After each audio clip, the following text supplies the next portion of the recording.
Continuing, even though the airport itself was deserted. There's a bit more activity here tonight, but not nearly as much as usual, Ted.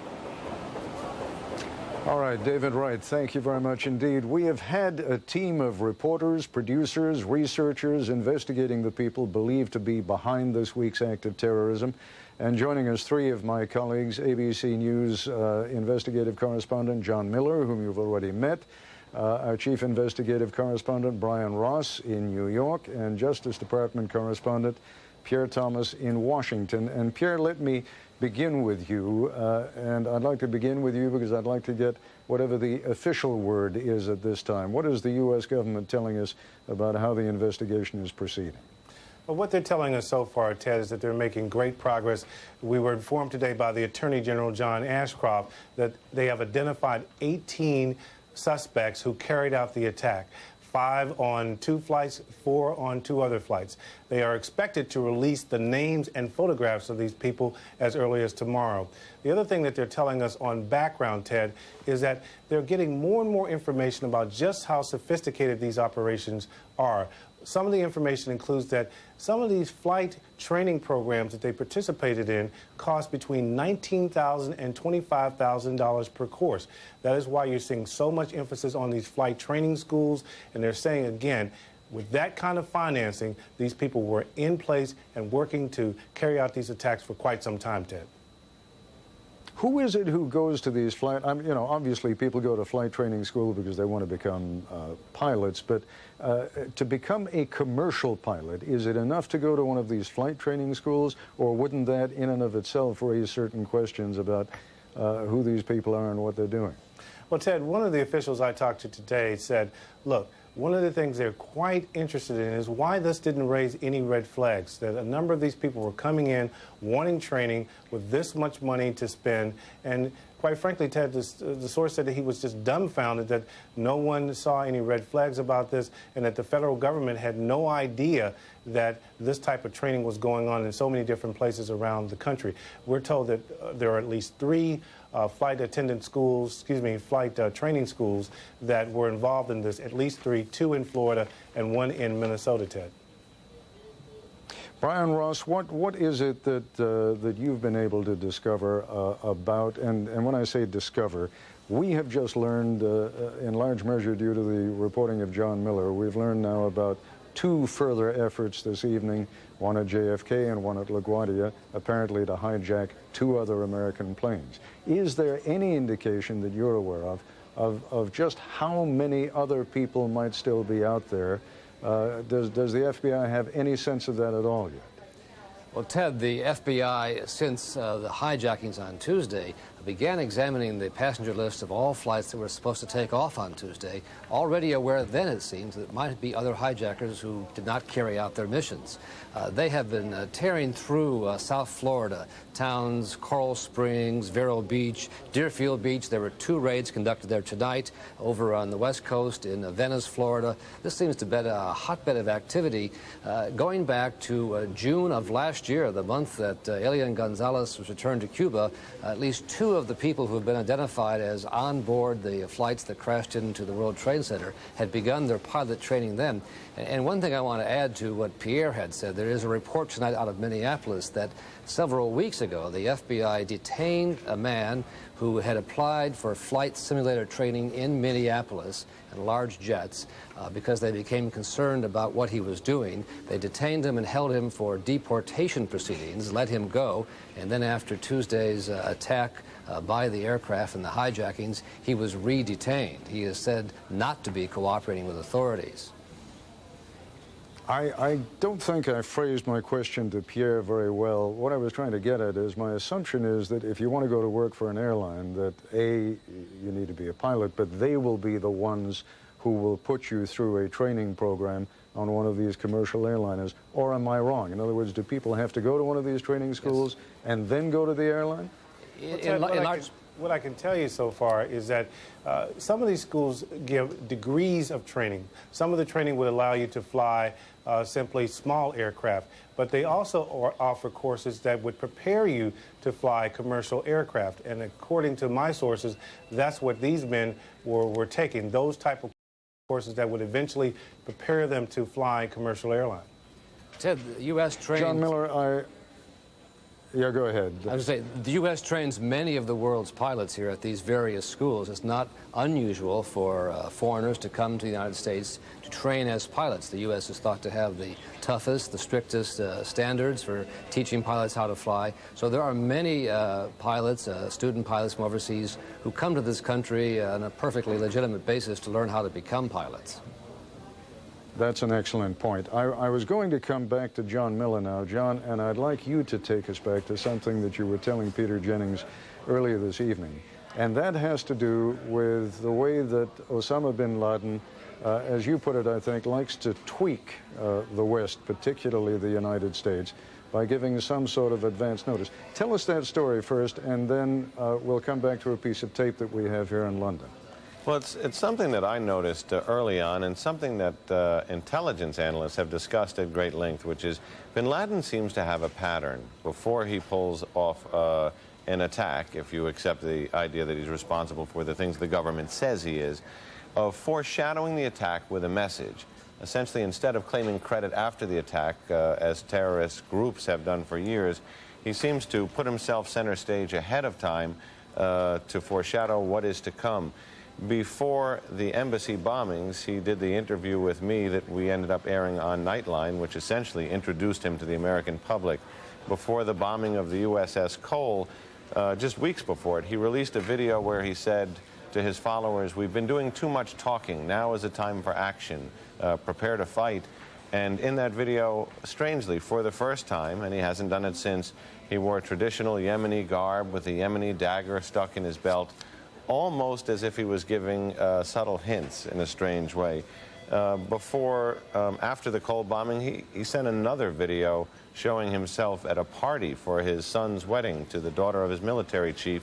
And then, just 3 weeks before this latest attack, which he hasn't been officially connected to, but authorities have conceded he's the leading suspect, he released a video saying America should get ready for a big surprise, and that it was time for the Muslim youth, a call to arms to get ready to fight.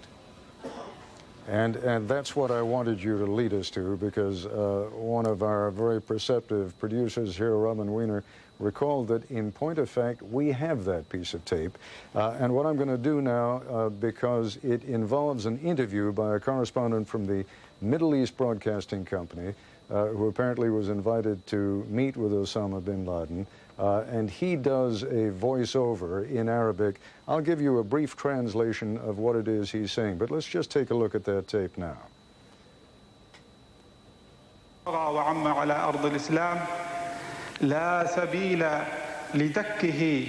There's Osama bin Laden, of course, and in a moment you'll see him sitting down with the correspondent.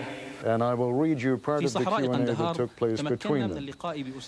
Following strict security procedure and meticulous body search, says the correspondent, we were allowed to meet Osama. Bin Laden, who was pleased by his followers' words that the coming weeks will bear significant surprises during which American and Israeli interests worldwide will be targeted, refused to give remarks due to Taliban's ban for him to give any statement to the press. Now, John Miller, that's what you were talking about, isn't it? Just that kind of a teasing hint that something big is going to happen, and it's going to be directed at American and Israeli interests. Now, nothing yet that we know of against Israeli interests, but certainly American interests have been terribly hit over these last few days. And if you accept that theory, once again, he seems to almost give a hint that something's coming, to the point that in discussions I've had with federal authorities, they say, when they get one of these tapes now, they really fasten their seatbelts. I mean, when you say fasten their seatbelts, I'm assuming they have a copy of this tape. Do you remember seeing this tape before? I mean, there was no reason for us to pay any particular attention to it 3.5 weeks ago. Do you recall it? I recall being aware of it and seeing a part of it, and then before that, going back several weeks before that, he released a very interesting kind of promotional video. It showed him shooting an AK-47 and railing for holy war, and showed his followers in very extensive military training It was the kind of video that was meant, I think, to draw recruits to his organization that came into Al Jazeera television. But aside from interviews he did, like you see with the reporter, he also has his own videotape crews, his own editing equipment, his own ability to generate these tapes and send them out. He's got a media machine. Brian Ross, we heard from the director of the FBI that at least 4,000 agents were being assigned to investigate. Can you give us just a sense of what's happening in that investigation and where they are moving it and how it is moving forward? Well, Ted, they have thousands, they say, of credible leads, but they're going through and painstakingly tracing every movement of the known hijackers. They feel they have identified with certainty 18 of the hijackers, as Attorney General Ashcroft said today, in 2 cases, 5 on each flight, in 2 cases, 4 on each flight.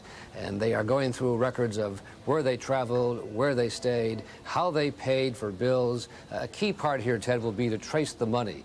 This operation took a lot of money. It took place over at least a year and a half that we know of, and it will be important for them to figure out where the money came from eventually, where it goes back to. That will be an important part if they are to establish that bin Laden is responsible. They've gone through flight training schools, as we've reported, in Florida and Minneapolis. They've gone through homes in Virginia, in New York, Boston. The investigation has reached into Canada, to Hamburg, Germany, where at least 2 of the hijackers had lived for several years before coming here to take flight training.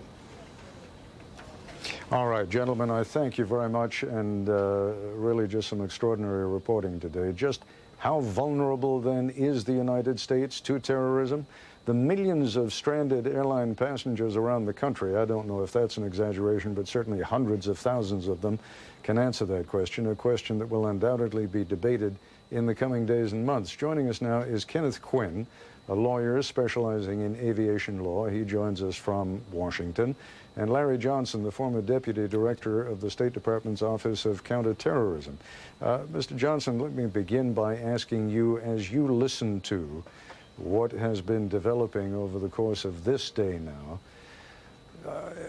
clearly alarm systems have to be going off all over the country. It is not over. I can't imagine that we believe that this is the last of it, but let me hear your thoughts on that. No, it's not the last of it, but there are some, if you will, tidbits of good news in this. Number one, the security system is working as far as the screening checkpoints are going, and the fact that they caught the people before the plane took off. That's point number one.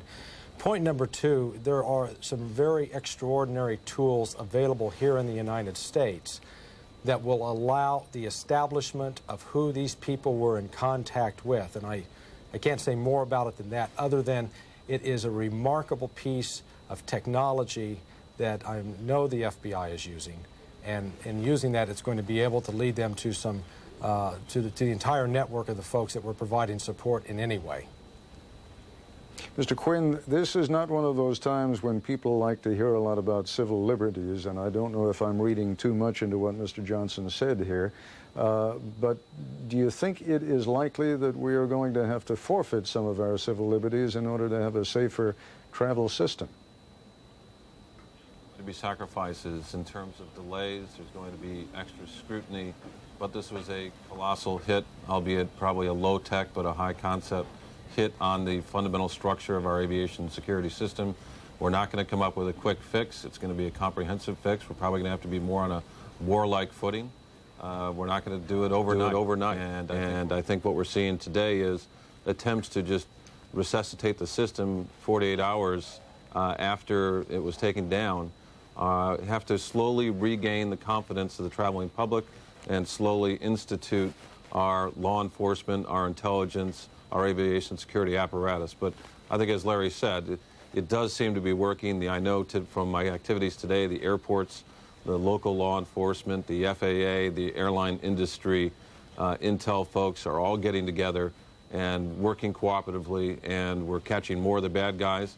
But there's still a lot out there, and I'm sure this is going to be a long-term effort. Ted, let me add one thing. I don't have to sacrifice civil liberties in pursuing this.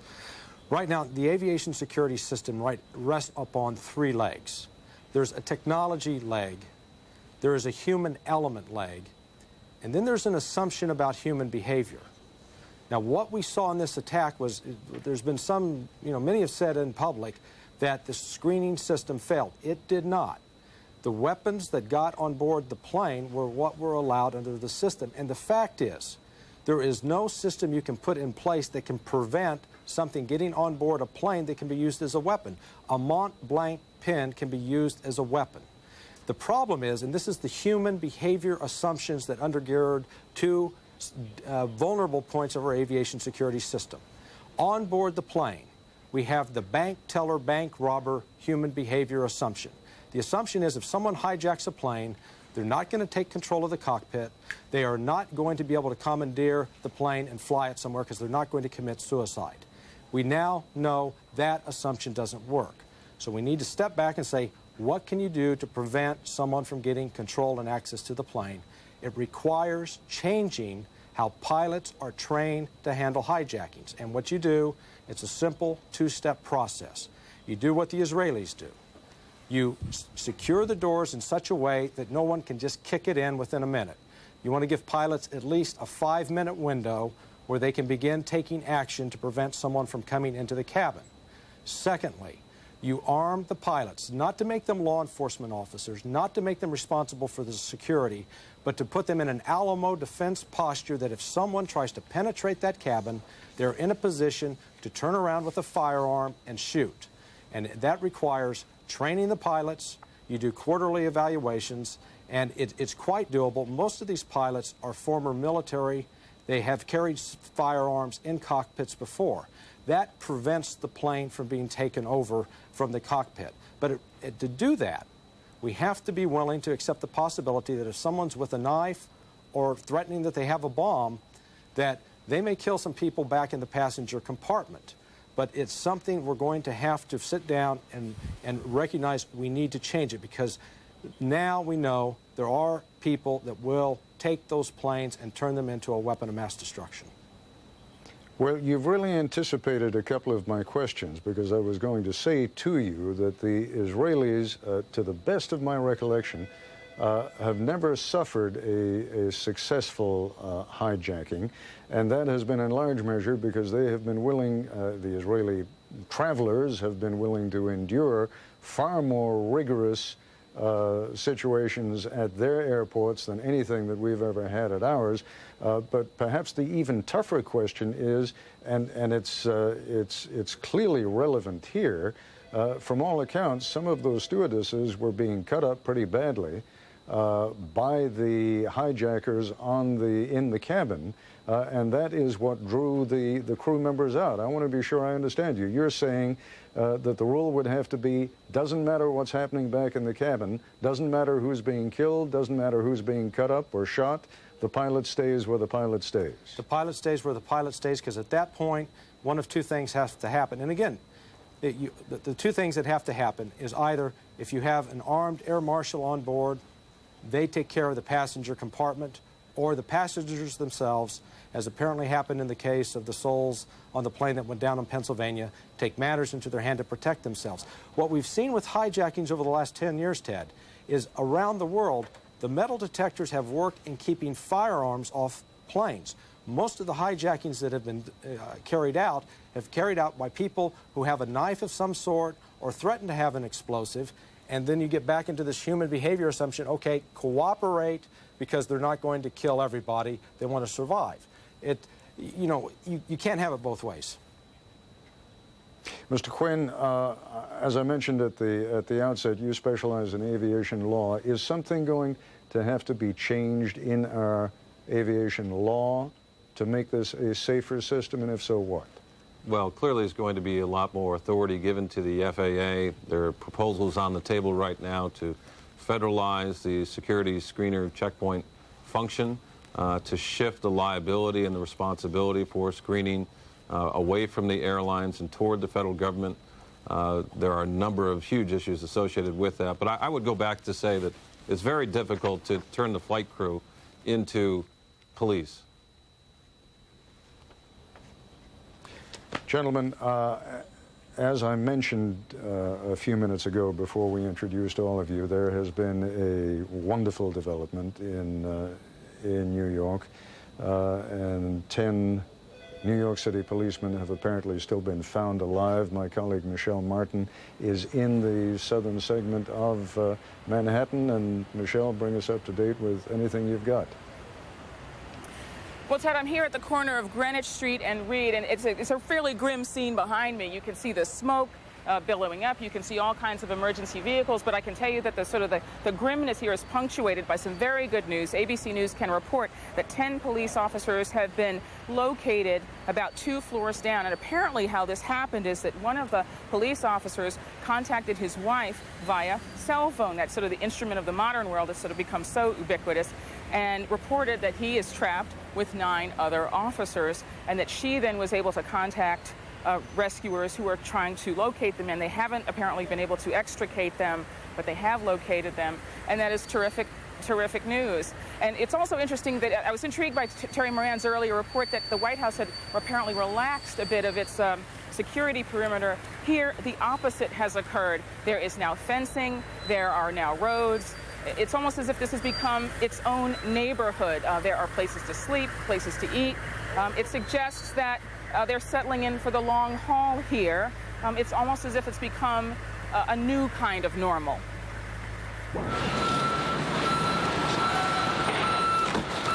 Back to normal. That was the goal for today. After 2 days of shock and sadness, this city woke up looking for comfort in the routine. I think it's good for us to return to normal and to do the things we need to do to keep going.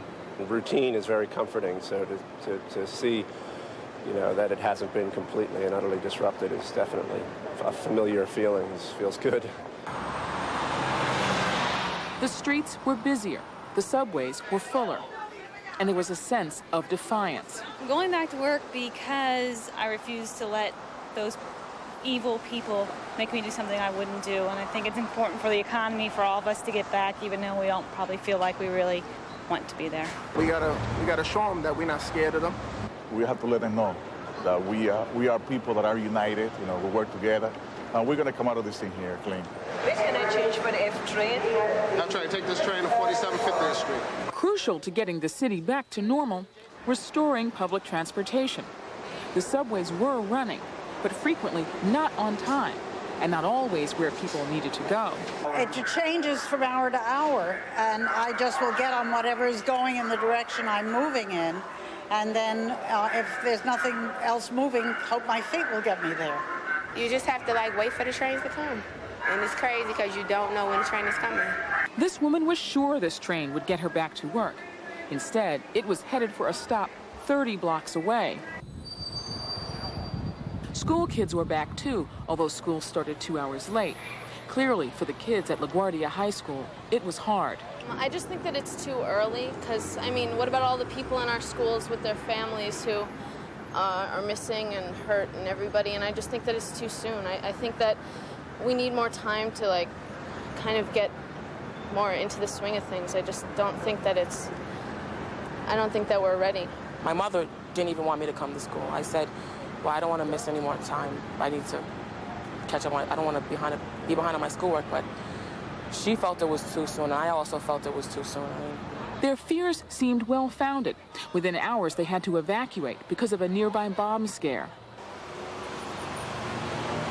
Also among those trying to figure out what to do next, all those stranded tourists. This couple from Sweden said they were desperate to get out, afraid for their safety. But others took a more philosophical approach. I'm not scared. I'm scared. Life is a life. What can we do? I mean, in France we had that, and we had to go on with our life. You know, we couldn't just stop living because this was happening. You still have to, go to work and be with your family. And I think when it happened in France, people really become close to each other. The community is very strong, and it's the only good thing about it. It's that people really help each other. You are exposed everywhere, anywhere. You can't stop living. You can't stop meeting places, new places. You can't. I'm a really optimistic person, and whatever is going to happen is going to happen. USA, baby. Everywhere we go, people want to know. All day long, of course, the arduous work at Ground Zero continued. Volunteers poured in, to provide what assistance they could. Today I went to work. I went straight to work. They got the gear for you. Everybody's working like hand in hand. Nobody asks no questions. They just pitching in. For the firefighters, it was day 3 as they battled against the odds, hoping to find anyone alive. Hey, we need buckets and a couple guys. Buckets. At St. Vincent's Hospital, they waited too, doctors ready to help. But it didn't look hopeful, as ABC's Cynthia McFadden reported this morning. Tell me first, have there been any new victims brought to this hospital? When was the last one brought here?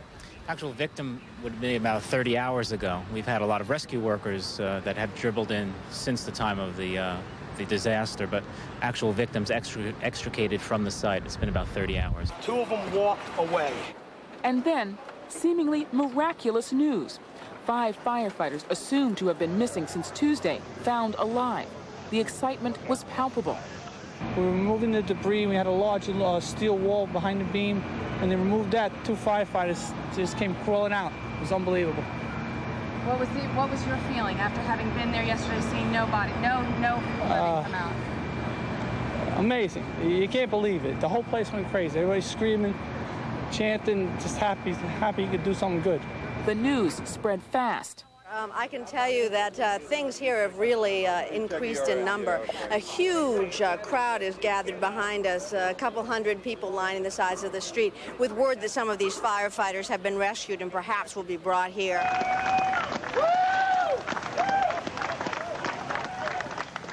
But it was too good to be true.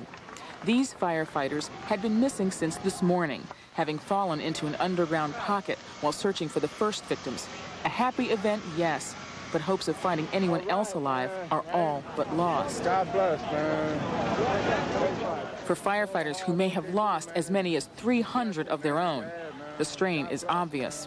I was in the military, and I was down in Oklahoma City when the bombing was down there, and it's 10 times worse than that.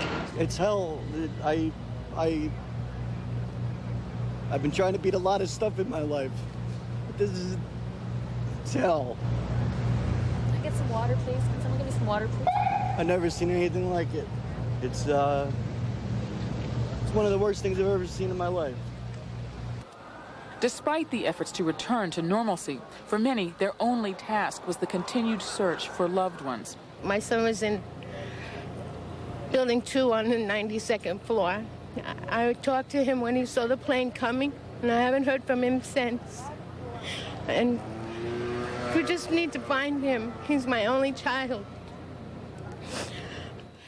The news from City Hall did not provide much hope. We have the gruesome and horrible situation that in many cases we recover only parts of bodies. Even in the face of the grim forecast, the city's residents repeatedly demonstrate a sense of compassion and concern. A spontaneous memorial arose in Lower Manhattan. And as the exhaustion finally caught up with people, one local firehouse found out how appreciated their efforts have been. It makes us feel good. I've been busy today running around here, and every time I come back, I see more people just want to express their condolences, bringing flowers, food, all sorts of things. It makes you feel good how many people have just expressed their concern. And I know people continue to show their concern here, Ted. I know I sound like I'm contradicting myself when I say that it's been a roller coaster day. The fact that you cannot walk 3 feet here without someone offering food, water, and encouragement. Rescue companies continue to pour in from around the country. We've met people from as far away as Michigan who've driven 10 and 15 hours to get here to help out. And apparently their efforts are paying off. As we reported earlier, ABC News has reported that 10 police officers have managed to make contact with rescuers. One of them apparently having been located by calling his wife on his cell phone, who was able to help rescuers direct other people to find them. He said that he was trapped with 9 other officers, and efforts are being made to locate them now. We cannot tell you any more about their condition or who they are, but that is very welcome news indeed. Ted? Well, when you talk about that roller coaster ride, Michelle, that certainly reflects it. As you were saying just a little bit earlier in that report you recorded a little earlier, it looked as though there was going to be no chance whatsoever of any more being found. And now here we are just a few minutes later with that wonderful news that apparently 10 New York City policemen are still alive and rescue efforts are underway to get them out. After a major incident of terrorism, and there have been multiple such incidents this week, you always hear the name, as you have heard earlier in this broadcast, of the Saudi-born militant Osama bin Laden, long a thorn in America's side. But his name is the one the government most often mentions overtly or more discreetly as the principal suspect in Tuesday's reign of terror. John McWethy is ABC News national security correspondent. He has a report. Intelligence sources say more than once the United States has come close to going after Osama bin Laden with a commando force, always calling it off for the same reasons: lack of timely and specific information and fear of heavy casualties among American troops. For all of the hundreds of millions of dollars the U.S. has spent trying to track him down, bin Laden has proven thus far to be more than a match: elusive, intelligent, and adaptable. He moves from one area to another, and the same is true of the people who are managers within his network and of many of the people who head the kinds of cells and groups affiliated with him. Bin Laden is typically surrounded by loyal and heavily armed followers who are not inclined to trade information about him for the $5 million reward the U.S. is offering. He no longer uses satellite or cell phones, denying the CIA valuable intelligence about his activities. When you look at the tradecraft that these guys have, if you look at how well they can maintain security, you got to really say to yourself, you know, we've got a tough adversary on our hands, and he's going to be a difficult guy to nail. Without ever mentioning bin Laden by name, today at the Pentagon, Deputy Defense Secretary Paul Wolfowitz left little doubt whose organization he was talking about. We were looking everywhere, and obviously one of the things these guys have demonstrated is that as hard as we look, they can hide some things from us. Part of bin Laden's success is due to the safe haven he enjoys in Afghanistan, the degree of protection he has been provided by the Taliban, the rulers of that country. These people try to hide, but they won't be able to hide forever. They think their harbors are safe, but they won't be safe forever. Part of a new strategy that is emerging is a willingness to take risks to get bin Laden that were not acceptable before. Higher casualties among innocent civilians and perhaps the lives of some U.S. troops. I think the time now, we're going to have to look at putting people on the ground, putting special operations forces, regular forces, on the ground against the proper targets. With me now here in London is Magnus Ranstorp. He is Deputy Director of the Center for the Study of Terrorism and Political Violence at St. Andrews University.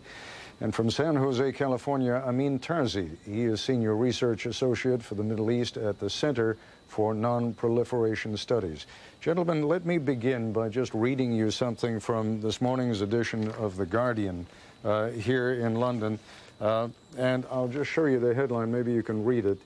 Bin Laden terror network active in 34 countries. They're basing this actually on a research report that was done for the U.S. Congress, but it makes it sound like a much, much larger operation than simply a band of terrorists who are hiding out somewhere in Afghanistan. Which of you would like to pick up on that notion? Can I just pick up? Can I pick up on the point that we estimate, in fact, that there may be even more countries. 50 countries is a more accurate estimate of where bin Laden has had cells.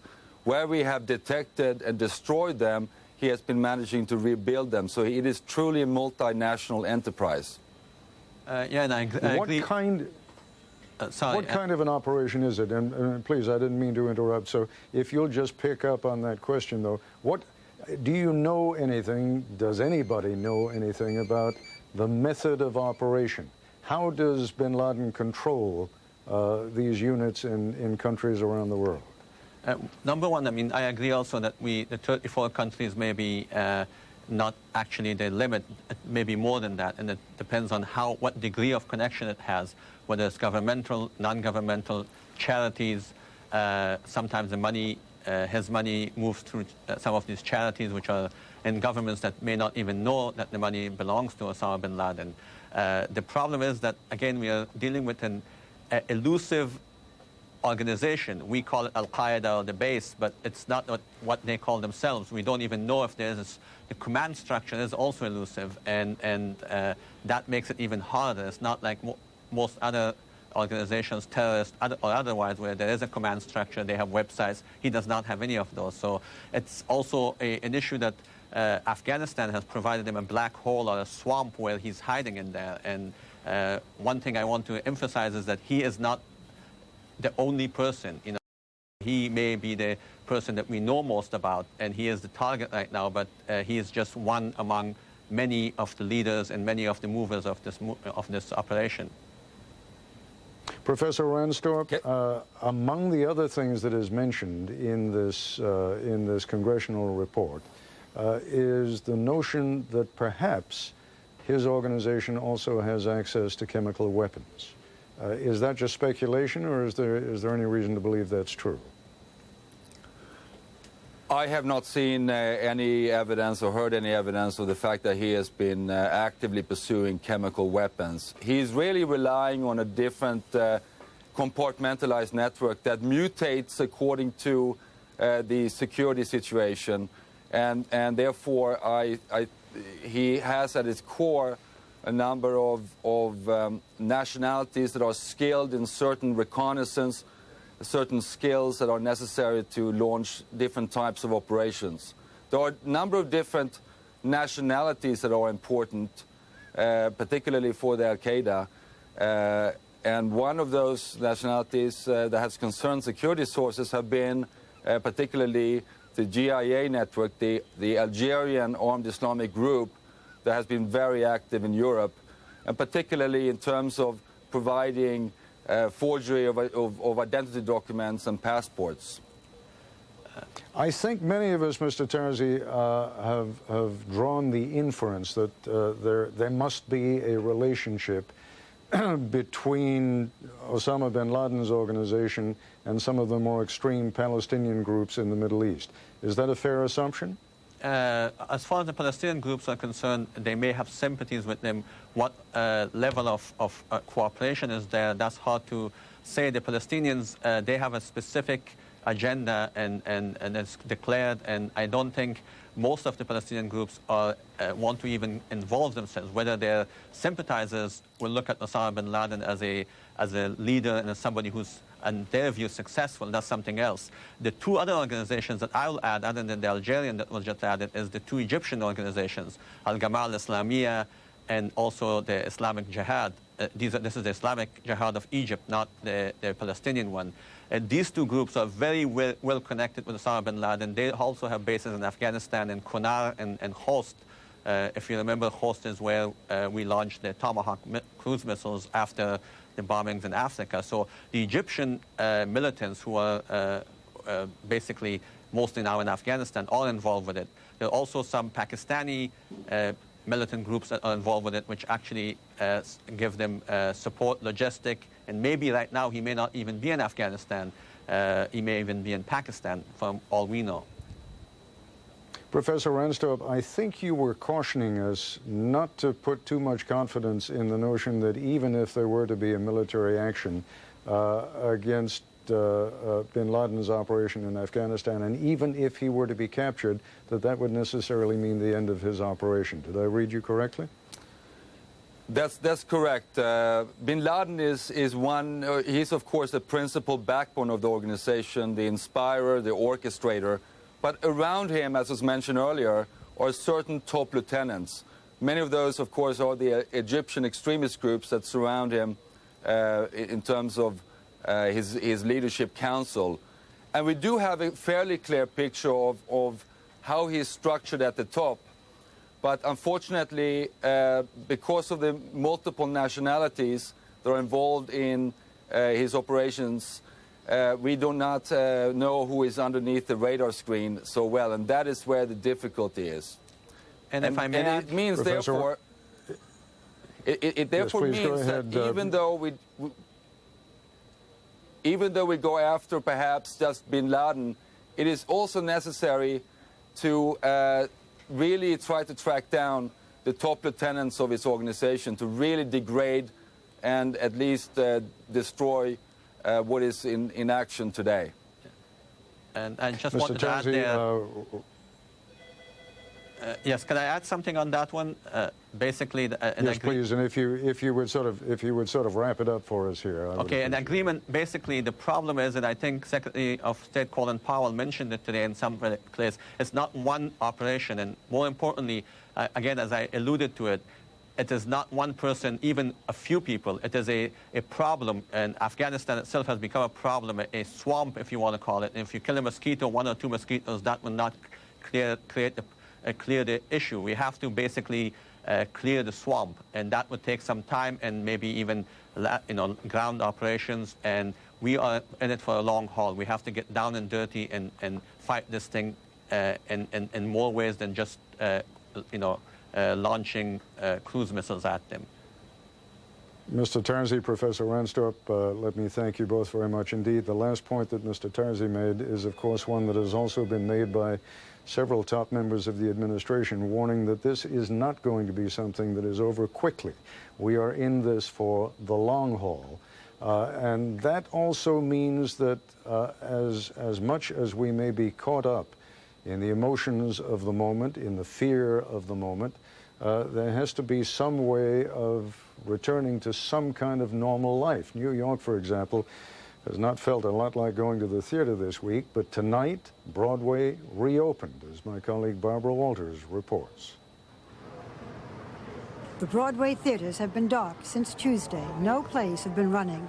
But at the urging of Mayor Giuliani, Broadway came back to life, and the night started with a tribute to the victims of Tuesday's horrific violence. The lights on marquees all along the Great White Way dimmed at 8 p.m. in respect. And then, for the first time this week, the curtains came up in Broadway's theaters. These are scenes from this season's biggest hit, The Producers, starring Nathan Lane as Max Bialystock and Matthew Broderick as Leon Bloom.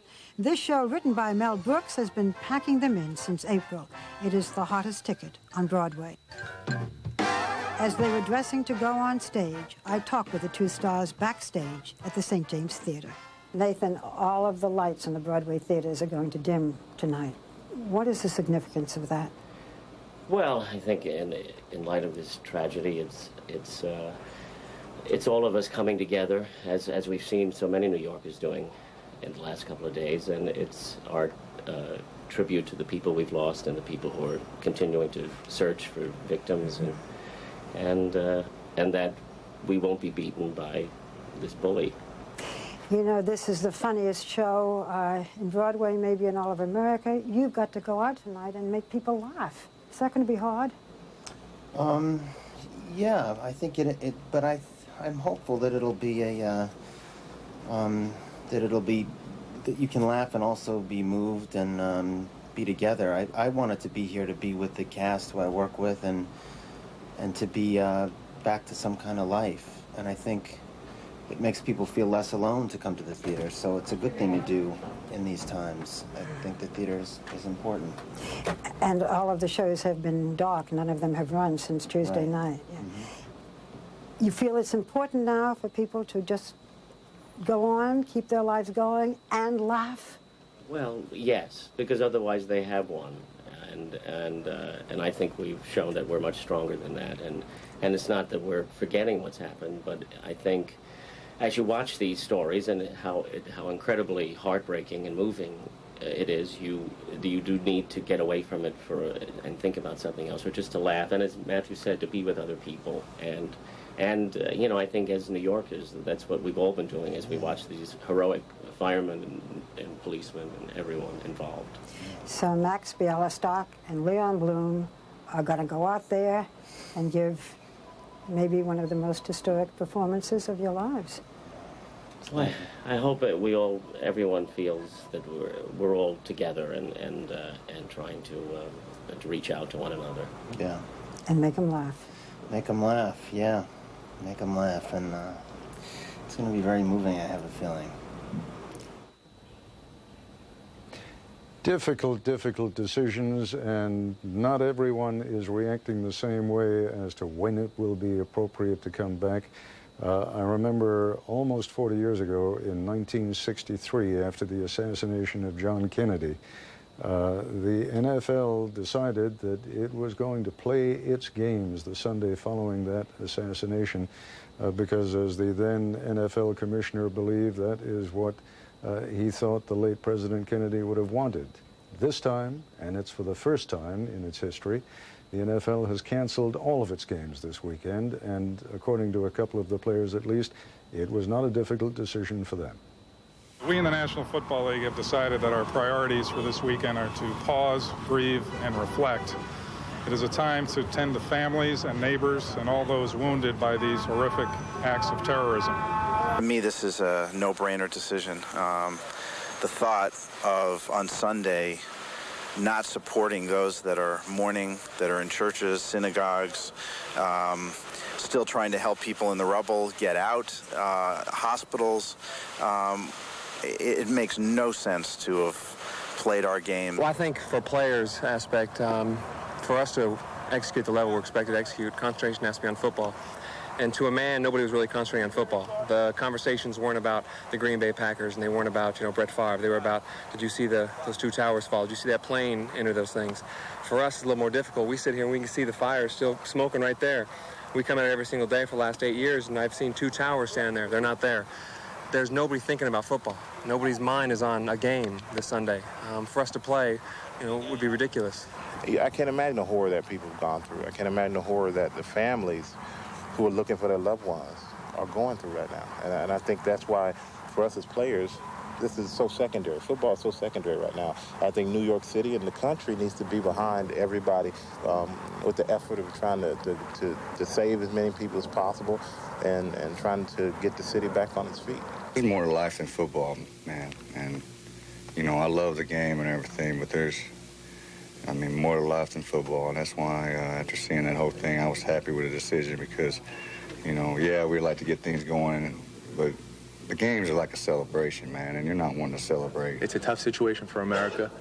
We're resilient. We'll definitely get through it, but as of right now, I think, there has to be mourning. There has to be, compassion for those families. And, I think it was a good decision on the commissioner's part. I think the real reason you go out there and play is to kind of take the world's mind off of it, to give people something to lay back and look at, to try to ease the pain, to say we'll entertain you for 2 or 3 hours and try to, make it feel better if we can. And reason not to play is say, we have enough respect not to play. I prefer to not play because of the situation, because of the magnitude of what's happening, and because, like I said, I think it's that time. I think it's the time for us to realize that this is just a game, and life is so much more important than this. When I gathered the team after practice today, I told them to go home, embrace what they felt near and dear to them, embrace what has gone on the East Coast and to our whole nation, and then to come back Monday with a renewed spirit, as I know our nation will come back with a renewed spirit. So many people in our country struggling to reach the right decision in whichever way it goes, whether it's Broadway turning the lights back on again or the National Football League saying, no, not this Sunday. Everyone is struggling to do what he or she thinks is the right thing. There are more critical aspects of our lives that also need to get back into gear. It's less than a quarter of a mile from the rubble of the World Trade Towers to the New York Stock Exchange. For 3 days now, the world's largest stock market has been halted. No trading for 3 days is, in fact, the longest shutdown on Wall Street since the market crash in 1929. It's simply one indication of the economic impact of terrorism. Joining us from Boston is the former Secretary of Labor, Robert Reich, who is now a professor of economics and social policy at Brandeis University. And from New York, Robert Hormats, Vice Chairman of Goldman Sachs International. And Mr. Hormats, let me begin by asking you why indeed you think it is important that Wall Street start up again on Monday. I mean, they are not going to do it until Monday, I know, but why should the nation not look upon this as people just trying to get back into the money-making business and doing it perhaps even now with some unseemly haste? Well, I think that the people who run the stock exchange and the Fed and the SEC have taken their time about this. The reason for getting the market open relatively soon is because this terrorist action really was a terrorist action which, among other things, aimed to cripple our economic system. That was certainly one objective, as well as, of course, the horrible human carnage that we've seen. And one of the symbolic elements of getting the stock exchange going again is to demonstrate that our economic system is resilient, that it can come back, that the institutions that are the basis of our economic system, the stock exchange is one of them, will survive and will come out as resilient as it was 2 or 3 weeks ago. We're still going to have problems adjusting, but I think the fact the institution survives and comes back is symbolically extremely important. Professor Reich, put your professorial hat on for a moment and explain to us, those of us who perhaps don't know as much about the workings of the market, why that is such an essential part of the American system. And I think Bob Hormats is right. These terrorists tried to strike at two symbolic pillars of the American system, the Pentagon, the strength of our military, and Wall Street, our economic strength. But why is the resumption of trading such an important thing to everybody out there in the United States? I think, Ted, because hard as it is to shift our focus from our priority, which has to be the human suffering going on now, it is important that we resume our lives, at least with some semblance of normalcy. And the question from an economic perspective is, what degree of normalcy will there be? Consumer spending, for example, is 2/3 of the economy. And even before this horrible tragedy occurred, consumers were not feeling particularly confident about the future. When, and we know this from the Gulf War, we know this from the hostage crisis of 1979, when there are tragedies, when there is political uncertainty, when the future looks doubtful in some way or unpredictable, people tend to batten down the hatches. They tend not to spend, they tend to save more, and that could have even graver economic consequences given where we were before this tragedy. Is there an impact that the average American citizen will have felt, even from the fact that the stock market will have been closed for 4 days this week? And if so, what is that impact? Ted, I'm sure that there is going to be, I mean, look, economics is not a physical science, it's not an exact science, it's a social science, it's based very largely on psychology. And the question of the strength of the economy, as much as we would all like the economy to soar back to full strength, the real question is how people feel about the future, how confident they are, how optimistic they are. A lot of people right now are shaken. It is understandable that they are shaken. I am shaken. We are all moved by what has happened. But when the market opens, and we're not just talking about the stock market, we're talking about our lives as workers, our lives as consumers. The question is next week, the week after that, how much confidence are we going to have in the future? Or are we going to hold back? Are we going to save and not invest, save and not consume? Basically, try to hunker down.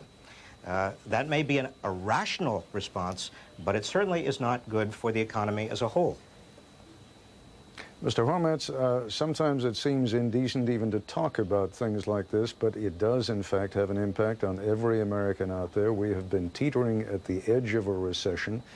What is your sense of what will happen when the market does open? Is this going to be enough? Professor Reich has been talking about the psychology of investment and the psychology of our very economy. What is this incident going to do to that perception? Well, I think Bob Reich is absolutely right. Psychology is very important. There is a short-term and a medium-term issue here. In the short term, the disruptions we've seen in our economy, transportation, communication, lost hours at work, a whole range of elements will make the economy a lot weaker over the next couple of months. But I think in the medium term, the outlook for the economy would be determined a lot more by how people react and how the government reacts than by the event itself. And the government is doing a number of things. The Federal Reserve is creating more liquidity. There's going to be more fiscal stimulus. There'll be money to help reconstruction and more fiscal stimulus in general. The U.S. government is working with other countries in the Group of 7 to shore up confidence. But the average American also has a very important role to play in this process. Franklin Roosevelt made the point there's nothing to fear but fear itself. Fear is really one major psychological burden on the economy. And Mayor Giuliani made a very interesting point. He said that one of the roles that New Yorkers could play, and I think Americans in general can play, is to go out and try as best we can, given all the adversities we've faced, to resume a normal kind of life, go about our everyday work, go about our everyday activities, and really try to boost confidence. This country has come together quite impressively, as it has in other crises, and one way it can come together is resume a greater degree of normalcy. We should have confidence about the future. We've come through crises in the past. We can come through this one, and I think how the government deals with this and how the average American deals with it can have a real impact on whether the economy deteriorates further or whether it begins to come back. Psychology is very important from a government and an average personal perspective. Only a few days ago, Professor Reich, it looked as though the budget was going to go into deficit. Now, Congress is authorizing, I believe, up to $40 billion to help get people through this next immediate phase of this crisis. Where's the money going to come from? Well, the money obviously is going to come out of the so-called Social Security surplus. Remember, Ted, only a few days ago, before this horrible thing occurred, we were talking in this country about whether we were going to balance the operating budget, whether we were going to raid the Social Security surplus, how trivial, in a sense, how unimportant some of these issues, some of these questions that occupied and preoccupied us only a few days ago now seem. There is going to be a small, let's call it a fiscal stimulus, as Bob Hormats refers to it. We are going to spend more. Taxes are not going to go up. Taxes will stay relatively low. There might even be a tax cut. But that stimulus is not in and of itself going to be enough. Remember, the $40 billion out of a almost $2 trillion budget is still fairly small. We're not and we cannot rely solely on fiscal policy. Alan Greenspan is presumably going to continue not only to supply liquidity, but also to reduce interest rates. And the big question, the big imponderable here, is how consumers are going to react. Gentlemen, I thank you both very much. Robert Hormats, Professor Bob Reich, thank you. For President Bush, this week's events have packed an emotional wallop. He called the terrorist attacks the first war of the 21st century, and tonight the vice president is working out of Camp David. That as a security precaution. It's been another busy day for the administration, and tonight ABC's Josh Gerstein is overlooking the White House. Fill in what kind of a day it's been and what's going to happen tomorrow. Well, Ted, security has really been seesawing back and forth since this crisis began on Tuesday. The vice president was at the White House along with the National Security Advisor, Condoleezza Rice, as President Bush was going from spot to spot around the country. But as you say, we've been told earlier today that Vice President Cheney has been overnighting out at Camp David the last couple of nights, that he was taken out there again during the day today, apparently as concern intensified that these attacks might not be over. White House officials had said yesterday morning that they believed the attacks had concluded, that the threat had reduced. They didn't say the threat had gone away entirely. They're now not saying that anymore in light of what's happened up in New York City. But I should point out they've also expanded the perimeter around the White House, the security perimeter. Again, on Tuesday, the White House was kind of like an armed camp.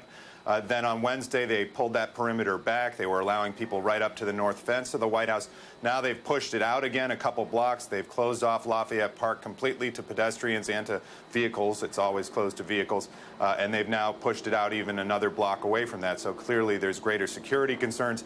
And as I speak, we can hear helicopters flying in the air over the White House, so searchlights on, looking for any possible threat.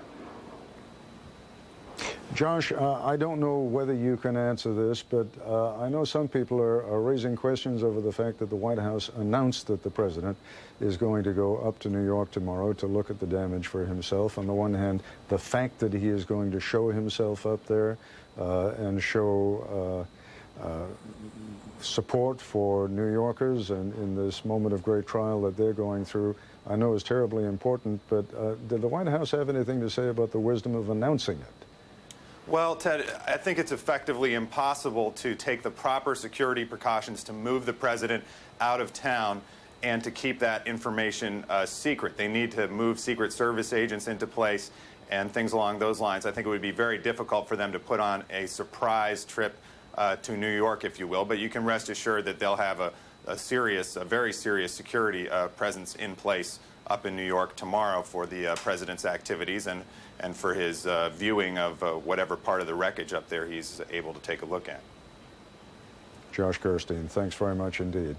A few moments ago, I was talking to Michelle Martin in New York, and she spoke of the roller coaster effect of one moment having a piece of good news and then finding out it's bad news and then good news again. We thought we had some good news about 10 policemen being found.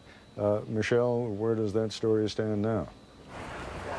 Well, Ted, as you pointed out, we earlier showed a soundbite of an interview that we had earlier with a fireman from New York City who reported that he had made contact with 10 police officers who were buried at a below-ground level of World Trade Center 1, or what was World Trade Center 1. And we regret to inform you that information apparently is untrue, that after this report, the fire department sent a deputy chief to investigate, and they have informed WABC, our New York affiliate, that report is simply untrue.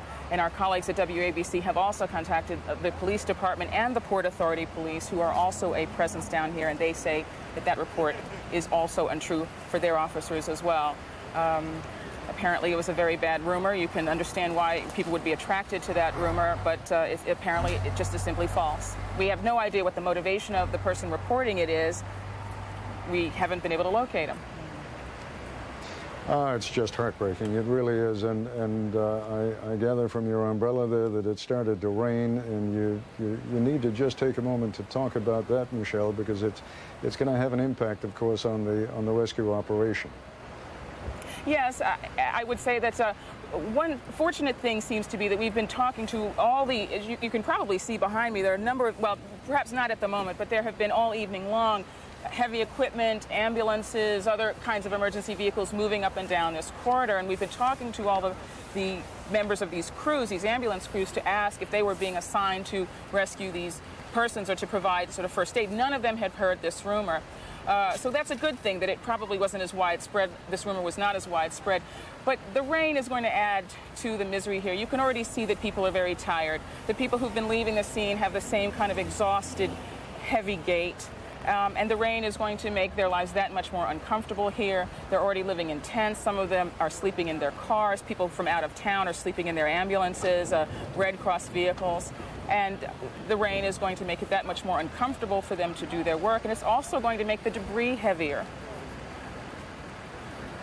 Michelle Martin, thanks very much indeed.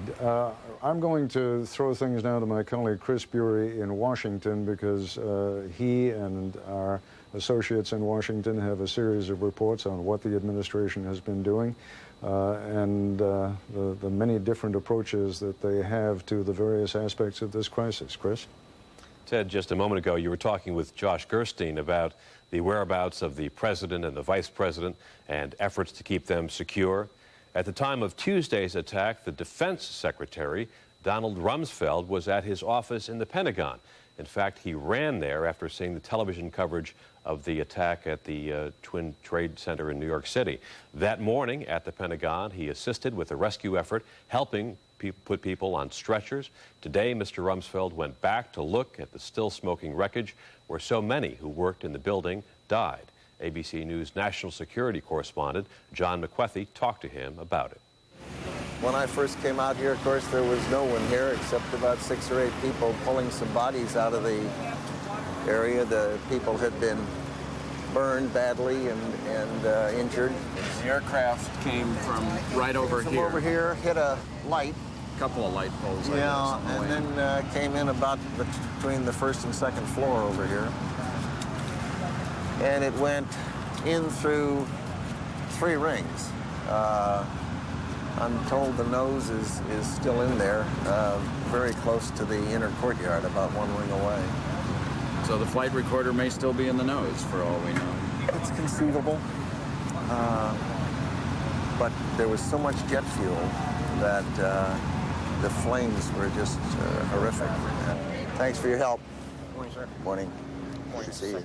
Thanks a lot. You go and say hi to these guys? I do. I talk to them. The ones that are engaged and busy, I tend to leave alone and help and visit with folks who are taking a break and catching their breath. They've been working 24 hours a day.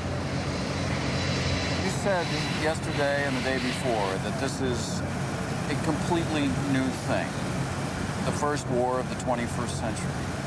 For our country, terrorism is not new in the world, but it is, this type of thing in our country is indeed new for America. There are non-state entities, organizations. This morning, sir, I need to get you out of here. Okay. Can you come this way with me? Yep. We need to get you over to the limo, sir. Somebody called, said there's a bomb in the building. Okay. I need to get you in the limo and get you out of here. All right. We'll just take time. What you saw there was the Secretary of Defense being led away because of a report of a bomb scare. We should point out that the Pentagon does receive bomb threats all the time. We won't know for some time how many people died at the Pentagon. The official count as of today is 190 dead. Sheila Moody is one of the lucky ones. She survived to tell the story of a harrowing Tuesday morning. She said, you know, did you hear what happened in New York? And I said, no, and she happened to have brought her radio to work with her Tuesday to set up her desk. I didn't bring a radio. And she said 2 airplanes crashed into the World Trade Center. And I said, you know, no, I hadn't heard anything. And she said, yeah, and they're probably going to tighten up the security for us here and make, you know, do some checks and stuff. Our commute home might maybe a little bit longer. And so then she walked away. And about 10 seconds later, I heard a whistling, like a whistling sound and a rumble. And then just a big whoosh of like, it felt like air at first, but then I realized it was fire, just a big ball of fire that kind of came in. It felt like it came in through the window, and it just kind of engulfed us all, and then it was gone. My clothes were my hands were on fire because I think I instinctively put my hands up to cover my face. And I was kind of knocked back, but I wasn't knocked down, and I never lost consciousness or anything. And then just kind of realized that, you know, there was an explosion. Something had happened. And the other lady that was in my office, Antoinette, and she was calling, and she was saying, I can't move, is anybody there? And I told her, I said, I'm here. And she said, who is it? I said, it's me, it's Sheila. I said, I'm here. I said, we gotta try to find a way to get out of here. And I could see a little light coming through a window. So I tried to reach up and hit the window to see if I could maybe break it or we could get out, but it was too high and it was too hard. So I looked around to see if I could find something that maybe I could break it with, but there was so much smoke and the fumes were just filling up the room, and I started coughing and choking. So I tried to crouch down to see if maybe I could breathe a little bit better if I got down a little lower. And then I just started praying. You know, all I could do was pray. I was just like, God, you know, you gotta help me. Help us get out of here. I said, I can't believe you brought me down here for me to die here. Sheila Moody among the survivors of the attack on the Pentagon. Earlier this evening, Peter Jennings had a conversation with Secretary of Defense Donald Rumsfeld. We're now joined at the Pentagon briefing room by the Secretary of Defense, Donald Rumsfeld, who we not had a chance to talk to in person today. Mr. Rumsfeld, are you there? I am indeed. You are. Thank you for your time. Can I just ask you first, are there any immediate threats to the United States of America? Well, of course, if you reflect on the reality that a terrorist can attack at any time in any place using any technique, and that it's not possible to defend at any time in every place against every technique, we have to recognize that the advantage is with the aggressor. And that is why President Bush has been so forceful in announcing that there would be a very broad-based effort against terrorists and terrorism, and the countries or non-state entities that commit it or harbor it or foster or finance or facilitate it. Is the United States in a better position to defend itself than it was before these attacks? As I indicated, the task of defending against a terrorist act is a very difficult one because the advantage is with the attacker. And the way to deal with it is to attack terrorism at its source, which is in the countries and the organizations that have announced and been involved deeply in this terrible thing and the terrible violence that has been wrought to the United States and to our interests around the world. What is the alert status of U.S. forces both here and overseas today? We are currently in what's called Force Protection Condition Charlie. We were at Delta, which is the highest. We have come down one notch, and we are still on what would be characterized as a state of high alert. You know that at the Pentagon today there has been a pinging from the black box on board the aircraft that slammed into the Pentagon yesterday. Have you any idea when you'll be able to get it out? Well, it's probably in the nose, and the nose has buried well into the building, almost through the building, but not quite. It's in the third or fourth ring coming in towards the center. And the center section has collapsed a few hundred feet away from where we're standing. The first task is to try to bring out the bodies, and that's going forward as we're talking at this moment. You suddenly showed up in the briefing room in the Pentagon yesterday to make some remarks that went as follows, I think. There are people in the U.S. government who are compromising this investigation by leaking, I think you intended to say, information to the public that was compromising the investigation. Do I have that? Am I assessing your attitude correctly? Well, you're close. My attitude is that to the extent the people in the government, wherever they work, take classified information and give it to people who are not authorized to have it, they're doing two things. Number one, to the extent it relates to intelligence information that compromises our sources and methods, it inhibits our ability to find and deal with the terrorists who commit this kind of an act. To the extent it involves operations, it could compromise those operations and put the men and women in uniform at risk and cost American lives. And it is also, it happens to be, a violation of federal criminal law. And it's wrong, and it ought not to happen, and it's unprofessional, and I intend to do what I can do to see that people recognize the damage that can be done. Sounds like a threat. I don't make threats. I just comment on what I believe to be the case. I think we have to do everything humanly possible to see that we don't put in jeopardy the men and women in uniform in this country. Are we correct, sir, that the investigation of the casualties at the Pentagon and that you've come to a pretty much final conclusion of how many people lost their lives there and how many people were injured? It is pretty clear to me that the number is going to be somewhere between 200 and 250. It is not possible to know because, as you've seen the photographs of the Pentagon, the entire section has collapsed, and it is a dangerous and unstable environment. There are people in there on the sides that are trying to find bodies and bring the bodies out. Until they're able to remove portions of that center section, there is no way in the world that it would be possible to know with absolute certainty the numbers of people that were in there. And final question, sir. Are you now convinced that the aircraft which attacked the Pentagon was originally intending to attack the White House? The White House has commented on that, and I think that I'll leave that issue to them. Many thanks. Sorry, go on, please. I think that they have commented on it, and I certainly would agree with what they've said.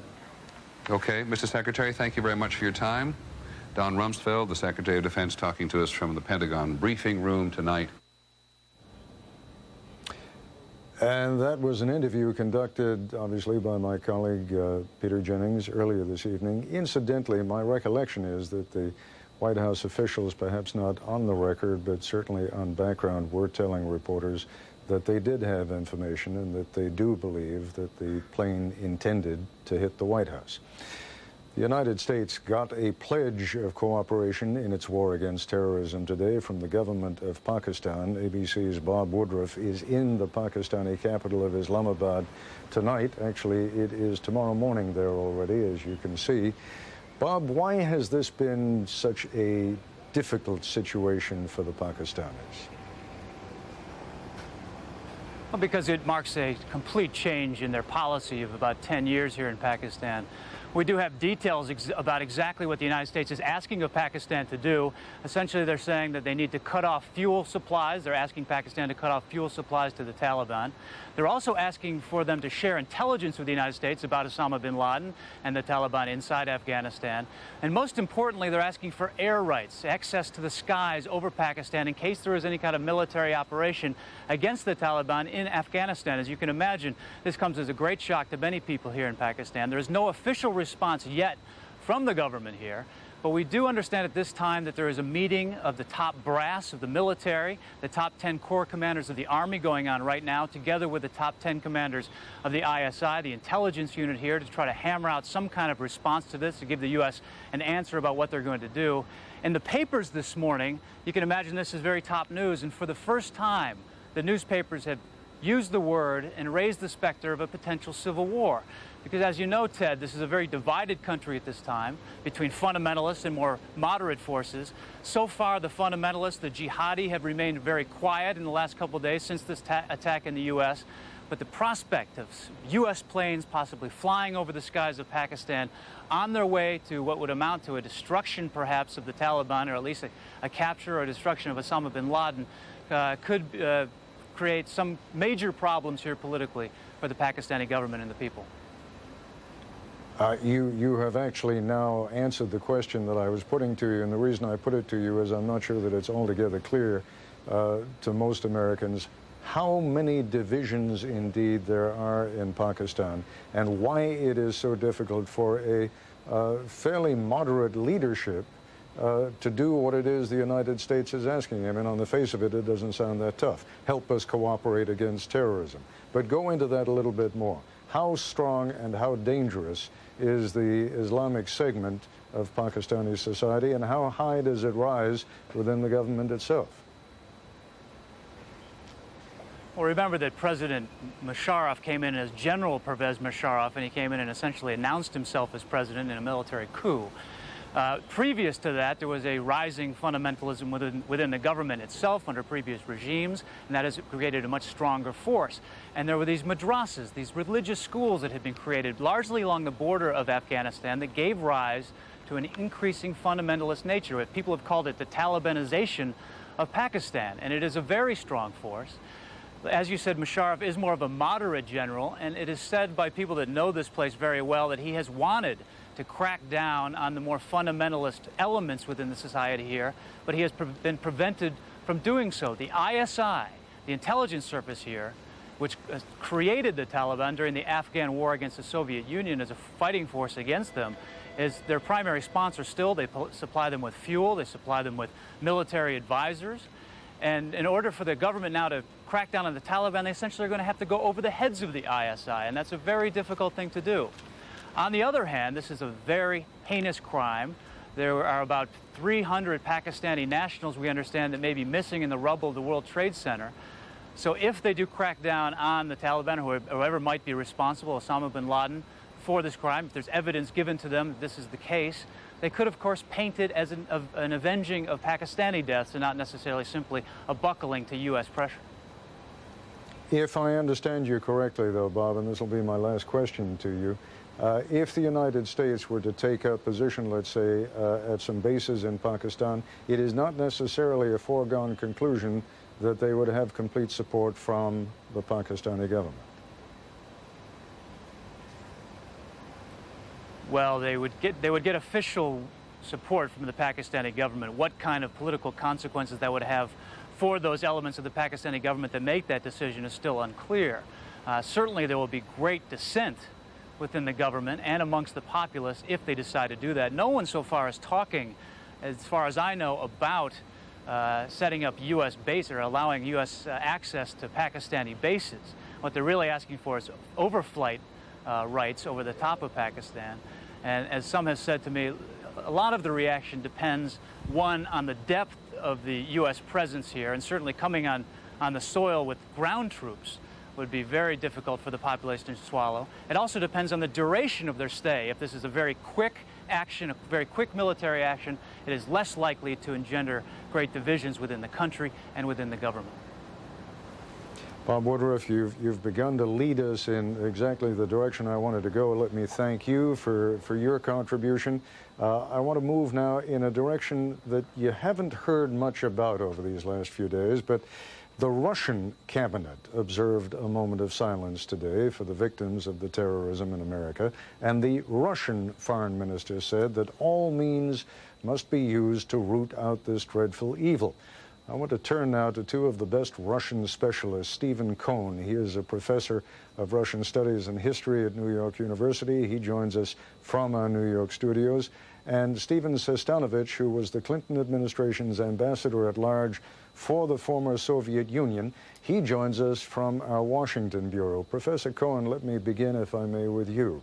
This, in a sense, is an opportunity for the United States and the former Soviet Union, Russia, to do something that they haven't done in more than 50 years, and that is to form what would amount to almost a political and military alliance. You want to talk about that? I think that's right, but it needs to be seen against this backdrop. At the moment, the American-Russian relations is very poor, as bad as it's been in maybe 15 years. It's filled with conflict. So as you say, there's now an opportunity to fill it with cooperation on this war against terrorism. Bear in mind that Russia under Putin has been calling for such an alliance for over a year. Russia sees itself as being on the front line of the war against terrorism. It has the largest, most porous border in the world. 25% of the world's population lives on Russia's border. It's fighting a civil war, a bad, nasty civil war, against what it regards as terrorists in Chechnya. It's had explosions in Moscow 2 years ago where 300 people died in their sleep in residential buildings. So Russia feels that it has borne the brunt of this war without the United States, almost the way that the Soviet Union felt it bore the brunt of the war against Nazi Germany in Europe until the United States finally invaded Europe in 1944. So in this sense, your historical reference, though dramatic, is correct, I think. Ambassador Sestanovich, pick up for us, if you would, by citing what the advantages and the possible disadvantages would be of getting into bed with the Russians on this. Well, I think Steve Cohen is absolutely right that there's a kind of tantalizing potential here. You know, you've had a decade in which Russian leaders have almost reflexively denounced any use of American force, particularly when it's, as they say, near their borders. So if there's now talk about common interests and a recognition that common dangers require common action, that's an important change. It certainly will create a change in the atmosphere and the rhetoric used by both sides.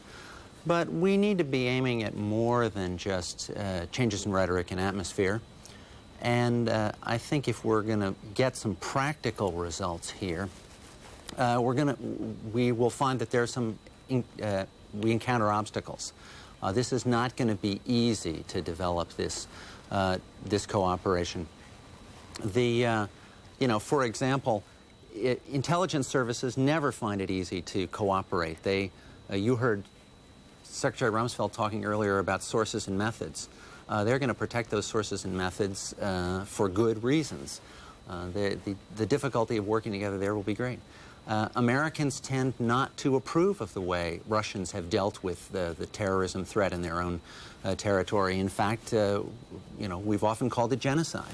So there's an obstacle there, and if the Russians really want just to validate their Chechen policy, there will be more disagreement.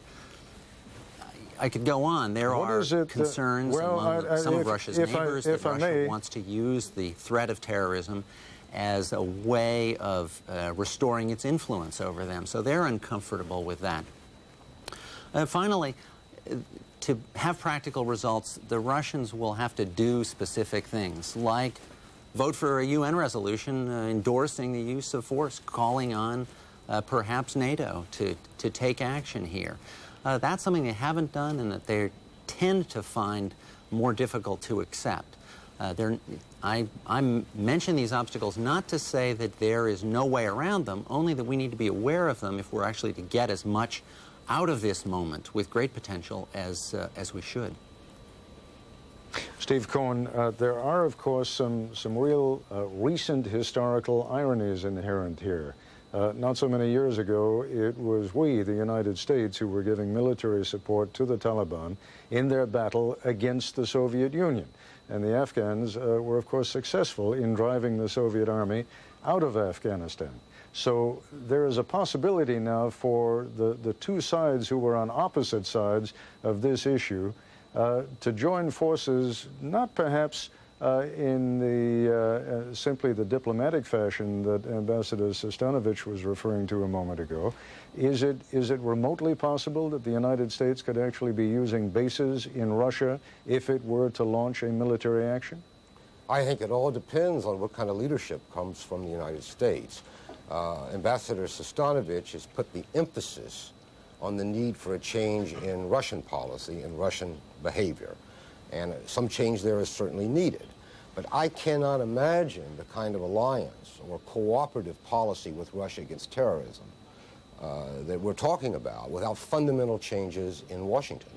After all, under the Clinton policy toward Russia failed, but the Bush policy toward Russia has been, in its own way, every bit as bad.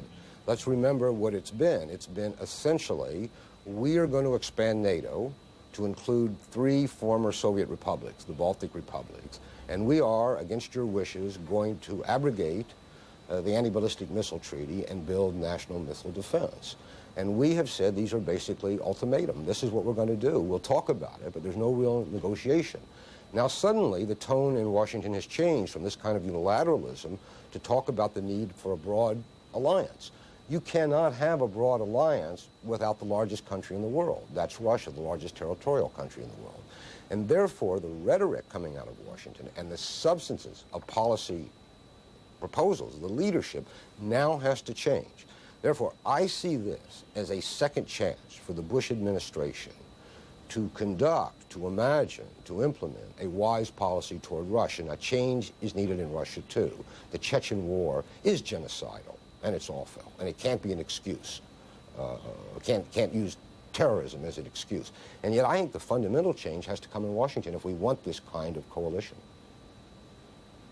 All right, Ambassador Sestanovich, if I could just have a closing comment from you and focus, if you would, on the possibility that if there is to be a broad-based alliance which will also have a military aspect to it, can you envision the possibility that Russian and American forces might in some way cooperate? Russian and American forces, under the failed policies of the Clinton administration that Professor Cohen referred to, have cooperated in the Balkans, in Bosnia, and in Kosovo. So there's no reason they can't cooperate again. The hard part is cooperating actually on the use of force. And there, I think, as I said earlier, that we're going to encounter obstacles. But forming a coalition does involve taking into account the interests of all the parties of the coalition. In that respect, I think the administration understands its task well. A lot of these people participated in putting together the Gulf War coalition. But I think it's important to take this a step at a time and to make sure that we don't imagine an alliance that we can't then make a reality. We've got to understand the practical difficulties involved in really cooperating. But that's what we need. Ambassador Sestanovich and Professor Cohen, thank you both very much indeed. We began this broadcast tonight where Peter Jennings left it off earlier with a story that ABC News has been reporting and which has been confirmed that both at John F. Kennedy Airport and at LaGuardia Airport there was an apparent second effort earlier this evening by precisely who is unknown, but by people using the same kind of false identification and apparently also the same kinds of weapons to hijack 2 more aircraft. Both of those efforts were unsuccessful. But Pierre Thomas is still in Washington, and I understand, Pierre, that you have some late information on that story. Yes, Peter. Just to give you an example of how sweeping the investigation is unfolding across the country, sources are telling us that in Miami today, federal authorities have detained 4 additional people.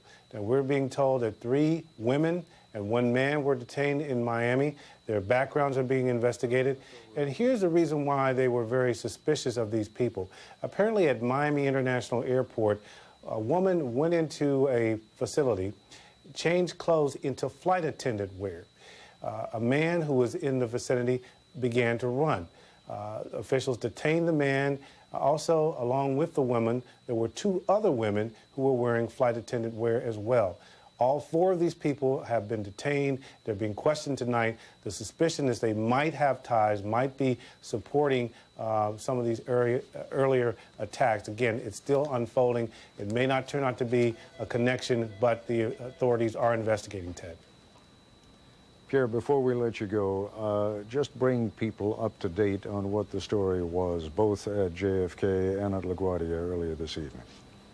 Well, Ted, the information that we had tonight is that authorities stopped at least 10 people, 9 men and 1 woman. They were carrying false IDs. They were also had information about flight instruction at one of the facilities in Florida. And this authorities are saying was a red flag for them to investigate further. Sources are telling us that they're very concerned that these people were about to carry out another attack. And tomorrow, we're being told that the authorities will release the names of the 18 people who carried out these attacks and also their photos, Ted. All right, Pierre, thank you very much indeed. I'd like to go back out to Los Angeles now, to LAX Airport out there, where ABC News correspondent David Wright has been standing by for much of the evening. David, looking at Los Angeles Airport as perhaps symbolic of what's happening in other big airports around the country, busy? It doesn't look very busy behind you, but of course it's late even in Los Angeles now. But even at this hour, this airport normally would be a buzz of activity. It is very quiet here right now. There's a greatly increased police presence here tonight. But earlier this evening, we saw police officers riding their bicycles through the terminals. There aren't many passengers that they are liable to run into. Still, the security presence is heavy. This area where I'm standing is the central core of the airport itself, and private vehicles are not being allowed to come in here, even though some of the flights are running. Just give us a sense, David, of how different it is tonight from the way things normally are at LAX, with a particular emphasis on security arrangements, and how many flights have been going out of there this evening at all, and how many have been coming in? Airport officials tell us that by the end of the night tonight, about 100 flights will have either taken off or landed here at LAX. Normally, the flight load is about 2,200 flights. United Airlines, the place where I'm standing right here, is not running any flights right now at all. There are about 125 carriers that serve this airport, and it's really up to each of those carriers whether or not to fly. As for the security, it's going to be very different when people do come back and fly out of here. They're going to know that they cannot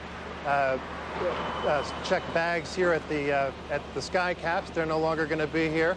And no longer will knives be allowed of any kind in any of the terminals. Also, the folks will notice that when you have an electronic ticket and you've been able to go up to the boarding gate with just your ID, that's not going to be allowed anymore either. You're going to have to stop at the ticket counter, and you're going to have to get a confirmation that you actually do have a ticket on that flight before you're allowed through the security gates. A lot of adjustments that we're all going to have to make over the course of these next few days and weeks. David Wright, many thanks. This day has been unlike any other at America's airport, and Atlanta's Hartsfield Airport was no different, as ABC News' Steve Osunsami reports. Minutes after the first passenger plane took off from the Atlanta airport, the city's police went to the top of each parking deck where the runways are in clear view and blocked the entrances. Less than an hour later, they cleared every parking lot adjacent to the terminal, reducing the potential threat reducing the worry. Everyone has to produce an ID. At baggage claim, passengers need ID to claim their belongings. Even at the food court, tighter security. Vendors no longer carry plastic knives. No knife. No knife. That's fine. Bob Hunter and Len McNabb got here this afternoon 6 hours before their flight to Salt Lake City. They're going hunting, but this time they left their rifles at home. This trip, we're going to hunt with rifles that are already available out in Salt Lake so that we won't have to deal with that check-in process. A much more complicated process. Curbside check-in no longer exists. The ticket lines are longer. So is the wait to pass through security checkpoints. Things will move slowly. We have new security procedures in place, and we want people to bring with them their confirmed reservations, tickets, and their patience. For now, no one is complaining.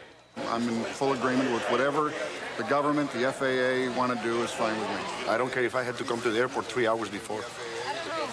It's my life. As inconvenient as it is right now, things will only get worse as the airlines add more flights over the next few days, as the airports get up to speed.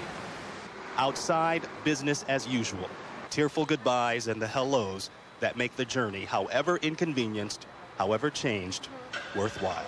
Steve Osunsami, ABC News, Atlanta. And we're joined once again by former State Department counterterrorist official Larry Johnson and aviation law specialist Kenneth Quinn. Mr. Johnson, I gather you feel that whatever is being done or has been done still isn't enough. Well, we're misfocused. Number one, it's been characterized that the security system on Tuesday broke down. The fact is, it did not break down. The breakdown was not at the security screening checkpoints. I'm fully in favor of federalizing those, putting professional law enforcement personnel at those points, but we mislead the American public and the world to say the terrorists somehow got things through. They didn't.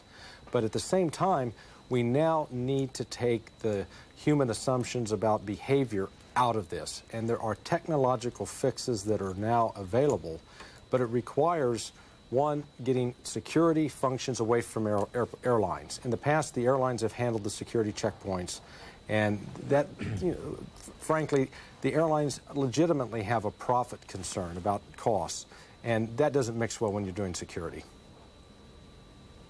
Well, I'm not sure who it was who earlier this evening, I don't even know if it was during this part of the program or whether it was while I was watching some of my colleagues earlier this evening, somebody made the point that all these discussions about expense are made before an event like this. Right. After an event like this, you can see that those expenses would have been minor compared to what the airlines are going to have to pay now, the insurance companies are going to have to pay now, not to mention the biggest aspect of all, which is the human tragedy. And I think that's where nonetheless, Ted, they're very significant nonetheless. I mean, the airlines with multi-billion-dollar fixed costs on average have about a 2 to 3% operating margin, which turns to a loss at any given time. And lately, prior to this tragedy, they were suffering hundreds of millions of dollars of losses.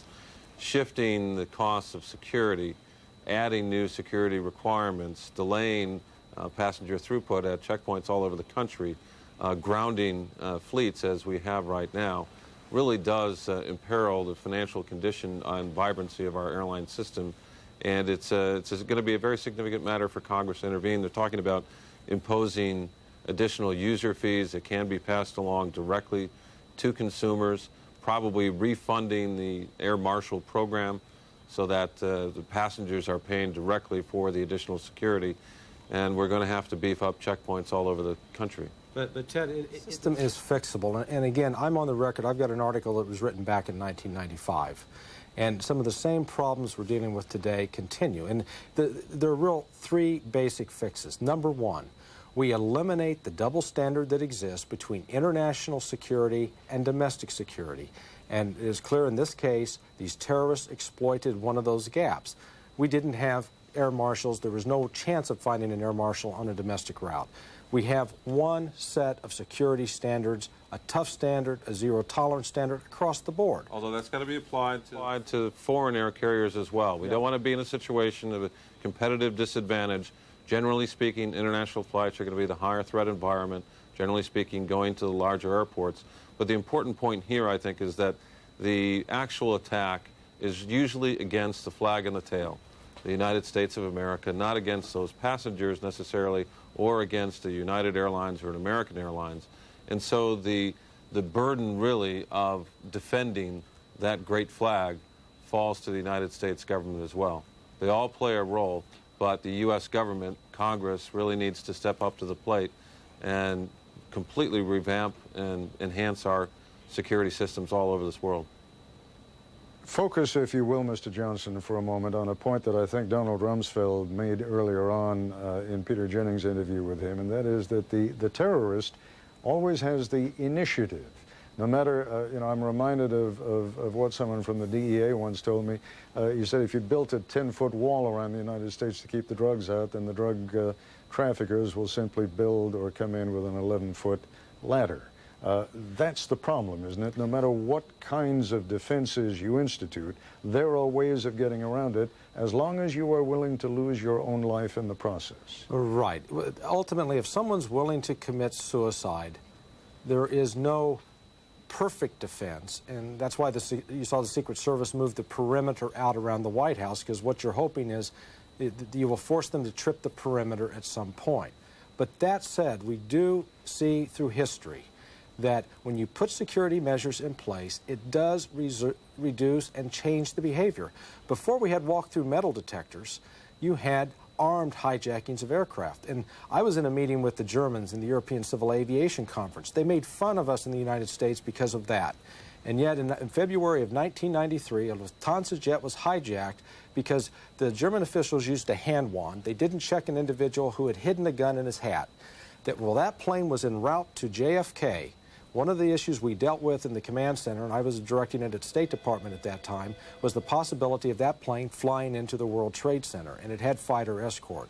And fortunately, it landed on the ground. But the point is, when you put the security measures in place, they do have an effect, they do deter, and we should avoid being fatalistic about this, that there's nothing we can do. That's not true. We can do a lot, and I think one of your guests made a very important point earlier.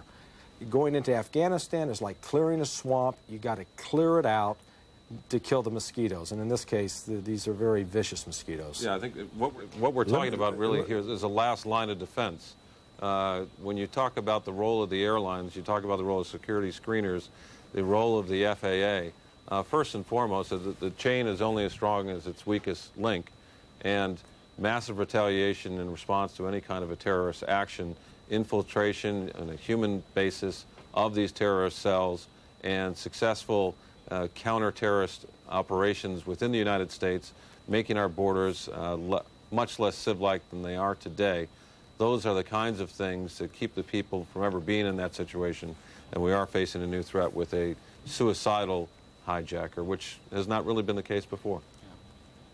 Yeah, I must tell you, a colleague of mine, a cameraman from Paris, called me the other night to remind me of something that I must confess I never knew. I mean, I remember the incident. It was a hijacking that took place in 1994, and I believe the French authorities caused the plane to land at Marseille. I think it was an Air France airliner. And then French sharpshooters killed both of the hijackers who were in the cockpit. They found out later that the plan had been to fly that plane, excuse me, into the Eiffel Tower. So you're right, this hasn't happened before, but the plan has clearly been on the minds of some terrorists for at least 7 years. Any closing thoughts from both of you on this subject? I think it does illustrate, though, the point that previous hijacking incidents have led successfully to resolution of the crisis. I'm concerned about becoming cops in the cockpit.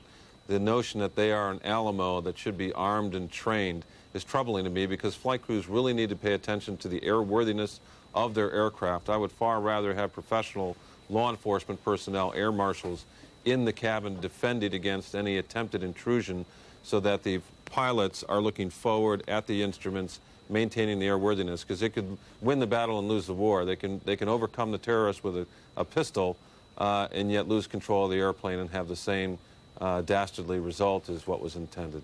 Ted, I have a very fundamental disagreement with Ken, because I'm not talking about having the pilot sitting up there toying with the gun. Ultimately, if you're going to prevent someone from taking over the cockpit, this is a last resort. This is a case when someone's beating down the door, trying to take over the plane. The pilots need to have an option other than just having a hand to shake when they come through. Just one last quick question to you, Mr. Johnson. You cited the Israeli example earlier on as an example of one that's been about as effective as any in the world. Do Israeli pilots have weapons in the cockpit? My understanding is that they do. And I think we need to avoid taking too many lessons from the Israelis, because they have such a small fleet, such a narrow range of threats to protect against. But in this case, they've looked very seriously at the issue of you don't want to let someone take control of that cockpit, because as we saw tragically on Tuesday, and nobody really ever imagined such a thing in such a dimension. You cannot afford that risk in the future. Although the Israelis actually, El Al, will have security agents in the cabin, not relying principally on the flight crew themselves, trained anti-terrorist agents. But the pilots also have a last resort to protect, and that's what I'm talking about. It requires a fundamental paradigm change, and I've talked this over with the fellow who has organized and directed the U.S. Sky Marshals program, and he agrees with me that what we're talking about is not just changing techniques. We have to fundamentally change how the pilots in the United States are trained to carry out their duties in this respect. It'll be an interesting I do have one last question for either one of you. Transportation Secretary Mineta earlier today raised the possibility of having the Pentagon supply Delta Force troops to be aboard some of our aircraft. Now, clearly, these are well-trained men, but they are not trained as police officers. And I'd just like to hear what either one or both of you think about that idea. I tend to think that as an interim stopgap measure until we can get funded and deployed professional air marshals, we ought to be introducing on a confidential basis, our own armed forces personnel. I think the threat environment right now is significantly high enough that we ought to welcome those troops. Passengers will welcome those troops. It will help reassure the traveling public, and it's going to keep the terrorists on, I think, very shaky ground. Good short-term fix, but I emphasize short-term. Okay, gentlemen, on that note, let me thank you both. You've been most patient in staying with us this evening, and I'm very grateful to you. And now I'd like to send it back to my colleague Chris Bury in Washington. Chris? Ted, tonight in New York City, thunderstorms have moved in, hampering somewhat the rescue efforts underway. Earlier today, before this rainstorm set in, former President Bill Clinton went to visit some of the rescue operations and check in, and afterwards he chatted for a few moments with reporters. Let me just say a word for President Bush and his team. They are able. They have already found out, as all of you know, and as you have reported, a surprising amount of information. And I believe when they get the information, they will do the right thing. That's what I believe. And I think it's important for us to support them, not second-guess them right now. I know that we'd all like to have immediate satisfaction. Whether there can be immediate satisfaction depends upon who did it, where they are, who is supporting us, and what his military options are. So if it turns out that we all want it to be simple and quick, if it turns out to be complicated, difficult, and prolonged, we have to be willing to pay that price too. This is a long-term conflict with the organized forces of destruction. Not just the people who did this, but those who think like them. And we have to stay together as a country, and if we have to pay the price of time, that's what we have to do. I'm quite sure that when they conclude their investigation, the President will tell us what he found out, what he intends to do, and why. And I believe it'll be the right decision based on the available options to him.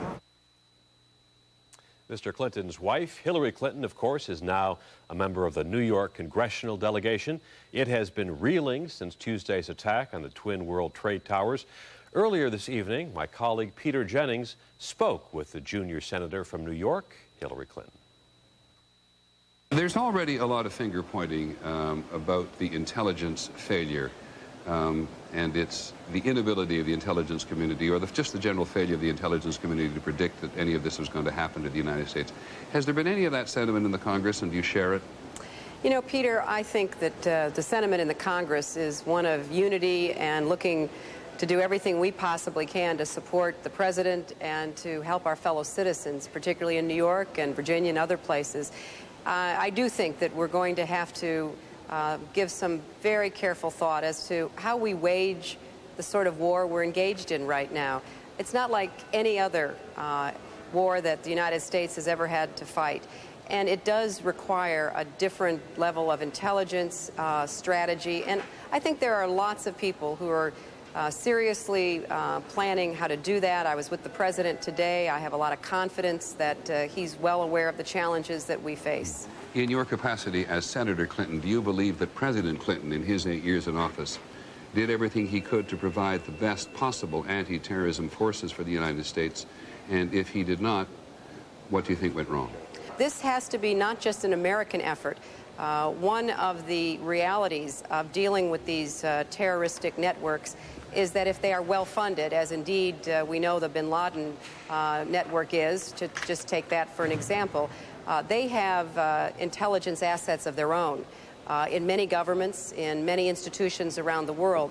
I know that following the bombings in Kenya and Tanzania, the government of the previous administration was looking very carefully at every shred of intelligence to pinpoint the attack that was made on the bin Laden forces and encampments. How long a war against terrorism do you believe that Americans should be prepared for?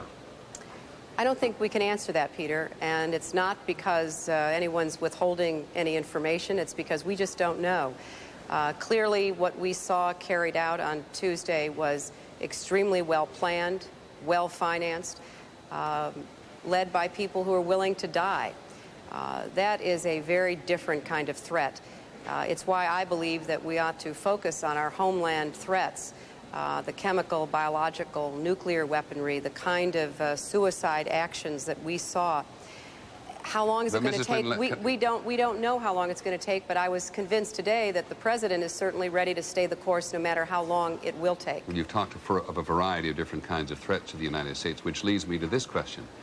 Should the Congress place any limits whatsoever on President Bush's ability or determination to pursue this?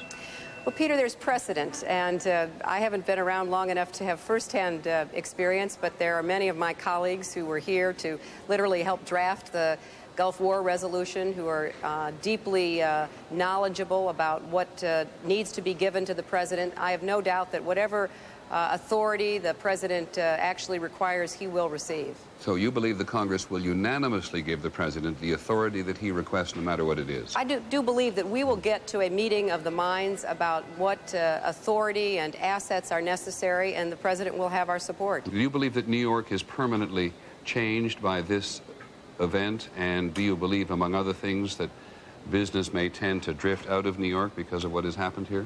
I don't believe business will drift, Peter. In fact, if anything, I believe that there will be many people who currently have businesses that have been shut down because of the attacks, and even others who will want to show their support. You know, New York was targeted because we represent so much of what America is and can be around the world in the lives of countless millions and billions of people. Do you support rebuilding the Twin Trade Towers, as some people have suggested, as a symbol that New York City cannot be intimidated? If it's feasible and appropriate to rebuild something like the towers, I would certainly be in favor of that, but we're a long way from making those decisions. Right now, we have to continue to do everything in our power to try to rescue anyone who might still be alive, and then we have to turn to the hard work of identifying those who are missing. We have to provide the mental health services, the grief counseling. We've got literally thousands and thousands of people out of work. You know, I just got a call from people representing janitors who don't have any work to go to. They've got people missing, but they also have people who are now without an income. We know that there is going to be so much that has to be tended to in the immediate days following this, that I think we have to put people's needs, the humanitarian concerns first. But, you know, we'll get around to making sure that what New York is and what New York symbolizes will never, ever be missing from the landscape of America and the world. Peter Jennings talking earlier this evening to New York Senator Hillary Clinton.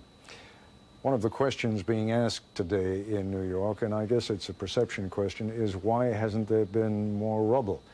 The World Trade Center buildings, which after all were about 110 feet high, seem to have turned into a relative pile of dust.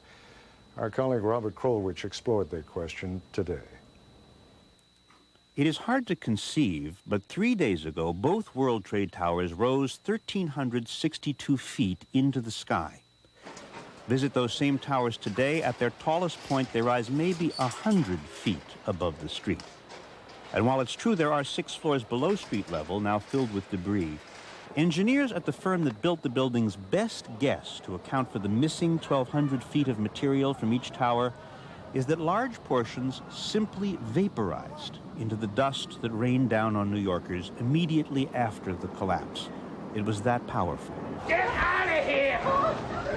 We're talking here about 43,600 windows, 600,000 square feet of glass, 200,000 tons of structural steel, 5 million square feet of gypsum, 6 acres of marble, and 425,000 cubic yards of concrete, turned in good part into a cloud, says environmental medical doctor Stephen Levin.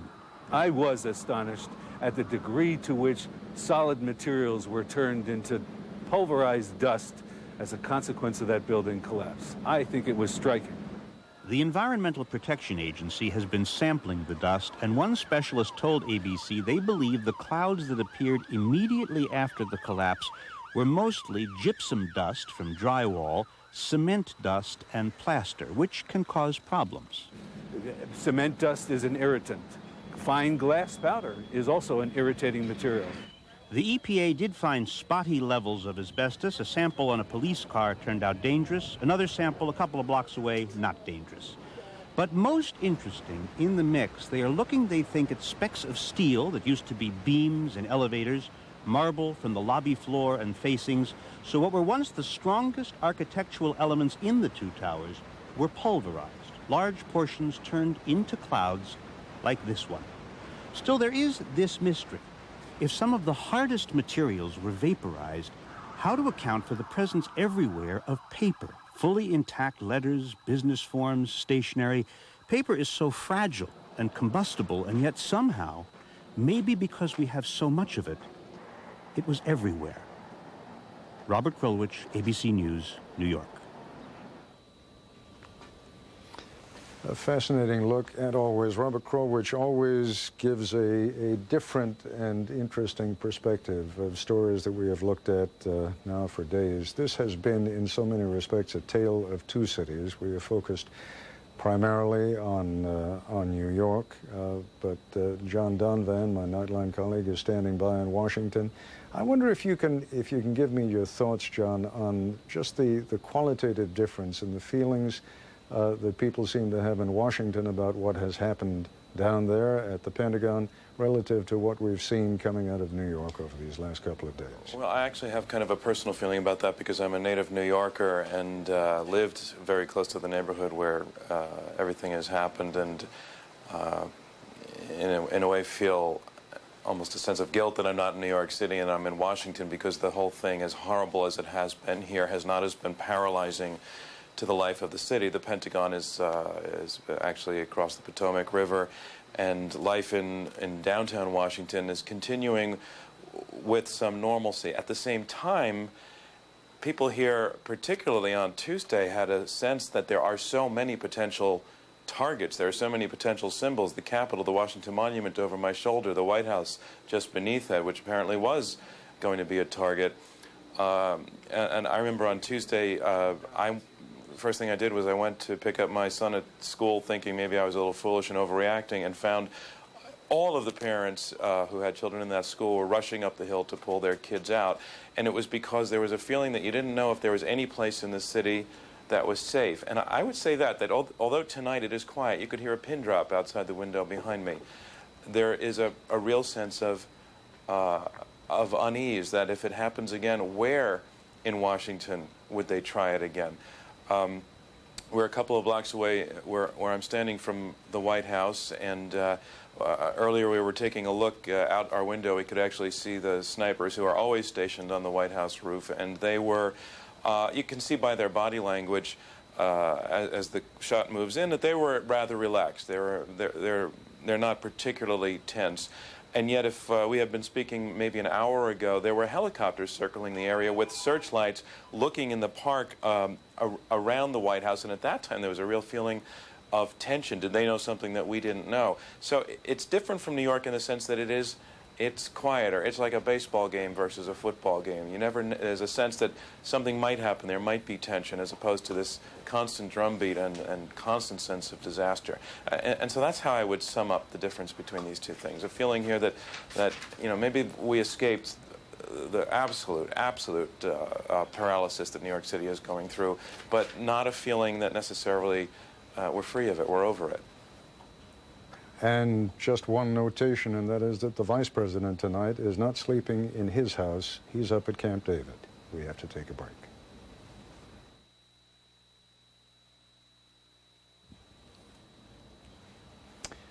This is Ted Koppel reporting tonight from London.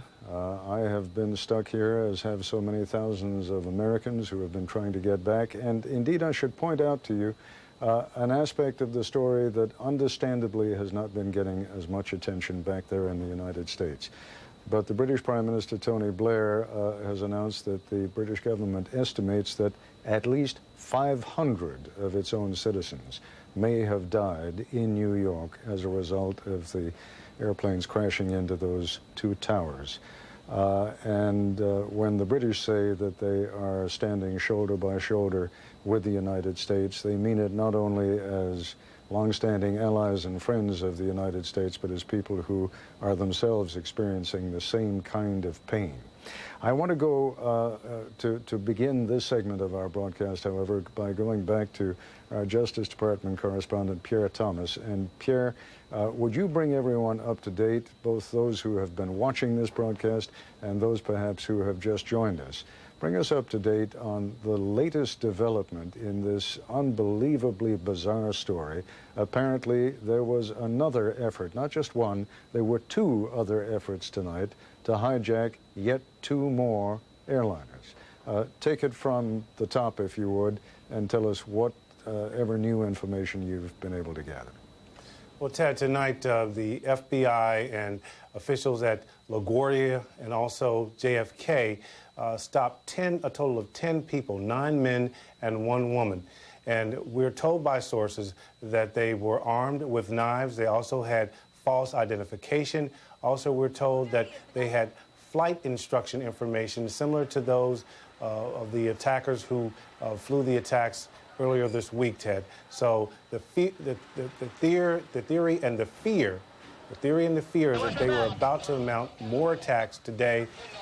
The FBI, we're told by sources tonight, continue to look for additional associates. Also, there's a possibility, some officials are very concerned that there could be additional hijackers planning more attacks, Ted. We talked, Pierre, as you know, to a couple of the passengers who were on one of those airliners, and apparently it was quite a dramatic scene. Again, we have to assume that there are always people who are joining us later in the evening, and people do have other lives. Tell them what happened. I mean, it was quite dramatic. Well, one of the witnesses told us tonight, Ted, that these people came onto the aircraft. Everyone was planning to leave as scheduled. Then there was a dramatic scene when authorities came onto the plane, and they had a struggle with at least a couple of the suspects, and then they were escorted off. The people on the plane were not allowed to leave until the situation was under control. And again, sources are telling us that the fear is that these people were planning to hijack the plane and perhaps try to crash those planes into other parts of the United States. It's unclear exactly where they were headed. Yeah, quite a dramatic scene. I gather as many as 20 uniformed SWAT team members charged onto the plane and subdued At least 2, maybe 3, possibly even 4 people on that plane. They are now in custody and obviously offer the FBI and other investigative organizations an extraordinary opportunity, and I'm sure that they are being questioned even as you and I speak. Pierre, I thank you. It's been a very, very long day for you, and it is just after 2 o'clock in the morning on the East Coast, just after, that would make it just after 11 on the West Coast. Here in London, we are already into Friday. It is 5 after 7 in the morning here. New Yorkers are often portrayed as a tough, steely bunch, but after a monumental catastrophe as the one which struck Manhattan on Tuesday, it really didn't take long for the emotions to pour forth. Here's a report now from ABC's Bill Blakemore. The grieving or frightened family members and friends of the missing lined up around the block all day at Manhattan's 26th Street Armory. We're just trying to think for the best. We just hope that he comes alive. That's our best wishes for him. They were waiting to see lists inside with the names of people treated in hospitals or whose bodies have been identified in the emergency morgues. Most of those we talked to told us of their hope. I'm still optimistic. I am. I have to remain optimistic. You see hope. The people go in and walk in, and you see hope, and it's good. For many, there was no information, no name on the hospital or the morgue lists. A number pleaded with the media to spread word of their missing loved ones, many of whom were last seen or heard from on high floors of the trade towers. Michael Rodriguez is looking for his sister, Lisa King, mother of 2. I don't know if I have anticipation anymore. It's just a matter of, you know, closure. Just need closure, you know what I mean? And I'm sure that's the way a lot of families are feeling right now. Psychiatrist Mark Novick has been counseling family members and rescue workers. About it, the sooner they're able to express their feelings, the better off they are able to deal with it. The lack of any information about the missing is often hardest of all. If I find a body, I gotta find something. I just want to know that he's okay. If he's dead, I know he's okay. Not knowing just continues the anxiety and the uncertainty, and also the unfulfilled wish that something else may take place or may happen. Counselors and grief therapists are trying to help people talk about their fears and their loss, to help family members, friends, anyone affected by the disaster. Psychiatrist Novick says that with this disaster, that's most everyone. I think at this point, millions of people have been involved in this. I don't know what the aftermath is, but it's obviously many people are going to be recalling this forever. Bill Blakemore, ABC News at the 26th Street Armory in Manhattan. Earlier this evening, I debriefed 3 of my ABC News colleagues. We have an extraordinary investigative unit. Our chief investigative correspondent, Brian Ross, John Miller, who for years worked with the New York City Police Department, has extraordinary connections with the police there and in other parts of the country, and Pierre Thomas, our Justice Department correspondent. We sat down and talked about what has been happening today and where the investigations are going. Let's take a look at part of that conversation. Well, what they're telling us so far, Ted, is that they're making great progress. We were informed today by the Attorney General, John Ashcroft, that they have identified 18 suspects who carried out the attack. 5 on 2 flights, 4 on 2 other flights. They are expected to release the names and photographs of these people as early as tomorrow. The other thing that they're telling us on background, Ted, is that they're getting more and more information about just how sophisticated these operations are. Some of the information includes that some of these flight training programs that they participated in cost between $19,000 and $25,000 per course. That is why you're seeing so much emphasis on these flight training schools. And they're saying, again, with that kind of financing, these people were in place and working to carry out these attacks for quite some time, Ted. Who is it who goes to these flight? You know, obviously people go to flight training school because they want to become pilots, but to become a commercial pilot, is it enough to go to one of these flight training schools, or wouldn't that in and of itself raise certain questions about who these people are and what they're doing? Well, Ted, one of the officials I talked to today said, look, one of the things they're quite interested in is why this didn't raise any red flags, that a number of these people were coming in wanting training with this much money to spend, and quite frankly, Ted, the source said that he was just dumbfounded that no one saw any red flags about this and that the federal government had no idea that this type of training was going on in so many different places around the country. We're told that there are at least 3 flight attendant schools, flight training schools that were involved in this, at least 3, 2 in Florida and 1 in Minnesota, Ted. Brian Ross, what is it that you've been able to discover about, and when I say discover, we have just learned, in large measure due to the reporting of John Miller, we've learned now about 2 further efforts this evening, one at JFK and one at LaGuardia, apparently to hijack 2 other American planes. Is there any indication that you're aware of just how many other people might still be out there? Does the FBI have any sense of that at all yet? Well, Ted, the FBI, since the hijackings on Tuesday, began examining the passenger list of all flights that were supposed to take off on Tuesday, already aware then, it seems, that it might be other hijackers who did not carry out their missions.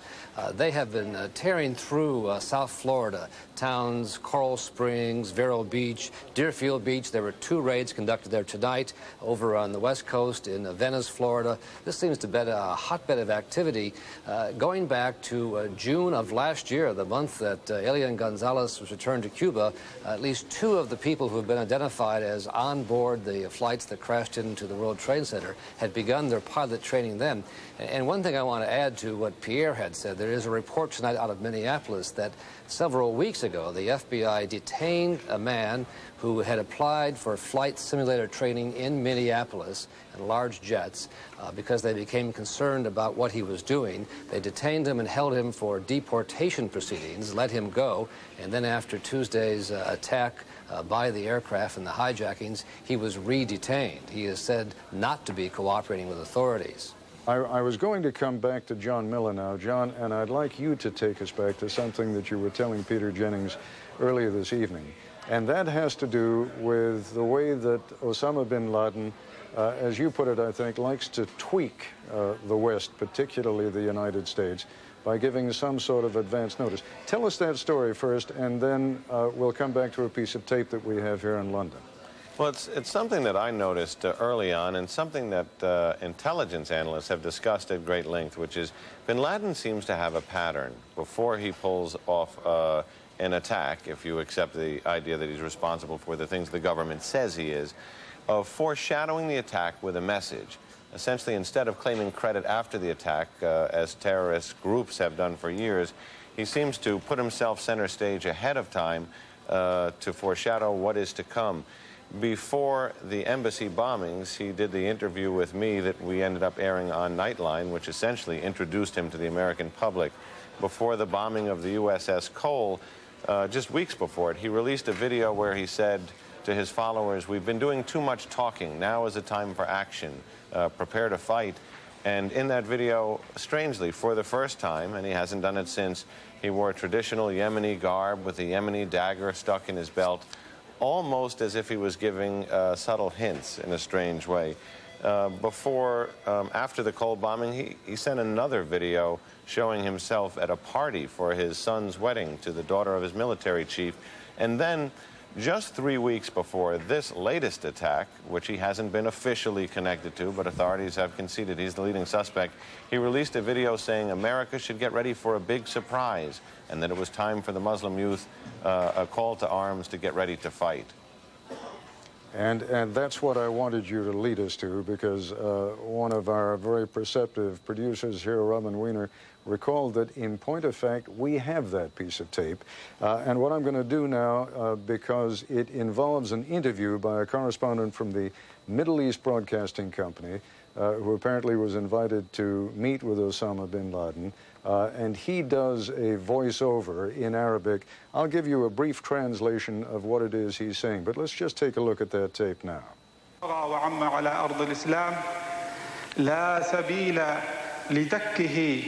There's Osama bin Laden, of course, and in a moment you'll see him sitting down with the correspondent. and I will read you part of the Q&A that took place between them. Following strict security procedure and meticulous body search, says the correspondent, we were allowed to meet Osama.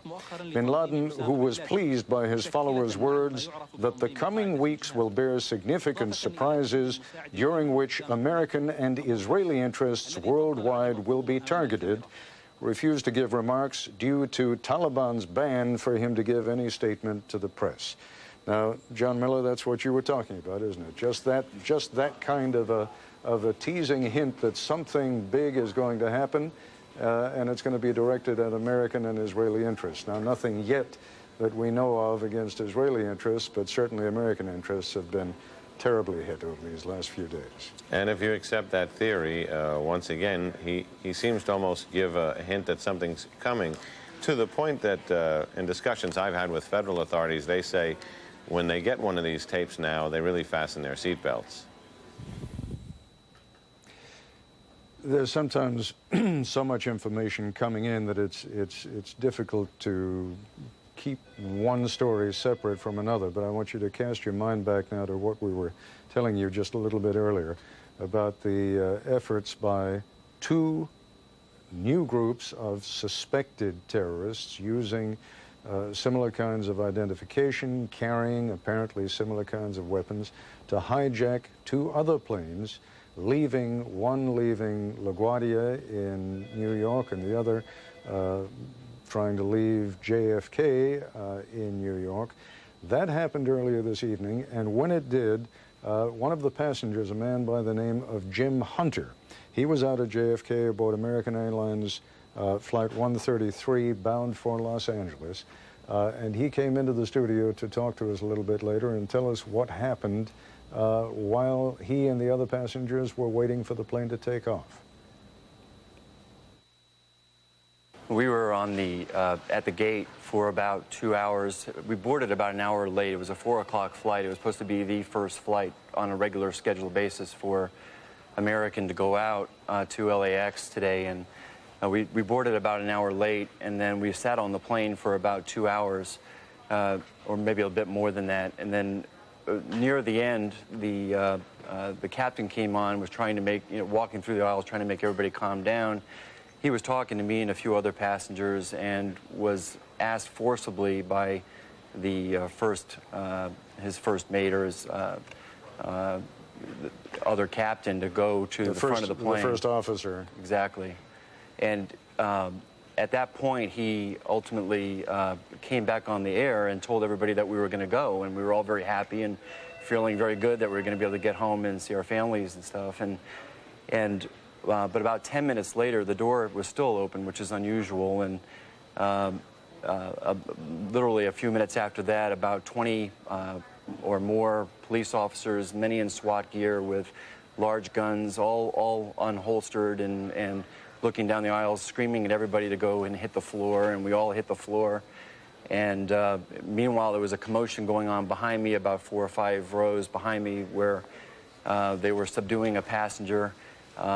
And he was definitely resisting and trying to fight off, but it was obviously worthless given how many policemen were on the airplane. And then 2 other passengers that were right in front of me were ultimately asked to go with authorities as well. They were taken to a galley, handcuffed, and then led off the plane from the front as well. So there was quite a bit of commotion, followed by dogs and looking for bombs and everything else before they would allow us to get off the plane. Well, when you say allow you to get off the plane, no chance that plane was going to leave tonight. I guess you were all escorted off the plane. But let me just turn back to John Miller again for 1 second, because, John, this sounds so remarkably similar, almost identical to what we heard from the other passenger who was on the flight that was leaving from LaGuardia. I just want to be sure, we are talking about 2 different flights here. No, I believe that he was on the same flight from Kennedy. Okay, so this is a description then of what happened at the Kennedy flight. Do we know what happened at LaGuardia?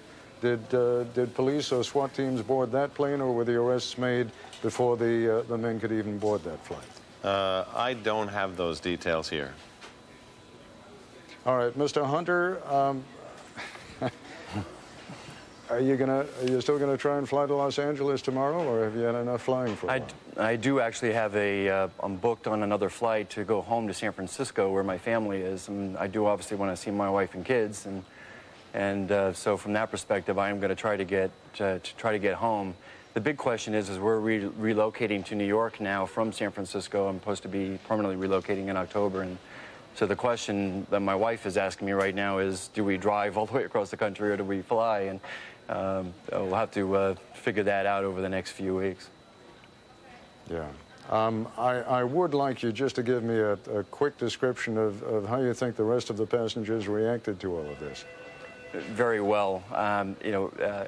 Everyone on the plane pretty much, was obviously shocked by the scene of the police rushing the plane and the screaming that was going on as the man was trying to resist arrest behind us. But everybody, listened to the situation. There was not a whole lot of crying or carrying on. Everybody was, reasonably calm. The woman that was sitting next to me had gone on the floor in pretty much a fetal position, and she was trying to stay as low. We were all getting as low to the ground as we could, just in case any shots were fired. And, it was somewhat unnerving, and we were shaking quite a bit, but the captain and the other, flight attendants came on board, that were on board, were very calming after the incident, and we were playing with the bomb dogs and things like that when the dogs were coming on board, and just trying to calm down.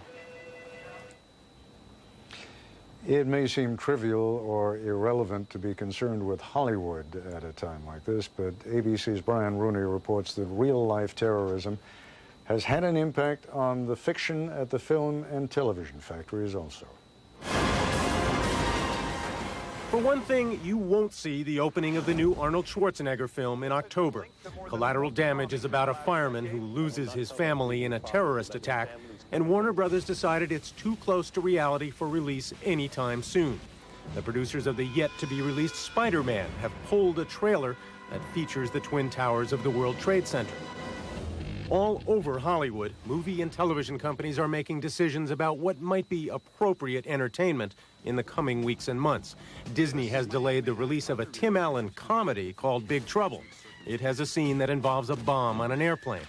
Anything with a terrorism theme could be seen as trouble. That includes the new television programs The Agency and 24. The world of professional sports has decided this is no time for games. NASCAR has canceled Sunday's Winston Cup race. There will be no NFL football this weekend, no Division 1A college ball either. Professional baseball is off until Monday. And the television networks are taking a close look at their offerings for fall.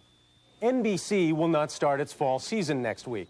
ABC has been examining its scripts and promotional materials for anything that might be found offensive. For instance, the network has been promoting the sitcom Dharma and Greg with this. In a single second, your entire life changes forever. ABC decided there's no way Americans could think that would lead to something funny, at least not right now, and the promo was canceled. We recognize that the country has been seriously traumatized by these events, as we all have as Americans. So we're trying to take a look at the schedule, the content of the programs. Fox Television canceled a Sunday showing of Independence Day, a sci-fi thriller in which whole American cities are destroyed. The replacement, Mrs. Doubtfire, will sit in for viewers looking for diversion. HBO has canceled all advertising and promotion for its fall shows. No full-page ads for the World War II epic Band of Brothers, which they had been heavily promoting. An HBO spokesman said that anything that looks like doing business as usual looks trivial. There is also an immediate economic impact on the television networks, which have gone to 24 hours of news coverage without commercials. By some estimates, broadcasters are losing $100 million a day, and they were having a soft year already. Movie producers face big questions. Do they shoot movies overseas in the coming year when there's talk of military action? Will they even be able to get financing and insurance? And when there is a return to normal times, there could be changes in the use of violence in movies and television. This week is a seminal event. It's one of those mind-bending events that will change the attitudes of a generation.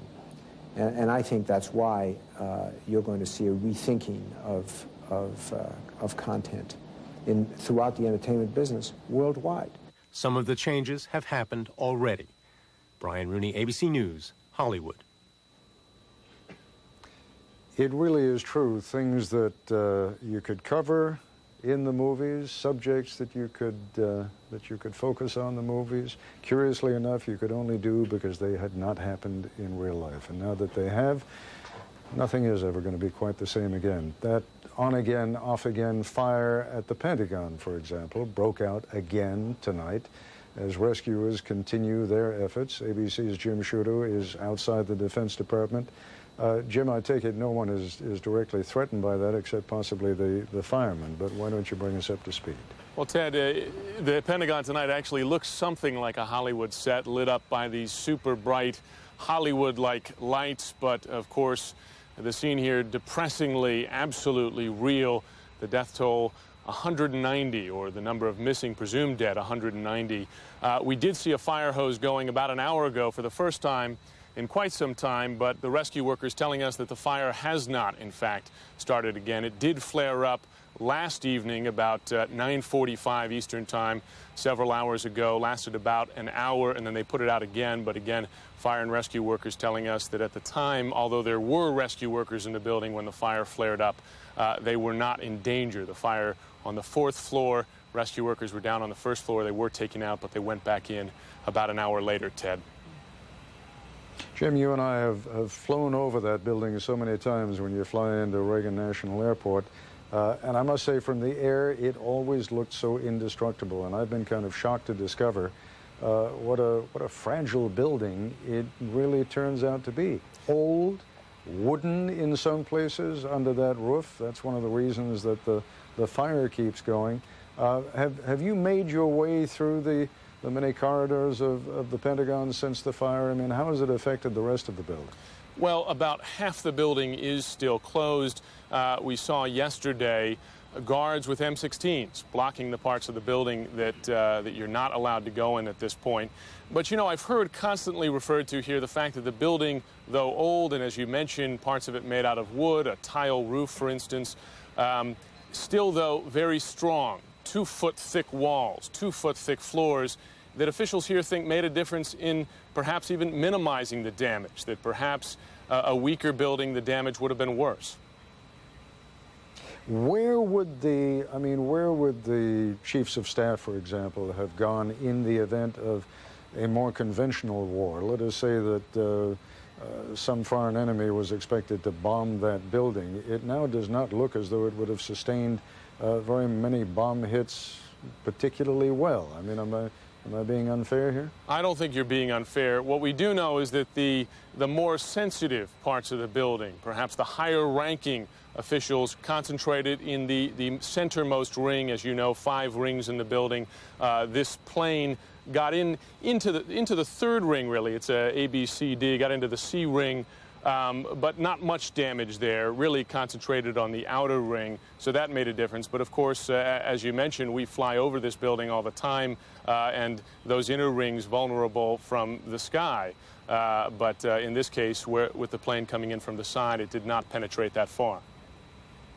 Give us a sense of what Defense Secretary Rumsfeld and I think earlier Undersecretary of Defense Paul Wolfowitz have been talking about today in terms of precautions and measures that will be taken to protect American cities. It seems that we are, in the near future at least, to have the prospect of U.S. warplanes flying defensive patterns over some American cities. What are we talking about there precisely? The Pentagon tells us that they are running combat air controls over 15 to 20 urban areas around the country. And this is one reason why the Pentagon said to us yesterday that they do plan to activate as many as 40,000, perhaps more than 40,000 reservists. That one of the main reasons they need these reservists is to support those combat air patrols. It's a very personnel-intensive operation. It's also an equipment-intensive operation, including planes that in many cases are not particularly new and in need of a great deal of maintenance to keep them up in the air. So, and the sense that this 40,000 figure that we're hearing now is really just a beginning. This is what we what the armed forces believe they will need to support those combat air controls, air patrols rather, but as they expand their action, perhaps more reservists would be called up. You know, it's amazing, Jim, but sometimes the issues that dominate our headlines and seem to dominate the considerations of the administration only a few days ago now seem to have been shunted aside altogether. And if you have any thoughts on the subject, we were, after all, for these last few months, being told that this administration, and this president in particular, is determined to have a missile defense system. That is what he felt and his Secretary of Defense felt was necessary for the protection of the United States of America. And now here, of course, we are confronted by a total surprise, by someone hijacking, someone armed with a box cutter, hijacking a plane and flying that plane into the Pentagon and flying another plane, another two planes into the Twin Towers in lower Manhattan. Is this going to do anything to affect the debate which was raging only a few days ago over a missile defense system? I think without question, because one point that critics had often made of a anti-missile shield was that perhaps the greater risk is from more mundane threats, that terrorists today have other ways of damaging or causing damage inside this country. They could drive a bomb, a truck bomb, up next to important buildings. They could drive materials, even perhaps weapons of mass destruction in the worst case, across the border. No need to build a missile and launch it against the states. That's a point that critics have made. Clearly, as you know, Congress is willing to spend money, $20 billion, to at least initially talk about anti-terrorism efforts. That's just a first figure. Whatever is going to be needed in the short term, I think the question of the missile shield is one that is more of a long-term question. But talking to friends of mine who are aides to senators on both sides, senators and representatives on both sides of the aisle on the Hill, they just described to me how quickly these issues that were so hotly debated and so divisive until Tuesday morning have been pushed aside, and that the two sides coming together and really focusing, and these things that on the Hill were great issues of debate quickly being pushed aside. But also when we think as journalists, the stories that we were covering here with so many resources pushed aside, the Chandra Levy investigation, for instance, clearly now this is the focus. Jim Sciutto, in point of fact, and I thank you, Jim, and again, I know how late it is, 2:30 in the morning there. Appreciate you standing by so late. I want to turn to Chris Bury in Washington once again and pick up really on the last point that Jim Sciutto was making, and that is this is not a time of much debate in Washington. Indeed, it doesn't even seem to be a time of much debate within the United States, at least for the moment, on the issue of how the president is doing and what he should do next and whether he can expect American support. And Chris, you were telling us earlier about a new ABC News poll. Bring us up to speed on that again, would you? Ted, there's no question that Americans are unifying behind the president and the administration in an extraordinary way, even though we should point out that at times of war and national crisis, there is always an effect that pollsters call the rally round the flag effect. But the new ABC News poll conducted tonight shows overwhelming support for the president of George Bush and for an American military response. The president's overall job approval ratings, 88% approve of the way he's doing his job, 12% disapprove.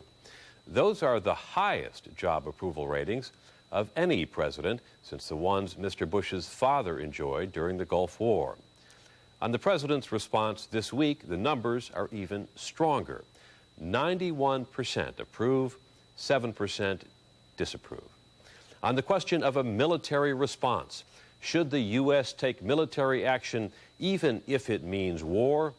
86% support, 11% oppose. When you probe a little deeper and ask Americans if the U.S. should take military action even if there are large numbers of American casualties, the numbers drop but just a little bit.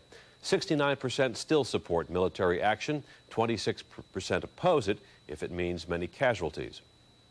Finally, the national mood as Americans look ahead. Do they expect war? 66%, a full two-thirds, say yes, 30% no. As we mentioned, the poll was conducted tonight, earlier this evening. A random sample, 600 interviews, margin of error plus or minus 4, but it's not at all a close call. Americans do approve of President Bush's performance in this crisis.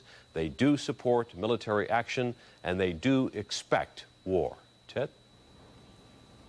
Chris, I was reminded when you talked about the extraordinary support that President George W. Bush is enjoying now, I was reminded of the extraordinary support that his father enjoyed. In fact, it was the highest, they were the highest poll numbers that he ever had throughout his presidency. That was during and, well, first of all, prior to, then during, and of course immediately after the Gulf War. But only a few months later, as you recall, he was defeated by Bill Clinton. And it was not enough for him to win the presidency. So a word of caution, I think, is in order. These numbers are a clear indication that in a time of crisis, the American public does rally around its leaders, and particularly the president. But numbers like that have a way of fading. Quick thought from you, Chris? Ted, you're absolutely right. These numbers are temporary, they're temporal, and other issues may change them, other performances may change them. But there is one difference between now and the Gulf War, and that is this time there is a much greater degree of congressional solidarity. This time you have members of both sides of the aisle, both parties, supporting the president in a way they did not before the Gulf War. Ted? All right, Chris Bury, thanks very much indeed. We are going to take a short break now and allow our stations to sort themselves out, and then we will be back. I'm Ted Koppel in London.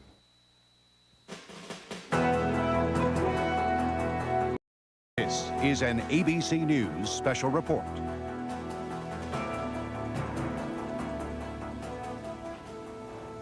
2:35 in the morning here in London, and it has been another extraordinary day. As you probably know by now, and if you don't, let me be the first to tell you, there were two further efforts today to hijack two other American airliners, one at John F. Kennedy Airport in New York and the other at LaGuardia Airport in New York. Both of those efforts failed. All of the men who made that apparent attempt are now in custody and being questioned. How to sum up a complicated, emotional, and confusing day? It is not an easy assignment, but whenever we have a particularly tough assignment like that, we give it to my Nightline colleague, John Donvan. Security in our airports. Today, it was back and forth, offense and defense. Offense, the president again speaks the language of war. But now that war has been declared on us, we will lead the world to victory. Defense, a suspicious package found in the Capitol, everyone out of the building. Well, they have just evacuated the Capitol, Peter. We don't know the reason, whether it's anything legitimate or not. Of course, as you've been reporting all day long, there have been bomb scares everywhere. Offense, progress on the investigation. The total number of hijackers, to our best estimate and our best knowledge, given the information at this time, on the 4 planes that crashed was at least 18. Defense, a report on the vice president from ABC's Terry Moran. Vice President Cheney, who we have seen only once since the attacks on Tuesday, that was at the National Security Council meeting that the president chaired yesterday, has been taken to Camp David. That happened around noon today. Offense, the Secretary of State talks up the ante. We are assembling the evidence that will tell us in a way that the world will fully concur with us who was responsible for this. And when we have done that, we will announce it. And at that point, we will go after that group, that network, and those who have harbored, supported, and aided that network to rip the network up. Defense, 10 individuals trying to board flights at New York's LaGuardia and Kennedy airports raise suspicions and are detained. The city's airspace, opened only this morning, is closed again. And that's how it was here today. The Capitol is still jittery, and so is the nation. For example, people have been told that they can fly again, and yet not a lot of passengers are sure that flying is safe. On the one hand, there is a deep sense of mourning for The lives lost now estimated to be settling in around 5,000. On the other hand, there is a deeper sense of resolve, particularly among government leaders, that whoever did this must be made to pay for it. The question remains whom? Piecing together evidence to answer that question, investigators today came across the flight recorder that went down with United Airlines Flight 93 in Pennsylvania. They have also heard a ping from the flight recorder buried with the jet that crashed into the Pentagon. In Germany, meanwhile, police are following up leads provided by the FBI. Mike Lee was there today for ABC News. The investigative trail being followed here could well lead beyond the 3 suspected hijackers believed to have lived in Hamburg. German prosecutors say they are now conducting a widespread investigation into an undisclosed number of Arabs living in Germany on suspicion of belonging to one or more terrorist organizations. In New York City, Mayor Giuliani today continued serving as not just his city's, but the nation's voice of reassurance, even when delivering bad news. We have the gruesome and horrible situation that in many cases we recover only parts of bodies. And we have 70 in that category. So there's 94 bodies, 70 body parts. And I'm sorry that I have to describe it that way, but that's unfortunately the situation that we're facing. We have 4,763 people on the missing persons list. That's a list that's as inclusive as we can make it. The president was more visible today. He made a phone call to Giuliani and New York Governor Pataki. The press was invited to listen in. But make no mistake about it, my resolve is steady and strong about winning this war that has been declared on America. It's a new kind of war. And I understand it's a new kind of war. And this government will adjust. And this government will call others to join us. The president also visited people wounded in the Pentagon fire. He was visibly moved by this, no doubt, having heard stories like the one this survivor shared today. About 10 seconds later, I heard a whistling, like a whistling sound and a rumble, and then just a big whoosh of like, it felt like air at first, but then I realized it was fire, just a big ball of fire that kind of came in. It felt like it came in through the window, and it just kind of engulfed us. There were no new survivors brought out of the Pentagon's wreckage today, nor are any expected. Dead, they recovered some dead. The number here is estimated at 190, including people on the jet that crashed into the walls.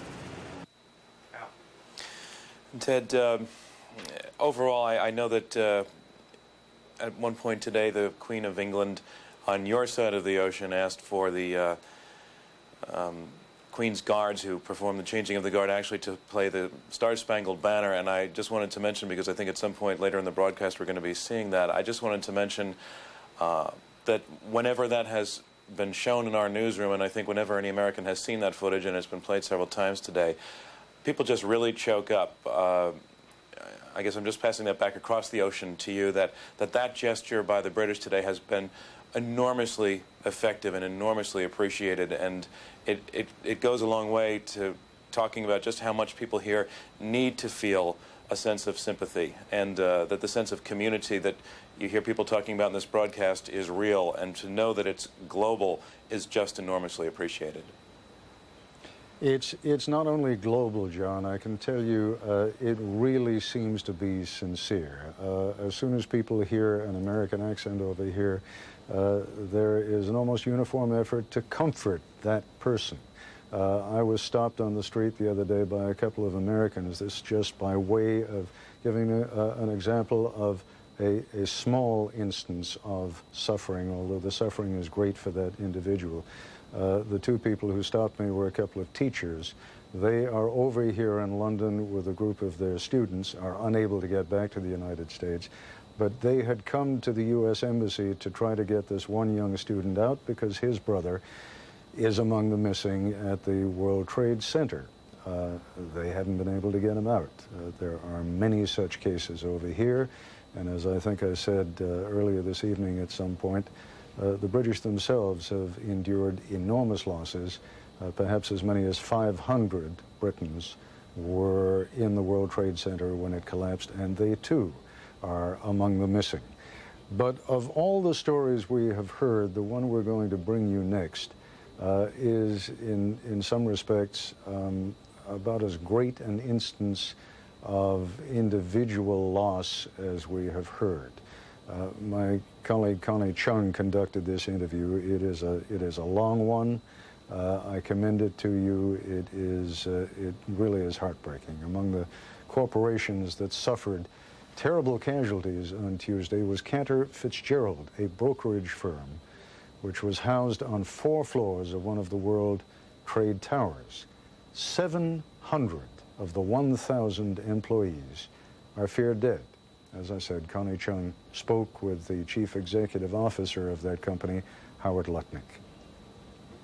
To some on Wall Street, Cantor Fitzgerald sort of symbolizes the devastation of the terrorist attack when American Airlines Flight number 11 crashed into the North Tower. It cut off any hope of escape for almost all of the Cantor employees. The global leader in real In the high-flying world of high finance, the company of Cantor Fitzgerald occupies an elite position. Last year, the firm handled $50 trillion of business as an exchange market for banks and companies doing trades in the global bond market. And for its headquarters, Cantor chose an elite location, proudly showcased in its corporate video, the North Tower of the World Trade Center. About 1,000 of Cantor's employees worked on the 101st, 103rd, 104th, and 105th floors of the tower. Doug Gardner was the chief financial officer of Cantor. His wife, Jennifer. Doug is everyone's shoulders. If you need support, his shoulders. If you need money or a helping hand, there was his hands. If you needed legs for a basketball game, he was there.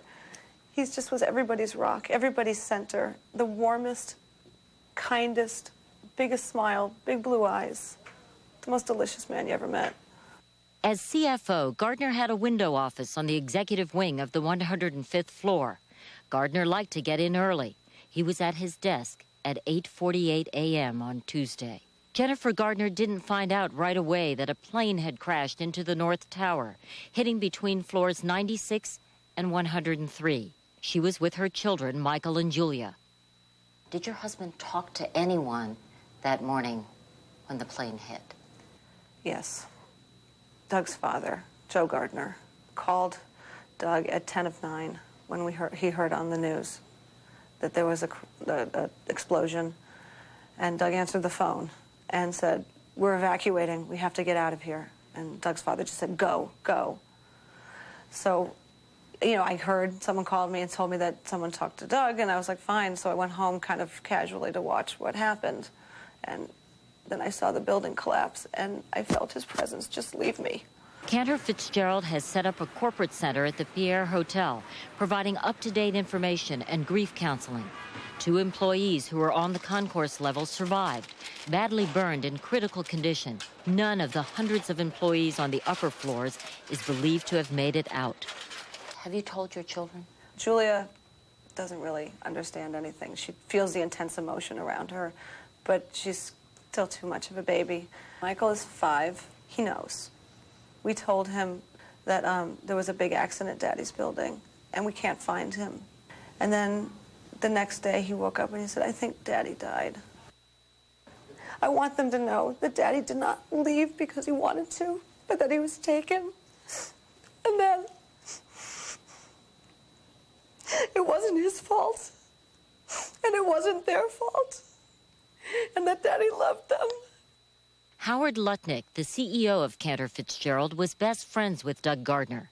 Lutnick had been on top of the world, celebrating his 40th birthday this past July in Europe with Doug and Jennifer Gardner and other friends in the company. Last Tuesday, his world and his company crumbled around him. Of the 1,000 Cantor employees at the Trade Center, only 300 are accounted for at this time, and none was at the building at that time. This immense human loss has truly devastated the chairman and CEO, Howard Lutnick, whose own brother is missing and presumed dead. You have suffered such great professional and personal loss. I mean, what is the fate of your brother? Well, my brother was on the 103rd floor. He worked for me, and he worked at Cantor, and he called my sister just after the plane hit, and he told her that he said that the smoke was pouring in. He was stuck in a corner office. There was no way out, and the smoke was coming in, and he's not good, and things are not good, and he's not going to make it. And he just wanted to say that he loved her, and he wanted to say goodbye, and tell everyone that he loved them. And then the phone went dead. So while I'm the head of the company, I'm trying to help my 700 employees who are missing their loved ones. I'm just another one of them. Just another one of them. Normally, you would have been in your office on which floor? 105th floor. On the 105th floor. And yet you didn't go in early that morning because of a critical decision you made. My little boy, I have a 5-year-old, and it was his first day of kindergarten at Horace Mann, so I took him for his first day at big boy school. And because of that, I was late getting down to the office, and therefore I wasn't in the building. I was on my way to the building instead. And when you got to the building? Well, I saw the building on fire, so I didn't go in. But I stood at the door off of Church Street, where there were flags there, and I stood at that door, and people were coming out, and I was yelling at them, to run and get out. And there were police sort of around me yelling at people, telling them to get out, and I would ask them what floor they were coming from, what floor are they coming from. Someone would say 55, and I'd scream, we have 55, and because I kept wanting to get up the building and get people out of the building. Because all your employees were on? 101 to 105, the top floors of number 1 World Trade Center, which they call now the North Tower. So how high was the highest number that you got to? I got to the 91st floor, and I knew if I got one employee, if one person came down from that floor, then I know that there had to be others. There would be others behind them. There would be others going out other doors that would be good. But I got up to 91, and then I heard this sound. It sounded like another plane was going to hit the building, but it didn't sound like it was far away. It sounded like it was like right where the ceiling is above us. It was so unbelievably loud, and someone screamed out, "Another one's coming!" So I just turned around and ran, and I was running. What was it? It was number 2 World Trade Center collapsing. So I'm standing underneath a building like an idiot, and I start running, and I'm trying to get ahead of the smoke, and then the smoke comes around the corner on Trinity Church where I ran and knocks me down underneath a truck, and I'm sitting there in this black, the blackest black that can ever be. I reached up, I tried to see if I could see, and I took my hands and I put it up, and I actually touched my eye, and it was so much smoke, and I wasn't smart enough. You couldn't even see your own hand? I couldn't see my hand. I could feel the particles in the air. They were like this big. I could feel them going in, and I couldn't think to pick up my shirt and put it. I was just sitting there thinking, I can't believe it. I can't believe by standing there I died. So I just start walking. I just start walking straight, and I just walk straight, and I just keep walking straight. And I called my wife 4 hours later, and she was hysterical crying, and so I understand why it took lots of people a long time. I'm a pretty together person, and 4 hours I just walked north. I just kept walking. One of your other offices had a squawk box open, and the other offices were able to hear the screams. Is that true? I don't know that they heard. It is true that we have a squawk box. Yeah, we have a speakerphone because all our offices are connected in our equity business. They're all connected to each other because they talk to each other all day, and they heard them saying, we need help, we need help, we need help. It wasn't screams. There was nowhere to go. You couldn't go down. You couldn't go up. There was nowhere to go. But I don't know of a single one of my employees who got down. Zero. And it's really sad. But I think we're all pulling together with the view that we want to make things happen for them. We need to take care of them. We need to figure out how to take care of them and give them more, take care of them. And I think it's going to be a different kind of drive than I've ever had before. It's not about It's not about my family. I get to kiss my kids. I get to kiss my kids tonight. But other people don't get to kiss their kids. And I just have to help them. And I think what's amazing, and I think it's amazing, you have 300 people. They lost all their friends. They lost the person to their left. They lost the person to their right. And they call me up and they say, I want to go to work. I say, why do you want to go to work? Let's just go to funerals. And they go, no, I want to go to work. I can't stay home. I can't stay home. I have to work. I have to do something. And so they actually wanted to try to figure out how to be in business. It's unbelievable. It's crazy. It doesn't make any sense. But the reason they want to be in business, and there's only one reason to be in business, is because we have to make our company be able to take care of my 700 families. 700 families. I have 700 families. Just, I can't say it. I can't say it without crying. You spent hours and hours talking to every family member. You have spent hours at the Pierre Hotel in that ballroom. Well, I go in, I just tell them, look, I'll answer any question you want, anything about it. But I lost my brother, and I'm in no different position than you are. I'm not any different. I'll just tell you everything I know.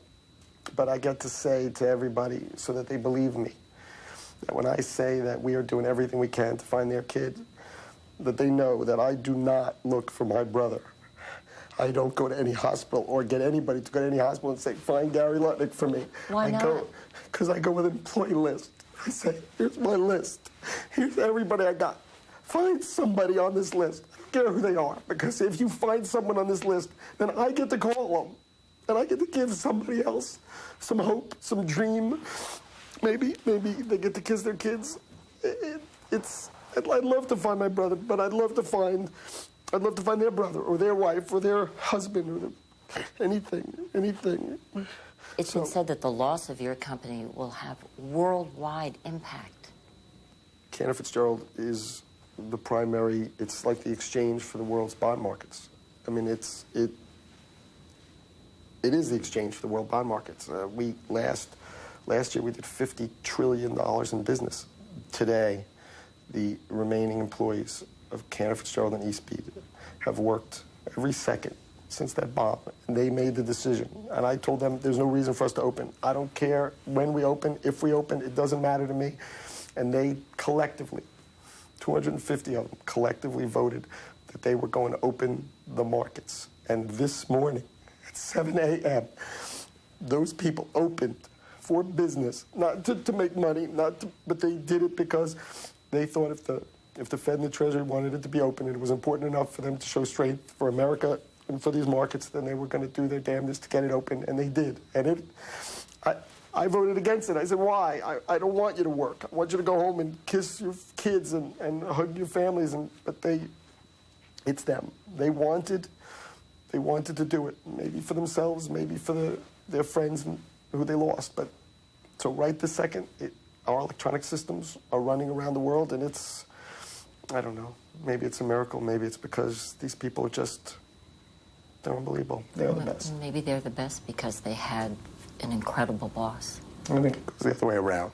I think you can only be a good boss if you have the right people. And I'm glad they chose to be with me, but I'm the saddest person in the world that they chose to be with me. Because if they would have chosen to be with me,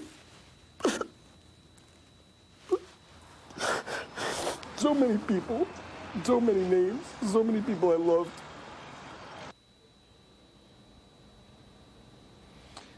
$700 people missing out of a company of 1,000. You can understand the anguish.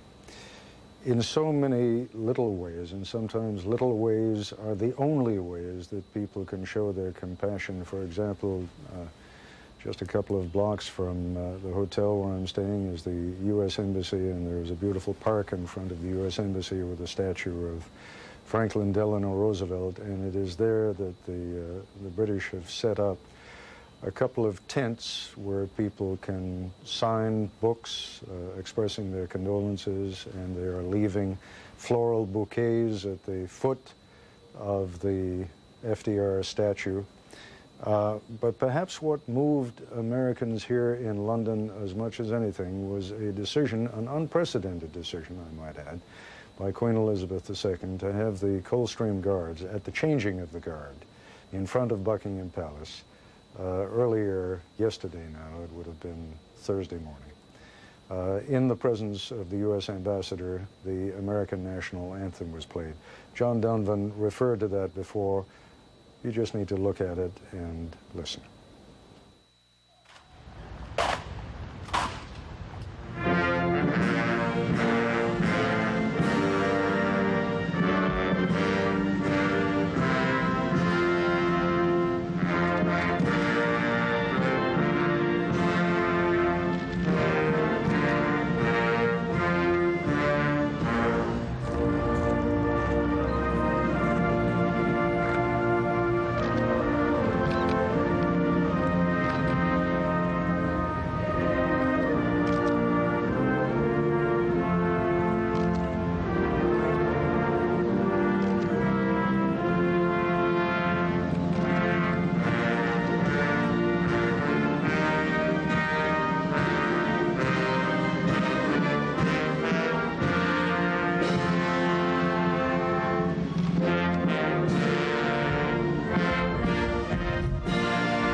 So many times when we take these symbols of a nation for granted, whether it be the national anthem or, as Dean Reynolds reports, he went out and took a look at why it is and how it is that so many Americans now feel drawn to fly the flag.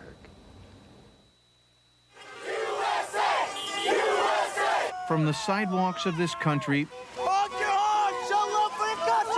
to the skylines of its cities, the American people are sending a strong message of solidarity this week, and they're writing it in red, white, and blue.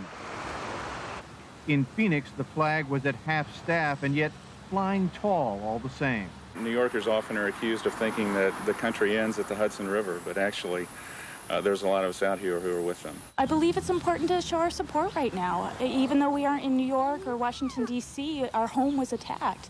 In Detroit, the effect today was electric. In Minneapolis, Carrie Mosher said her decision to buy a flag was impulsive. Actually, we've never been big on flags, and it seems really, really important and appropriate. I've been just stunned for 2 days. And this is honestly the first day I've been able to go out and do anything. And the first thing I wanted to do was get a flag. In Chicago, flags dotted the desks at the Chicago Mercantile Exchange. Large flags or small, the reason to unfurl them was the same. We're all Americans. We want to do something at a time like this. You guys are the only place to have flags. Yeah, it's the third place I've been. At stores across the country, there's been an almost 4th of July run on flags. Lucia Duff's lawn is full of them now. I feel sort of embarrassed we didn't have an American flag hanging around, and I'll never let that happen again. For Steve Gritton of Evanston, Illinois, the time is right. It's just one of those overt symbols that says we are behind the country in their efforts to do the right thing in this time. The colors are a very overt symbol for Linda Slocum of New Jersey. Tell me about the attire. What? It's my middle finger to the terrorists, my shirt. At one flag manufacturer in Chicago, the tempo is picked up, to say the least. And it's just been crazy. The Betsy Ross of this outfit is Teresa Sam, who hails from Ghana. She was not born here, but Teresa understands the importance of her work, the lump-in-the-throat emotion attached to the cloth, and the need to make perfect every stitch, every star, every stripe. Because this is to show that, yeah, America, we have to do something to be proud of, and working on an American flag make me feel special. And flying the Star-Spangled Banner now clearly gives millions of people a special feeling, a good feeling. That's why it's always been more than just a flag, and always will be. Dean Reynolds, ABC News, Chicago.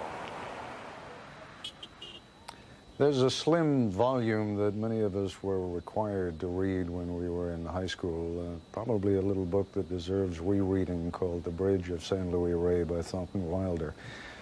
Talks about the collapse of a bridge and how it was that happenstance caused some people to be on the bridge when it collapsed and others not to be on the bridge and to survive. And when I hear the story of Howard Lutnick, who lost his 700 employees, 700 out of 1,000, and his decision to stay home with his little boy that morning and therefore going to work a little bit later, how many thousands of stories like that there must be. I just want to turn for a final thought or two to my colleagues Chris Bury and John Donvan, both of whom are in Washington. John?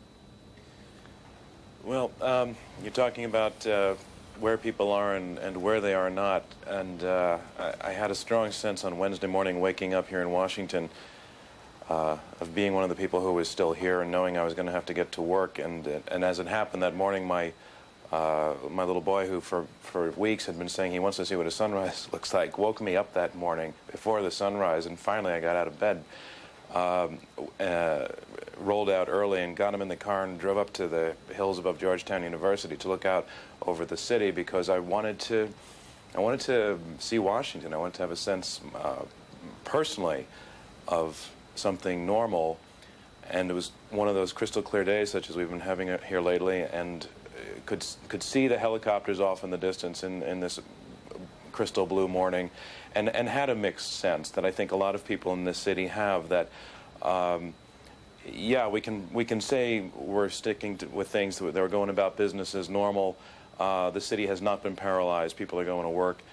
We're all going to work. But at the same time, there is a sense that history changed this week, or I think as George Will wrote, we have ended our holiday from history, and it's a different world now. Chris, I'm sorry, you've only got about 10 seconds. You got any final thoughts? Well, Ted, as you know, I drove about 900 miles from Mississippi the last few days, and the outpouring of support and signs and services and people we talked to along the way was just extraordinary. That's it from all of us. I'm Ted Koppel in London. Good night.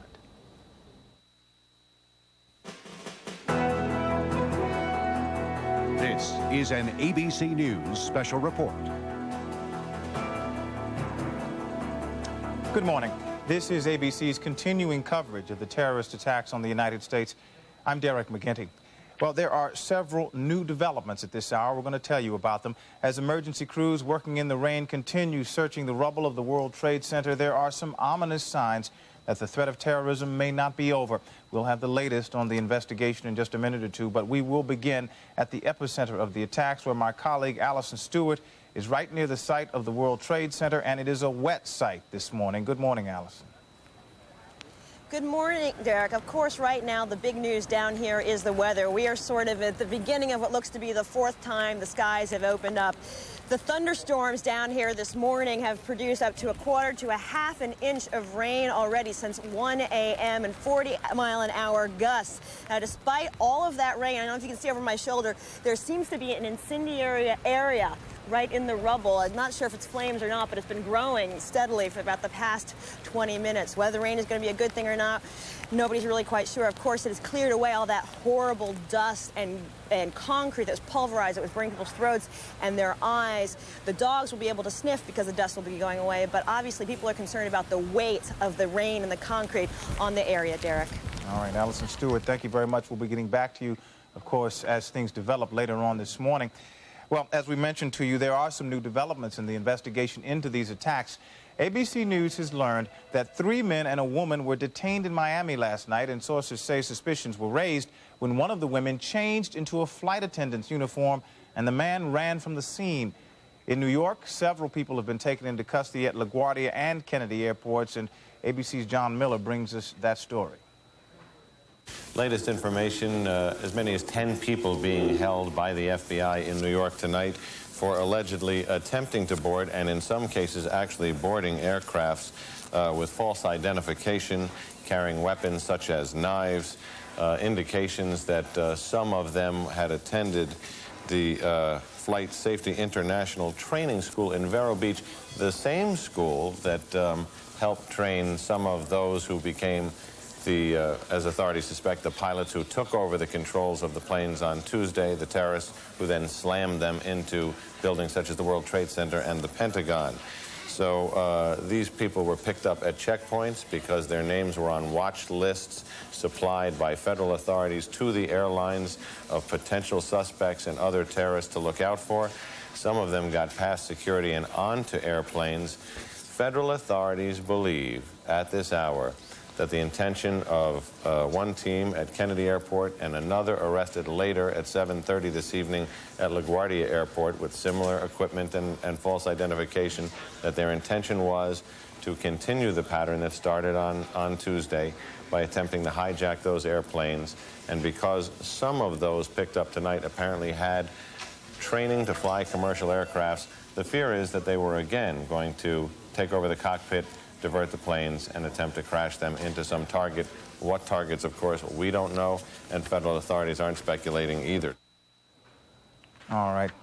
And, of course, the upshot of all this is that the effort to get the nation's airlines back up and running again is placed in some question. All three New York airports, Newark, LaGuardia, and JFK, are still closed. We now take you back down to our colleague Allison Stewart, who is out in the rain where efforts continue to unearth the remains of folks who were, of course, killed in the terrorist attack. And there is evidence that the rain is making a difficult task even more difficult. Allison, what do you have for us? Hi, Derek. Yes, I'm joined by a structural engineer. Excuse me, so your name? Ted Betts. Ted, we've heard so much about the surrounding buildings, their structural, whether they're compromised because of what has happened. How are you measuring whether a building is possibly going to collapse?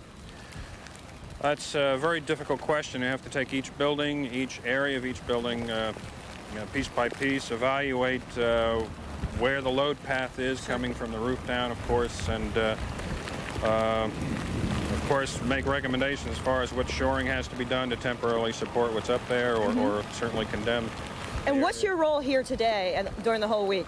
My role here was to come down as a structural engineer, but I wasn't able to meet up with my team, and rather than sit around and watch, I started helping on a bucket brigade. So truly, I've been a laborer here today, yeah.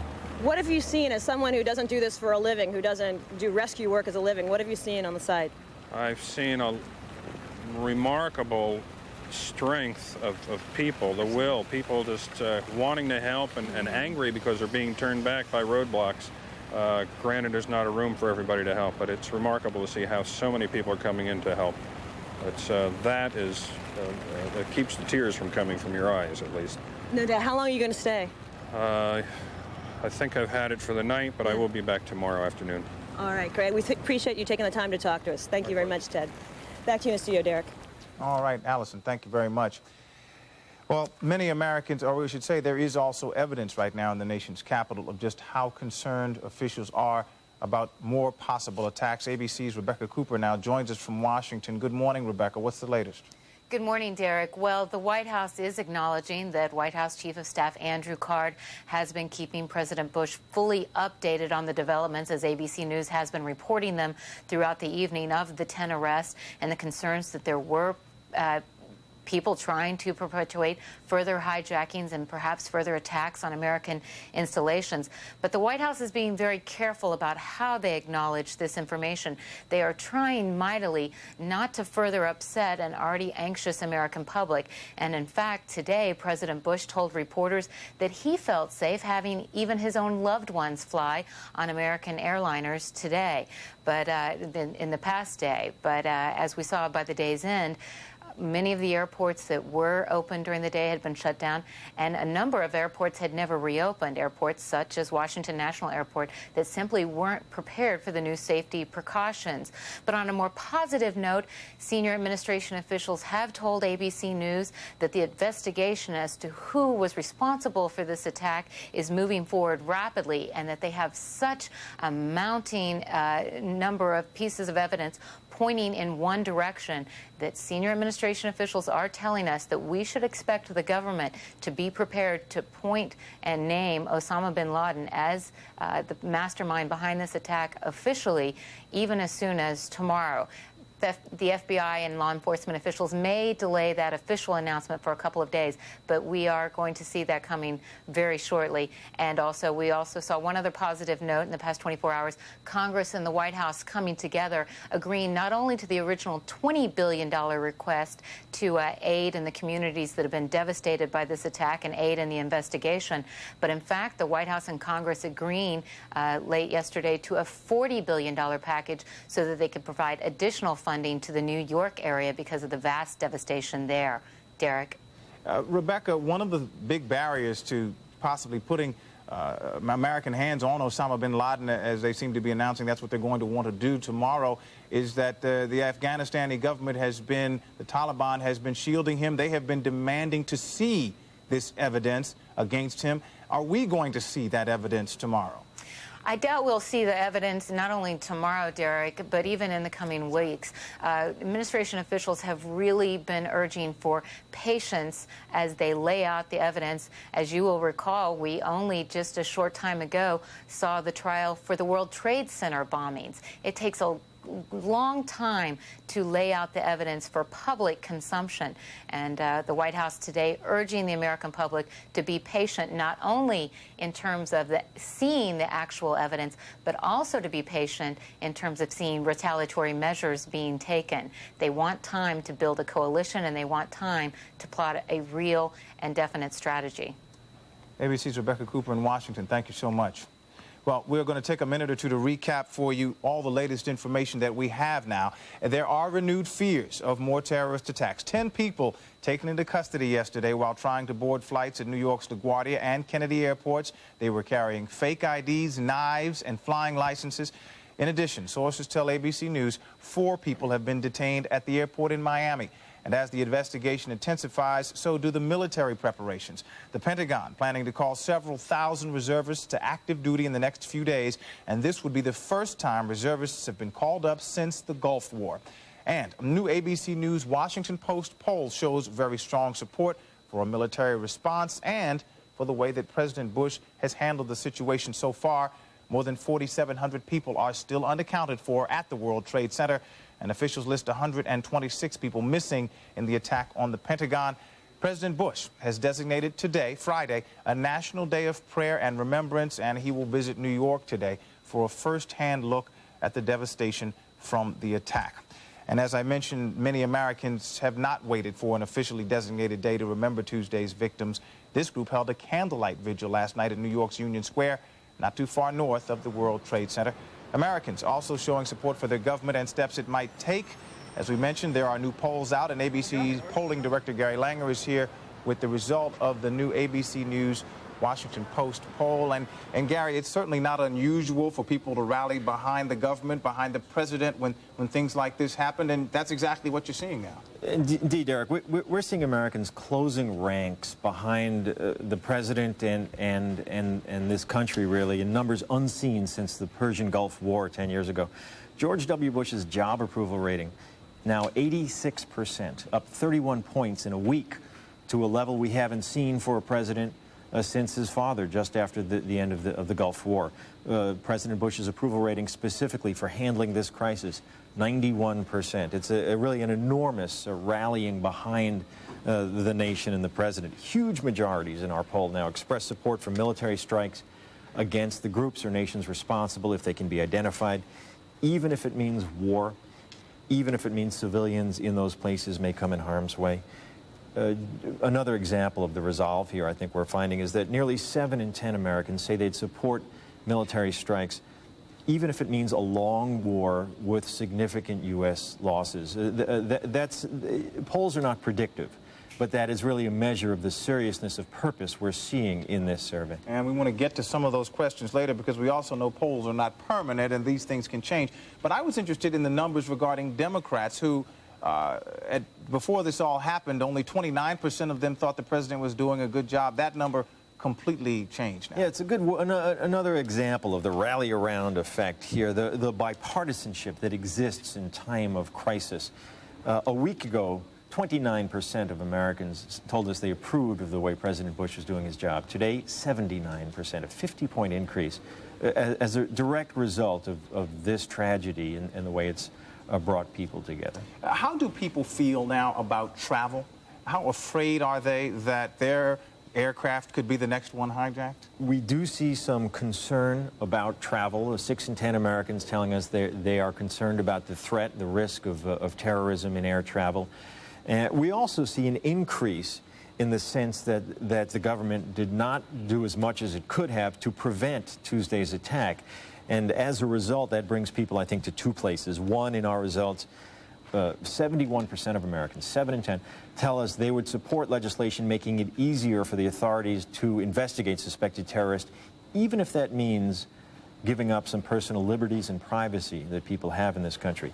And another, 98% of Americans tell us they support new security measures at airports, even if that means long delays in air travel. 98%. You don't see that in polling. Hasn't that been pretty consistent, though, over the last several years when we've seen increased security after terrorist attacks in other countries and warnings of attacks, that Americans have been pretty supportive of the idea that I'm prepared to give up some convenience for some safety? We do see that. Americans tend to come together and to express a willingness and to be indeed willing to make sacrifices when they see a good purpose for it. And indeed, that seems to be the case here. As you mentioned earlier, polls aren't predictive. We don't know where opinion will go. But opinion tends to be more stable than it sometimes gets credit for, and tends to change only when the facts change that create some reason for it to move. A good example, I think, is the Persian Gulf War, in which the buildup took months. Yet public opinion remained high and strong in support of that effort throughout. The public showed patience there, and it's entirely possible they will again. On the other hand, people may or may not have a sense of what an actual ground war in a place like Afghanistan, if it were to come to that, and I should emphasize that, would mean. Do you think that support can stay steady when, as people always ask, when the body bags come home? Do people tend to still stay on the side of a war? It depends. If the case has been made that it is in the vital national interest to do something, public support tends to remain in place. That case has not always been made. There have been past military activities in which the case has really not been made in the public's mind. Somalia, Haiti, even Bosnia.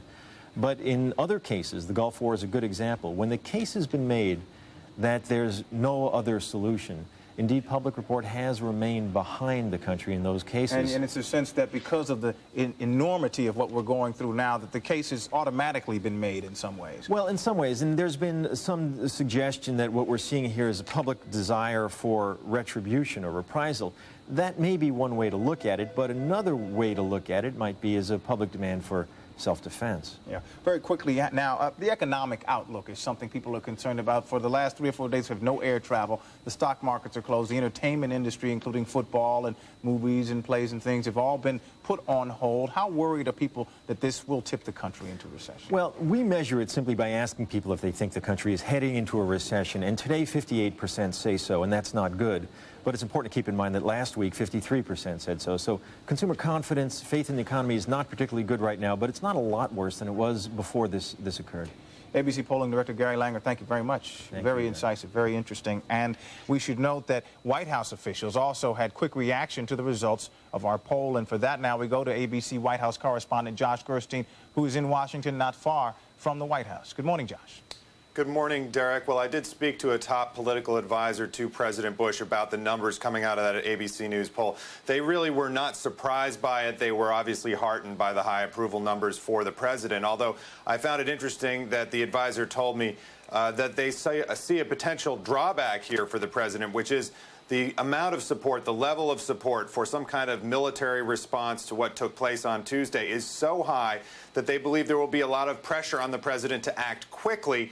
And this advisor said to me the key here for the president is to act prudently. So you actually see advisors coming forward, the National Security Advisor and others, suggesting that it may be some time before the president can act. They're very concerned that there not be a drumbeat that drives the president to take an action when perhaps the military isn't ready, or they're not yet ready to pinpoint exactly who's at blame. Gary Langer just made the point with us that you have to make the case for these things. Is the White House about to make the case for patience? Yes, they certainly are. That's one of the talking points that is being put out by all senior administration officials, that this could be a long battle. We take from that they mean it may not begin for a while. They're going to need to get the resources in place to proceed with whatever military action they decide on. And it may be something that is drawn out over weeks or even months, and they want to get the public ready for that. Now, Josh, the president will come here to New York tomorrow to take a look at the ground zero of this tragic event that we've all seen on television so many times. Talk a little bit about what he hopes to accomplish here, and what kind of security might the president have to have for a trip like this under these very, very special circumstances. Well, security will be very, very heavy. The president will actually go to a memorial service here in Washington, a prayer service here in Washington. He's encouraging Americans around the country at noontime tomorrow to attend church services in memory of those who were lost in the attacks on Tuesday. And the president, after that, will then travel up to New York to talk to some of the rescue workers, to visit with some of the victims, and probably to take an up-close look at the wreckage there. But as you say, security will be very, very tight. They're obviously taking no chances. In fact, just earlier today, they expanded the perimeter around the White House, the security perimeter. On Wednesday, just 24 hours after all this happened, we had tourists actually once again walking right down Pennsylvania Avenue in front of the White House. No more in light of the latest events. The White House has pushed that perimeter out another block or two, making it impossible once again for the general public to get right up to the outside of the White House. Derek? ABC's Josh Gerstein, thank you so much. We turn now again to Ground Zero at the World Trade Center, or where the World Trade Center used to be. And one of the incongruities of this entire week has been, despite the awful events that have transpired, the weather has been abnormally gorgeous. Well, tonight that all changed. That came to an end. The rains came, the thunderstorms along with them. And ABC's Allison Stewart is there out in the rain and tell us exactly how that's affecting the effort to dig through the rubble. Allison? Derek, the gusts of wind are reported to be 40 miles an hour. I got to tell you, they're pretty strong. And it's been actually quite surreal, considering there's been quite a bit of lightning. You've had this incredibly lit up area in the back, and then you've had the lightning surrounding. We talked to some fire workers who were finding refuge in doorways in this Tribeca neighborhood. They said that they are taken off of their area of detail, not all the fire workers, but their area of detail, and they're bringing the large cranes to pick up the huge girders to sort of clear the area. Now, this weather's expected to continue through the morning, through Friday, tapering off, and possibly ending by Saturday, Derek. All right, Allison, thank you so much. Tuesday's tragic events have triggered a wide range of emotions and questions. People are seeking answers, they're looking for comfort as well, and in a variety of places and symbols. ABC's Carol Simpson has more on that. As always, the White House has been a fascination for tourists visiting the nation's capital. But on the third day after the terrorist attacks, people said they felt a special need to be here, to see it, and reflect upon its importance. Like this biker from Virginia, who toured all of Washington's monuments. We'll never look at them again the same. They're still standing, they're upright, they're strong, and despite the just horrible, horrible tragedy, I have a lot of hope that we're going to be better. This family from Ohio. They've heard the news reports about, foreigners and Palestinians and Arabs, and we as parents have to educate them that not all people are bad people. Visiting doctors from India. It's high time that the terrorism is taken care of at its root. Otherwise, the whole world becomes unsafe. A mother from Spain with her twin-year-old daughters. I feel bad because they are going to have to grow up without seeing the World Trade Center, which is a symbol of this country. A mounted U.S. Park police officer said she has been patrolling the streets of Washington and seen the mood change over the past 3 days. We're not numb anymore. We're going to take care of getting those buildings. We're going to get the folks out that are left, and we're going to take action. That's it. This is our country. It will never happen here again. By mid-afternoon, police and Secret Service agents moved in force to clear everyone from Pennsylvania Avenue in front of the White House and across the street from Lafayette Park, the historic meeting place where people feel compelled to gather. It became off-limits. False fire alarms and rumors of bomb threats forced the evacuations of 2 White House annex buildings and the U.S. Capitol. The sense of relief that had been building in the city was suddenly dashed. In its place, more fear of what could happen next. Carol Simpson, ABC News, Washington. Okay. That was ABC's Carol Simpson. Now, as you know, so many people have been so deeply affected by all this, and one of their outlets, one of the things that people have done, and we have stacks and stacks of it, are emails. They send them to us to express their thoughts, some of them angry, some of them sad, some of them just sort of very touching. Here is one from one such viewer. My brother called me up the other night, and it all happened, and he said he loved me, and that was the first time since I've been alive that he said that to me, and it brought tears to my eyes. I hope everyone out there is telling their loved ones they love them, because one day when you don't expect it, they may be gone. My prayers go out to those that have died and their families, and there are hundreds of others a lot like that one. And because of that, ABC News is dedicating its news ticker at Times Square to serve as sort of an electronic bulletin board or memorial to those who lost someone in Tuesday's tragedy. Beginning yesterday morning, users could go to abcnews.com and post their messages to the nation. And on Sunday, abcnews.com will run these messages on the Times Square ticker. That's the lights above Times Square that have letters and messages and often have headlines with various news and information. On Monday, we will additionally scroll the messages for all to see on abcnews.com.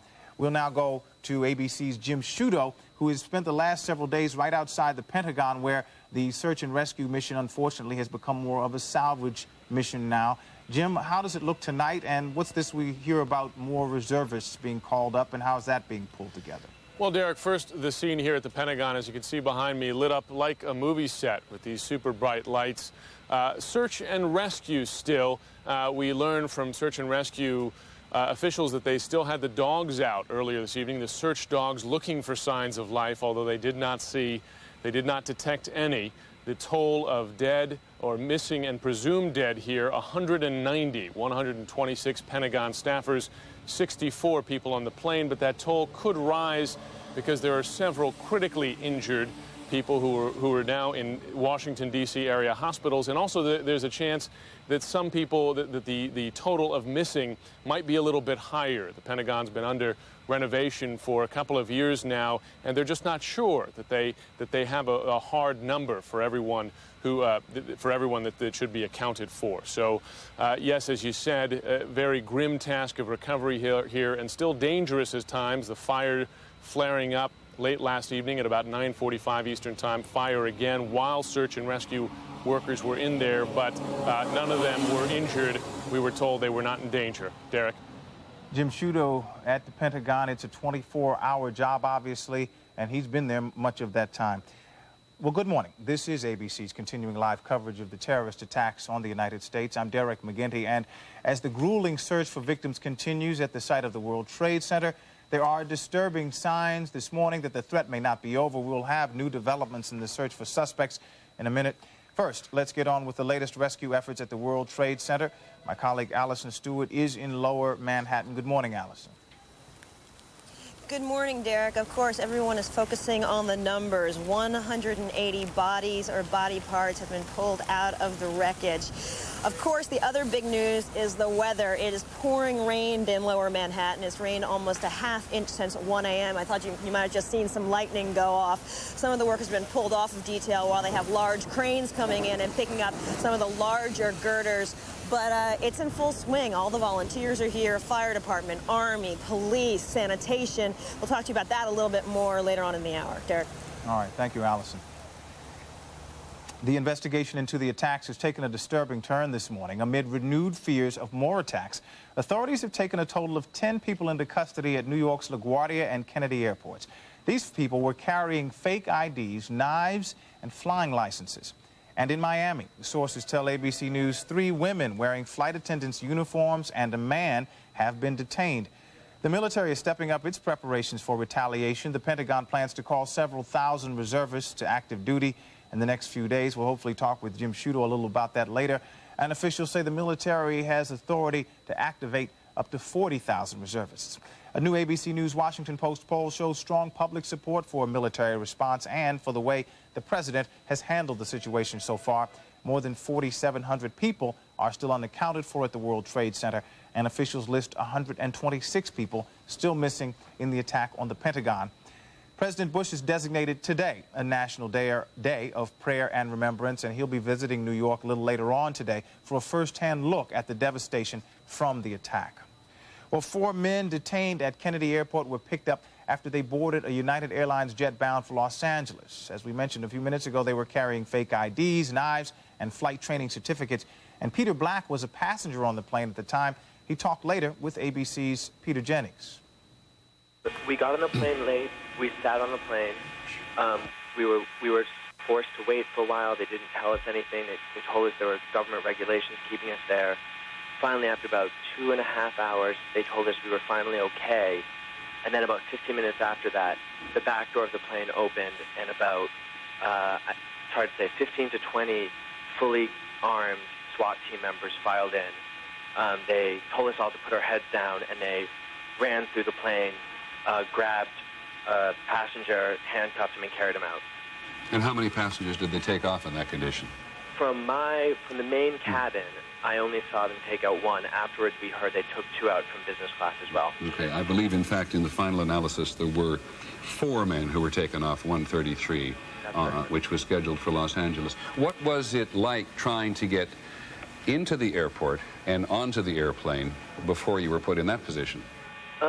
It was a lot of lines and queues and waiting, and not a lot of very evident security. Beg your pardon, did you say not a lot of very evident security? Not a lot. There was a lot of, looked like, tired people working at the counters. There were a lot of people who were fatigued and very, very cooperative. We went through metal detectors easily. You know, I showed them my driver's license. They gave me my ticket. I went upstairs, waited for the plane, boarded the plane. How did you get your ticket? It was an e-ticket. I handed them my driver's license. They handed me my ticket, and I went upstairs. They asked me the question, did you pack your bag? They asked you the usual questions about security. So you were able to take hand baggage on the airport, onto the airplane with you? Yes, correct. Okay, there has in fact been no restriction from the government on that basis today. And I assume that you and your fellow passengers were pretty shaken up. Yeah, you could say that, yeah. More than that, I think. Where are you this evening? I'm at home, thank you. In New York City? In Brooklyn, yeah. In Brooklyn, but you were trying to go to Los Angeles? Yes, a mistake. ABC's Peter Jennings talking with the passenger on an airline that had men arrested. There is evidence in Washington this morning about increased concerns about the possibility that the danger of more attacks is not over. We go now to ABC's White House correspondent Josh Gerstein. Good morning, Josh. Good morning, Derek. Well, officials with the White House and across the government are very reluctant to say very much about those apparent attacks additional attacks that it appears were being prepared to take place yesterday. However, there are some things we have been able to notice, which is the perimeter, the security perimeter around the White House has been expanded out 1 or 2 blocks in various directions so that people can no longer walk right by the White House fence, and vehicle traffic is also being kept back further than it was. We've also learned that Vice President Dick Cheney has not been spending the night at his residence in Northwest Washington, but instead out at Camp David or in the vicinity of Camp David, Maryland. We're told that the Vice President was taken out there again during the day Thursday, apparently because of concerns about either his safety or the danger of having the President and the Vice President in the same place at the same time, if indeed there was the possibility of further attacks. Derek? Well, Josh, a quick question, and what you just said relates to this. I'm getting a lot of email from viewers who are very concerned about the fact that we in the news media are talking about where the Vice President is going, where the President is going. They're concerned that possibly we're giving away information that might allow terrorists to attack the White House, the White House leadership, and attack the Vice President or the President. Is that something that the White House is worried about? Can we put people's minds at ease about that?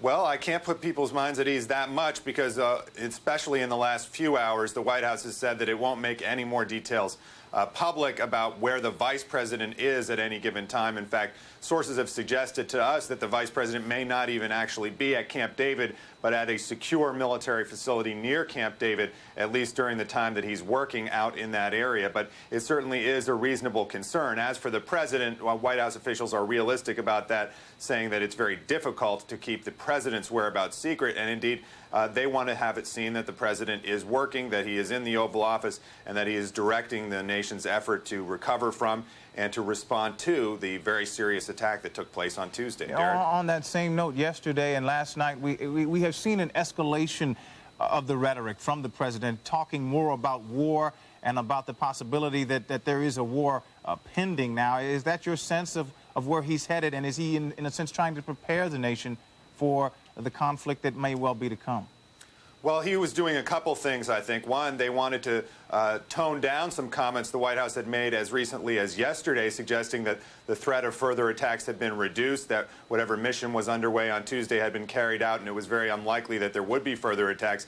I think with new information coming into the White House and the whole U.S. government during the day Thursday, the White House wanted to get the message out that there was the continued possibility of further attacks. But in addition to that, I think the president does want to prepare the country for the possibility of a military strike, and not only a military strike, but the possibility of protracted military action and or security measures that could be an inconvenience to a good part of the public. Derek? All right, ABC's Josh Gerstein right near the White House tonight. Thank you so much. Should I say this morning? Thank you so much. Well, more than 4,700 people are still missing at the World Trade Center, and the painstaking search and rescue operation now being made even more difficult because the weather has turned stormy. My colleague Allison Stewart is right near the site out in the storm. Good morning, Allison. Okay. So, I'm joined by Rob Carbone. You're a volunteer fireman from where? I'm out of East Greenwich, but I'm up with Situate. Rhode Island, though, right? Yes. When did you come down? I was here around 11 o'clock. Now, you told me you had some specific training over the past day or so to help out down at Ground Zero. What did they tell you? They just tell you how to basically what to do and what do you do when somebody's screaming and banging on metal. What do you do when someone's screaming and banging on metal? You yell and grab a bunch of people and run after them, and that's it. They told you to go in groups? Groups of 4. Groups of 4. All right. And have you been all the way down to the site? Yes. What was your first thoughts when you saw it? Oh, my God. Unbelievable, like you're in a movie. Really? Yeah, it's unbelievable. Everything's a disaster. Compared to what you saw on television, does it compare? Not at all. You have to be here to see it. What does it feel like? I mean, people have talked about the heat. Is it hot down there? What does it smell like? Take us through that. You can't breathe. Once you get up to it, you have to either have something over your face or your shirt or anything, but you can't breathe one bit. What made you want to come here? And what made you want to help out, Rob? I just thought everybody needs it, so more the merrier. All right. Help is help. All right, when do you go down to start officially? Tomorrow. What time? 7:30. Think you better go home and get some sleep. Yep. All right, Rob, thanks so much. Thank and good you. luck tomorrow. Stay safe. Back to you in the studio. All right, thank you, Allison Stewart. The extraordinary effort by so many people, now made a little bit tougher by the weather, but not seeming to dim the spirit of those who've been really putting in the hours and more hours to try to dig through that rubble. We will recap the latest developments for you at this hour. Renewed fear this morning of possible attacks. In New York, authorities have taken 10 people into custody at LaGuardia and Kennedy airports. Sources say they were carrying fake IDs, knives, and flying licenses. All 10 people were on a watch list of suspected terrorists provided by federal authorities. And in Miami, ABC News has learned that 3 women wearing flight attendant uniforms were detained, along with a man. And the military is intensifying its preparations for retaliation. And for the first time since the Gulf War, the Pentagon plans to call several thousand reservists to active duty in the next few days. Also, a new ABC News Washington Post poll shows very strong public support for a military response and for the way President Bush has handled this situation so far. At the World Trade Center, more than 4,700 people are still unaccounted for this morning, and officials list 126 people missing at the Pentagon. And President Bush has declared today a national day of prayer and remembrance. He will visit New York for a first-hand look at the devastation from the attack. Meantime, former President Bill Clinton toured the wreckage of the World Trade Center yesterday, and Mr. Clinton urged Americans to be patient and to continue their support for President Bush. This is a long-term conflict with the organized forces of destruction, not just the people who did this, but those who think like them. and we have to stay together as a country, and if we have to pay the price of time, that's what we have to do. I'm quite sure that when they conclude their investigation, the president will tell us what he found out, what he intends to do, and why, and I believe it'll be the right decision based on the available options to him. Of course, the president's wife, the former First Lady Hillary Clinton, is now a senator from New York. And ABC's Peter Jennings asked her last night if she is among the people blaming the intelligence community for not knowing about Tuesday's attacks in advance. We have been joined in Washington at the moment by Senator Hillary Clinton of New York. Good evening, Mrs. Clinton, or Senator Clinton, I should say. Good evening, Peter. There's already a lot of finger-pointing about the intelligence failure. And it's the inability of the intelligence community, or just the general failure of the intelligence community to predict that any of this was going to happen to the United States. Has there been any of that sentiment in the Congress, and do you share it? You know, Peter, I think that the sentiment in the Congress is one of unity and looking to do everything we possibly can to support the president and to help our fellow citizens, particularly in New York and Virginia and other places. I do think that we're going to have to give some very careful thought as to how we wage the sort of war we're engaged in right now. It's not like any other war that the United States has ever had to fight. And it does require a different level of intelligence, strategy. And I think there are lots of people who are seriously planning how to do that. I was with the president today. I have a lot of confidence that he's well aware of the challenges that we face. In your capacity as Senator Clinton, do you believe that President Clinton, in his 8 years in office, did everything he could to provide the best possible anti-terrorism forces for the United States? And if he did not, what do you think went wrong? Well, Peter, I certainly know that the president did everything he possibly could and that seemed available and doable.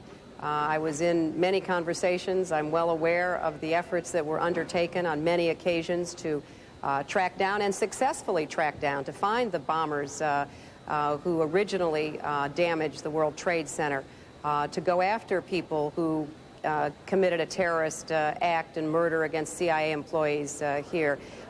Yet we're very well aware that although we can penetrate those networks to some extent, we do not yet have the capacity, and we have to build that capacity. But this has to be not just an American effort. One of the realities of dealing with these terroristic networks is that if they are well funded, as indeed we know the bin Laden network is, to just take that for an example, they have intelligence assets of their own in many governments, in many institutions around the world.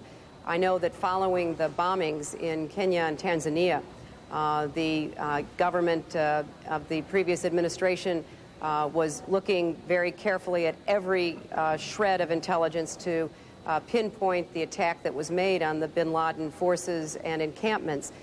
They were told that he would be one place. It turned out he wasn't. And there are many reasons why we have to get our allies and those who are in harm's way themselves, like Pakistan, to be very committed to this fight against terrorism. And frankly, until now, I don't think there was the sense of urgency among our European allies or our friends and allies in other parts of the world. Let me ask you this, Senator Clinton. How long a war against terrorism do you believe that Americans should be prepared for?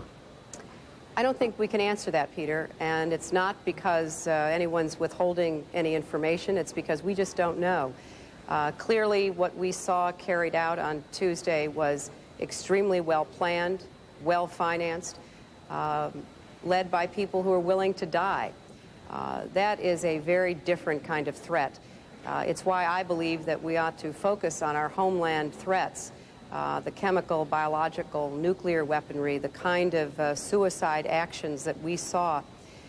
How long is it going to take?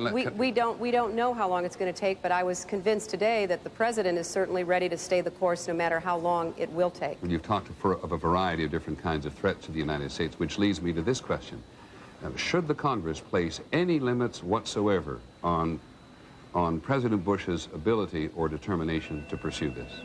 Well, Peter, there's precedent, and I haven't been around long enough to have firsthand experience, but there are many of my colleagues who were here to literally help draft the Gulf War resolution, who are deeply knowledgeable about what needs to be given to the president. I have no doubt that whatever authority the president actually requires, he will receive. So you believe the Congress will unanimously give the president the authority that he requests, no matter what it is? Well, I think that there will certainly be a thoughtful consideration. We have a lot of members in both houses of Congress with a lot of experience. You know, in the meetings that I've had with my colleagues, we have senators who've actually been in Afghanistan, who have seen the terrain, who understand what the Taliban is like on the ground. We have other colleagues who are very well acquainted with other parts of the world where terrorism is launched and financed from. So I think that there is a great opportunity, and I know the president and his staff will look to take this opportunity to become well-versed with what our colleagues have to say, both from a military and diplomatic perspective. So I do believe that we will get to a meeting of the minds about what authority and assets are necessary, and the president will have our support. Let me ask you two questions about New York. Do you believe that New York is permanently changed by this event, and do you believe, among other things, that business may tend to drift out of New York because of what has happened here? I don't believe business will drift, Peter. In fact, if anything, I believe that there will be many people who currently have businesses that have been shut down because of the attacks, and even others who will want to show their support. You know, New York was targeted because we represent so much of what America is and can be around the world in the lives of countless millions and billions of people. I know that the mayor, based on our briefing yesterday, is working very hard with a task force of business leaders to identify and provide the commercial space, the business spaces that are necessary so that no business has to leave New York. And so I'm very convinced that we will do everything we can at all levels of government in partnership with the private sector to open for business and make it as attractive as possible. Do I believe New York has been changed? We have been affected deeply. We can't turn on your show, and I thank you for the wonderful coverage you've provided, without being affected by the stories we're told, the footage that we see. But I don't think that anything can undermine the spirit of New York, and I believe that with the kind of support we're getting from our colleagues and from the president, we're going to have the financial resources necessary to rebuild and reconstruct and even be better because of it. On the subject of rebuilding, a final question. Do you support rebuilding the Twin Trade Towers, as some people have suggested, as a symbol that New York City cannot be intimidated? Well, I certainly think we ought to consider that.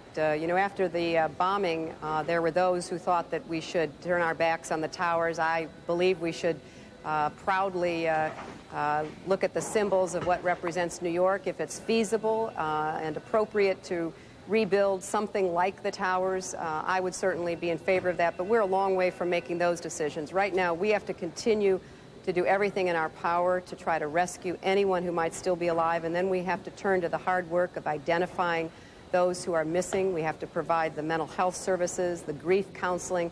We've got literally thousands and thousands of people out of work. You know, I just got a call from people representing janitors who don't have any work to go to. They've got people missing, but they also have people who are now without an income. We know that there is going to be so much that has to be tended to in the immediate days following this, that I think we have to put people's needs, the humanitarian concerns first. But, you know, we'll get around to making sure that what New York is and what New York symbolizes will never, ever be missing from the landscape of America and the world. Senator Clinton, thank you very much indeed. Thank you, Peter.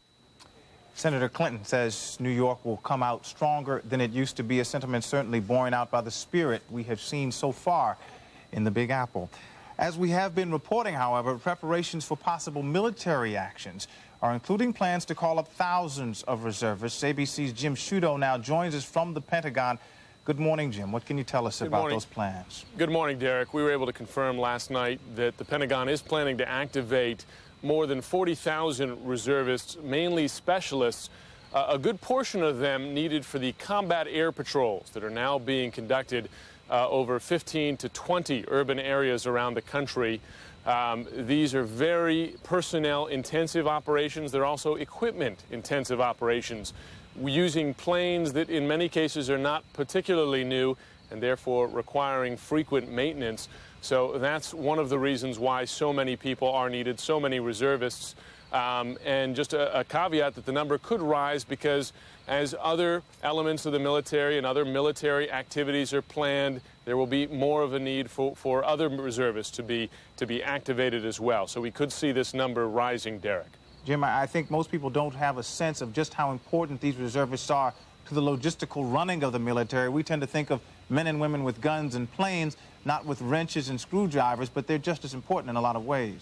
Absolutely, and in any military operation, we certainly saw this during the Gulf War, but even smaller ones, the reservists are essential. Oftentimes more reservists perhaps involved in a particular operation than active duty personnel.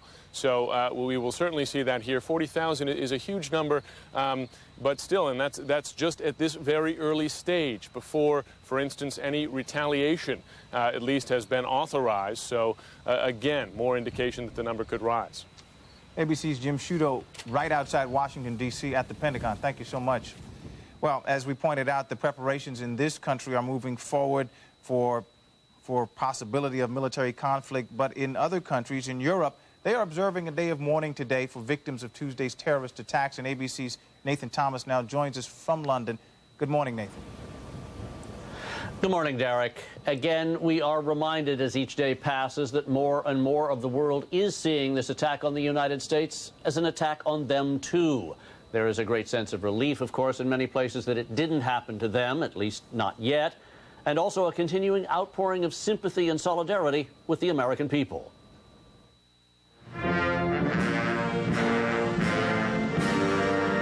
Here in London at Buckingham Palace, an unprecedented changing of the guard. At a ceremony unchanged for hundreds of years, the Queen ordered the band to play the American national anthem.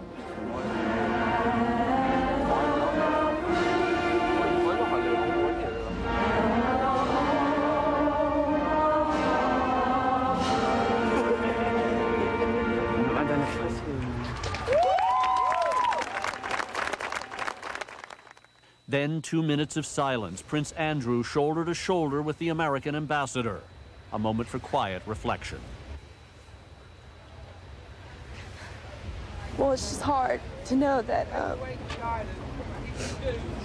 15,000 families or more than that are just destroyed for no reason. I mean, it's just real hard.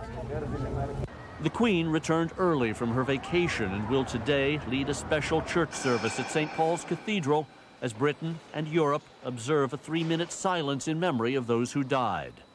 I hope that at the end of the service, people will go away with a sense, yes, this is one of those unbelievably awful disasters, but life does go on.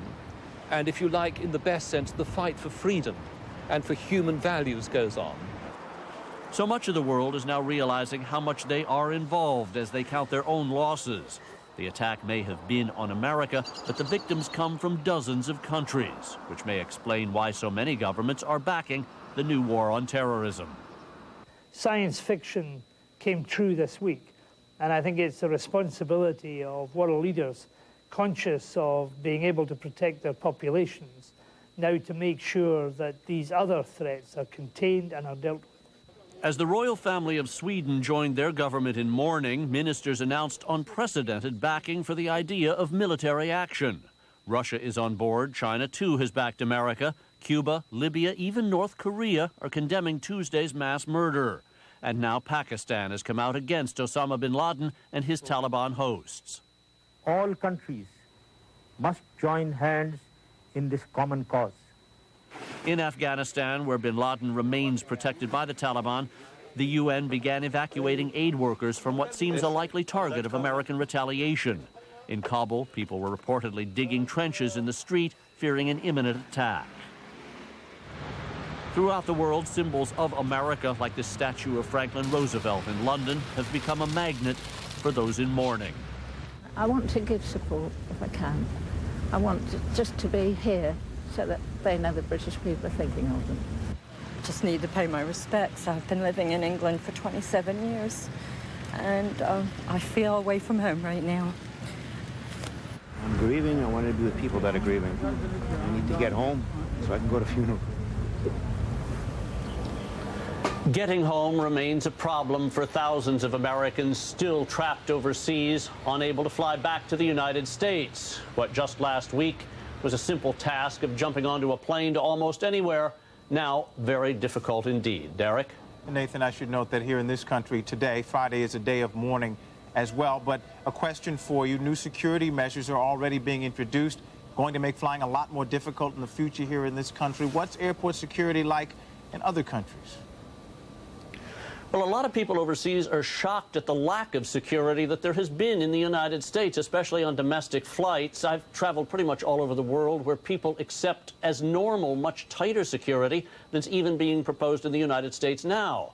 The most extreme case, probably Israel, where every passenger checking in for a flight is personally interviewed by security people. It makes flying much more difficult, takes up a tremendous amount of passengers' time, but that may be the price of security. Derek? ABC's Nathan Thomas in London. Thank you. When you look at that huge pile of rubble that is there, you have to remember it is small compared to the giant buildings that once stood there. What exactly caused the two towers to come down? ABC's Robert Krulwich tells us.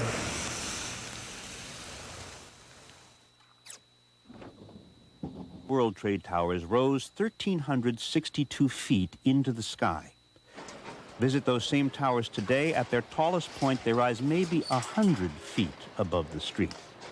And while it's true there are 6 floors below street level, now filled with debris, engineers at the firm that built the building's best guess to account for the missing 1,200 feet of material from each tower is that large portions simply vaporized into the dust that rained down on New Yorkers immediately after the collapse. It was that powerful. Get out of here!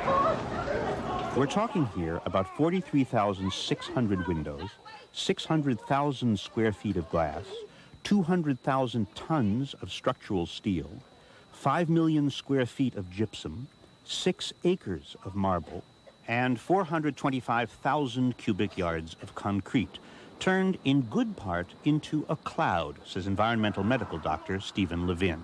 I was astonished at the degree to which solid materials were turned into pulverized dust as a consequence of that building collapse. I think it was striking. The Environmental Protection Agency has been sampling the dust, and one specialist told ABC they believe the clouds that appeared immediately after the collapse were mostly gypsum dust from drywall, cement dust, and plaster, which can cause problems. Cement dust is an irritant. Fine glass powder is also an irritating material. The EPA did find spotty levels of asbestos. A sample on a police car turned out dangerous. Another sample a couple of blocks away, not dangerous. But most interesting, in the mix, they are looking, they think, at specks of steel that used to be beams and elevators, marble from the lobby floor and facings. So what were once the strongest architectural elements in the two towers were pulverized. Large portions turned into clouds like this one. Still, there is this mystery. If some of the hardest materials were vaporized, how to account for the presence everywhere of paper? Fully intact letters, business forms, stationery. Paper is so fragile and combustible, and yet somehow, maybe because we have so much of it, it was everywhere. Robert Krulwich, ABC News, New York.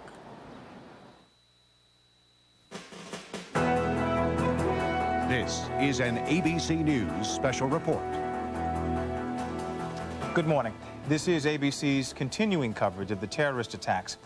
As the search for victims continues amid the rainy conditions now at the World Trade Center site, there are some new fears the threat's not over. There are several alarming developments in the investigation, and we'll have complete details in just a moment. But first, let's check in with my colleague Allison Stewart, who is also braving the rainy conditions at the World Trade Center site in Lower Manhattan. Good morning, Allison. Good morning, Derek. Yes, it's been raining pretty steadily since about 1 a.m. Eastern Standard Time, up to a ½ an inch already, and winds are gusting about 40 miles an hour. The good side of that is it had aided the cleanup effort in and around the site. All that really terrible, gritty concrete dust has been washed aside, and there's been a great sanitation effort going on, probably because the president is going to arrive here later on Friday afternoon. In fact, we've already seen a step up in security, MPs, a lot of Army MPs around. Derek? Thank you, Allison. Well, as we mentioned, the investigation into the attacks is gaining momentum. ABC News has learned 4 people have been detained at the Miami airport, including 3 women wearing flight attendant uniforms. And in New York, several people have been taken into custody at Kennedy and LaGuardia airports. ABC's John Miller has part of the rapidly developing story. Latest information, as many as 10 people being held by the FBI in New York tonight for allegedly attempting to board, and in some cases actually boarding aircrafts with false identification, carrying weapons such as knives, indications that some of them had attended the Flight Safety International Training School in Vero Beach, the same school that helped train some of those who became as authorities suspect, the pilots who took over the controls of the planes on Tuesday, the terrorists who then slammed them into buildings such as the World Trade Center and the Pentagon. So these people were picked up at checkpoints because their names were on watch lists supplied by federal authorities to the airlines of potential suspects and other terrorists to look out for. Some of them got past security and onto airplanes. Federal authorities believe at this hour that the intention of one team at Kennedy Airport and another arrested later at 7:30 this evening at LaGuardia Airport with similar equipment and false identification, that their intention was to continue the pattern that started on Tuesday by attempting to hijack those airplanes. And because some of those picked up tonight apparently had training to fly commercial aircrafts, the fear is that they were again going to take over the cockpit, divert the planes, and attempt to crash them into some target. What targets, of course, we don't know, and federal authorities aren't speculating either. So even as people might have been searching for some peace of mind in the aftermath of this awful event, that peace of mind shattered again by reports of possible attacks taking place. Officials in Washington now taking more precautions because they're worried about such attacks. And we get the latest now from ABC's Rebecca Cooper. Good morning, Rebecca. Good morning, Derek. Law enforcement officials in Washington, including the Secret Service, the Washington Metropolitan Police Department, and the Capitol Police, stepped up security on a number of fronts yesterday. In the past 24 hours, we saw the U.S. Capitol being evacuated of all senators, House members, and staff, as well as beyond the Capitol, where they had a bomb threat at the old Executive Office building in Washington, which is the office building adjacent to the White House where the majority of White House staff work.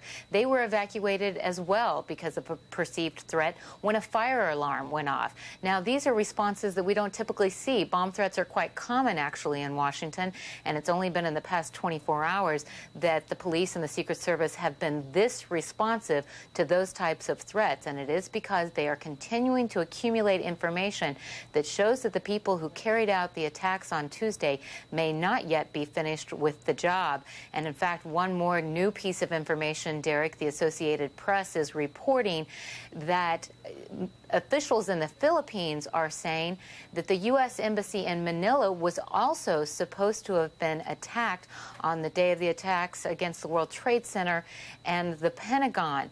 The State Department is not yet confirming that report to us, and in fact, we just got off the phone with the U.S. Embassy in Manila. They do acknowledge that they are currently in security meetings to discuss this very issue, but they're not yet confirming those reports from the Filipino officials.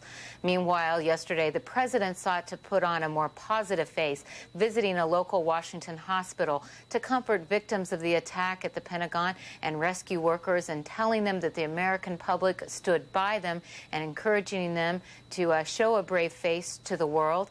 But behind the scenes, the president was busy calling foreign leaders, trying to organize an international coalition that one senior State Department official told me earlier in the day was going to require a higher level of dedication from our friends and countries overseas in combating terrorism than had ever been asked of them before. Derek? I'm just curious about the thing you said earlier about the level of evidence that they're sifting through. And ABC News has reported earlier that they have been describing this evidence as troubling. Anything that suggests that there are more hijackers out there, that more incidents could be about to take place?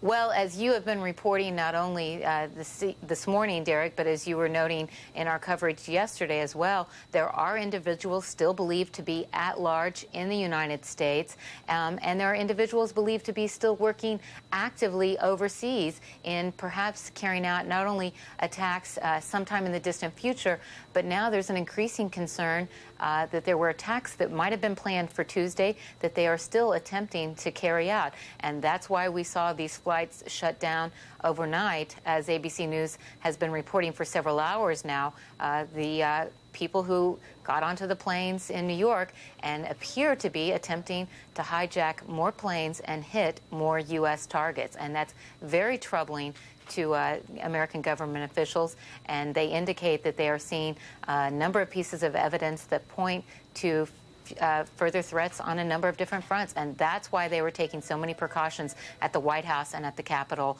in the past 24 hours. All right, ABC's Rebecca Cooper, thank you very much. In Lower Manhattan, rain has soaked the search crews who've been working for almost 3 days now. Thunderstorms moved into the area earlier this morning, and showers are expected to continue through midday. And my colleague Allison Stewart is near the site where the World Trade Center once stood, and it is indeed a very wet night. Allison? Yes, Derek, it's pouring, in fact. What's going on down here seems to be, the main focus seems to be the care and feeding of the rescue workers. Of course, they have to be at the top of their game. I talked to 3 EMS fellows who said that their main purpose there is to take care of abrasions, cuts, and saline solution for the workers' eyes. And in fact, St. Vincent's Hospital earlier this evening, last evening I should say, made a call out for saline solution. If you go to any of the donation drop-off areas in the New York area, the list of things that they need for the workers are work boots. They're cutting through their boots. Gloves. Many of these workers are working without gloves, down to their hands being bloody. Again, saline solution. This concrete grit really gets in your eyes, as well as things like handy wipes. Now, if you're not in the New York area and you want to make donations, there's lots of internet sites that are available. You can always go to the tried and true SalvationArmy.org, and you can donate money, which will help those folks. They've served over 200,000 meals during the course of this event already. Back to you, Derek. Allison, just very quickly, you talked about the fact that the rain had damped down the dust that was so troublesome. Has this speeded up or slowed down, though, in an overall sense, the effort to dig out? The rain, there's 2 schools of thought about the rain, Derek. One is that it is actually, again, cleaning everything off, cleaning off the dust, which will enable the dogs to be able to do their jobs. The other school of thought is that the rain is making the site very heavy. The concrete dust is turning into kind of a mud, and that's already almost sort of a pick-up sticks site, a kind of area where things are tilted precariously on one another, and they're already walking on that area, obviously, very gingerly. So those are the 2 schools of thoughts. All right, Allison Stewart, thank you so much. Most New Yorkers now trying to resume their usual routines, but getting fully back to normal is going to be a very slow process, and ABC's Dan Harris went out to take a look at that. It was a day to give thanks for the return of the mundane. Street cleaning, food deliveries, even traffic. I think it's good for us to return to normal and to do the things we need to do to keep going. Routine is very comforting, so to see, you know, that it hasn't been completely and utterly disrupted is definitely a familiar feeling. Feels good. Reinstating the routine is sometimes a struggle. This law firm, Cleary Gottlieb, is scrambling to set up temporary offices after its main office in the World Trade Center complex was destroyed. I think so far we're holding on. We'll be happy when we have a bunch of beds to flop in and a bunch of desks to sit at, but other than that, we're doing fine. One way or another, much of New York north of 14th Street above the disaster area is now limping back to life. Most bridges, tunnels, and train lines are now open. Schools are back in session. Stores are opening their doors. For many, getting back to business sends a message to terrorists. That life has to go on, and that these people can't beat us down. That we're New Yorkers, and nothing stops us. You can't let a minority of people ruin the majority. While on some levels life has returned to normal, New Yorkers are now living in what is essentially a split reality, because right below the surface there's anger, tension, and fear.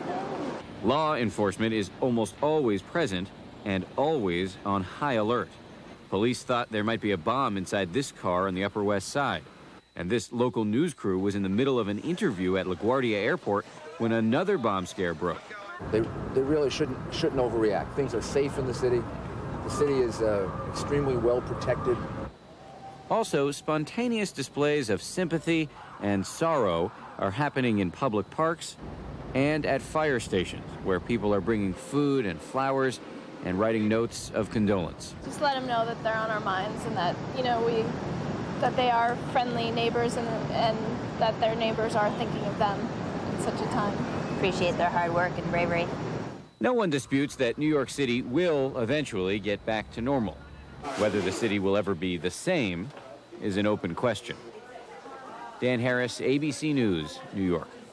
And now we'll take a few minutes just to recap the latest information we have. Late developments in the investigation have sparked renewed fears of attacks. In New York, authorities have taken 10 people into custody at LaGuardia and at Kennedy airports, and sources say they were carrying fake IDs, knives, and flying licenses. Some were forcibly removed from a plane bound for Los Angeles. At the airport in Miami, ABC News has learned 3 women wearing flight attendant uniforms were detained. Also detained a man. The military intensifying its preparations for retaliation. The Pentagon plans to call several thousand reservists to active duty in just the next few days, and defense officials say it will likely mark the start of a much larger military mobilization. A new ABC News Washington Post poll shows very strong public support for the military response, even if it means going to war. At the World Trade Center, more than 4,700 people still unaccounted for. Officials list 126 people still missing at the Pentagon. And President Bush asking Americans to observe a national day of prayer and remembrance today. He will visit New York today for a first-hand look at the devastation from the attack. But before he does come to New York, Mr. Bush will attend a prayer service at the National Cathedral in Washington. And in the Oval Office yesterday, he talked about his feelings with the reporters, and the president emphasized his confidence in air travel in the United States. Mr. President, is it safe to fly? Just specifically, would you want a close member of your family to get on a commercial air flight today? We have taken every precaution to make sure that it is safe to fly in America. There are beefed up security at our airports. There's increased presence on the airplanes. Yes, I would, if a family member asked whether they should fly, I'd say yes. What kind of international coalition are you trying to build? Is it similar to the one your father built for the Persian Gulf War? I've been on the phone this morning, just like I was yesterday, and we'll be on this afternoon on the phone with leaders from around the world who express their solidarity with this nation's intention to rout out and to whip terrorism. They understand, fully understand, that that an act of war was declared on the United States of America. They understand as well that that act could have easily been declared on them. These people can't stand freedom. They hate our values. They hate what America stands for. Many of the leaders understand it could have easily have happened to them. Mr. President, how confident are you that Osama bin Laden is behind these attacks? Do you know what his whereabouts are? And secondly, what kind of support are you looking for from Congress in terms of your willingness to act? We will not discuss intelligence matters, how we gather intelligence, and what we know. Secondly, I am about anybody. When our government acts, you'll be informed. Secondly, we had a great meeting yesterday here in the cabinet room with leadership of the House and the Senate. I was touched by their response, their encouragement, and their willingness to work together. And I would be very pleased to see a strong resolution come out of Congress supporting the administration and what we intend to do, and we're working closely with Congress. Secondly, progress is being made on a supplemental. I thought that was very swift action, and I'm most appreciative, again, of Senator Daschle and Representative Gephardt, as well as my Republican colleagues, for really showing solidarity again and uniting the nation. Now's the time for the country to be united. And, you know, through the tears of sadness, I see an opportunity. You know, make no mistake about it, this nation is sad. But we're also tough and resolute.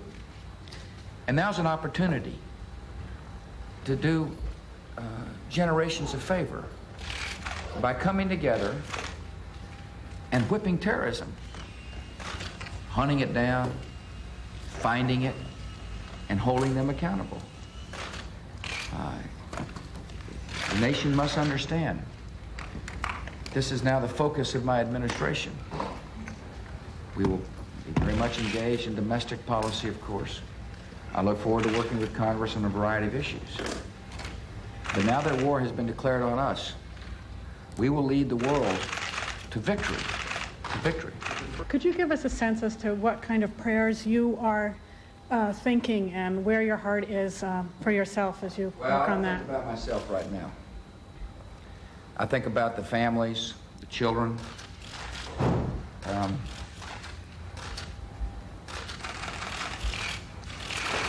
I'm a loving guy, and I'm also someone, however, who's got a job to do, and I intend to do it. And this is a terrible moment,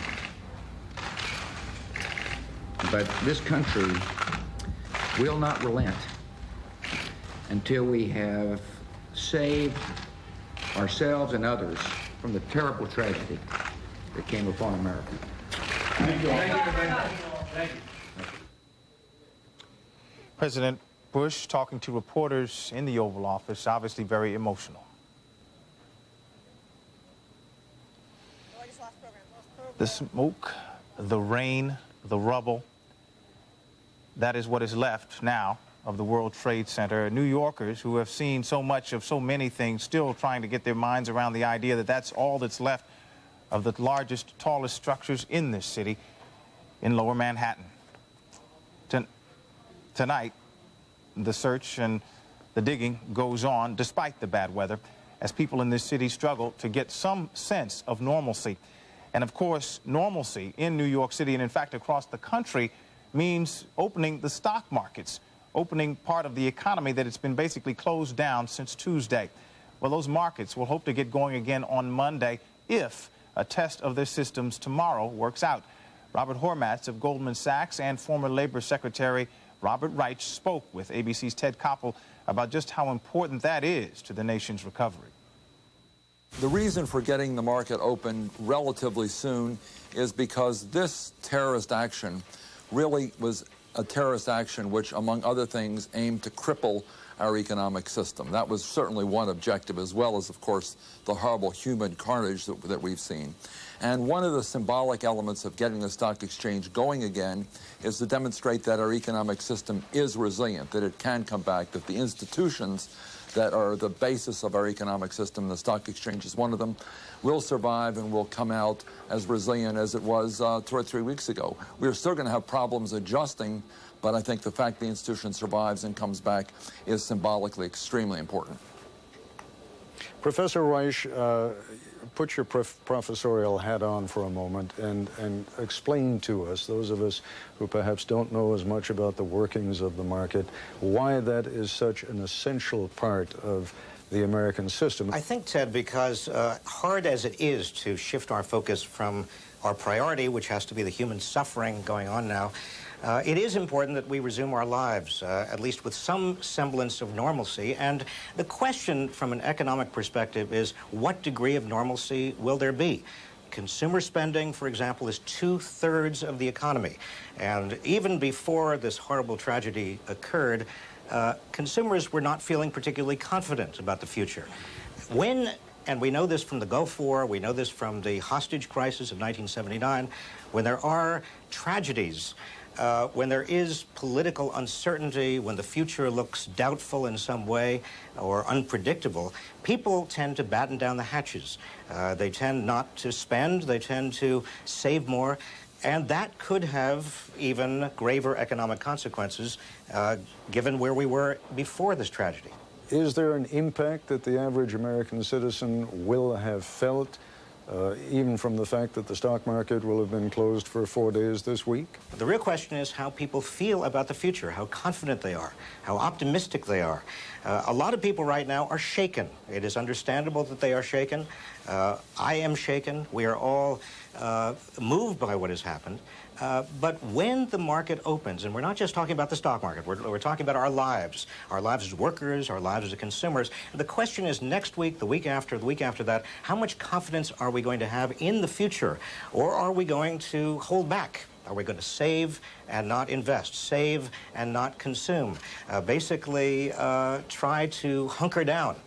That may be a rational response, but it certainly is not good for the economy as a whole.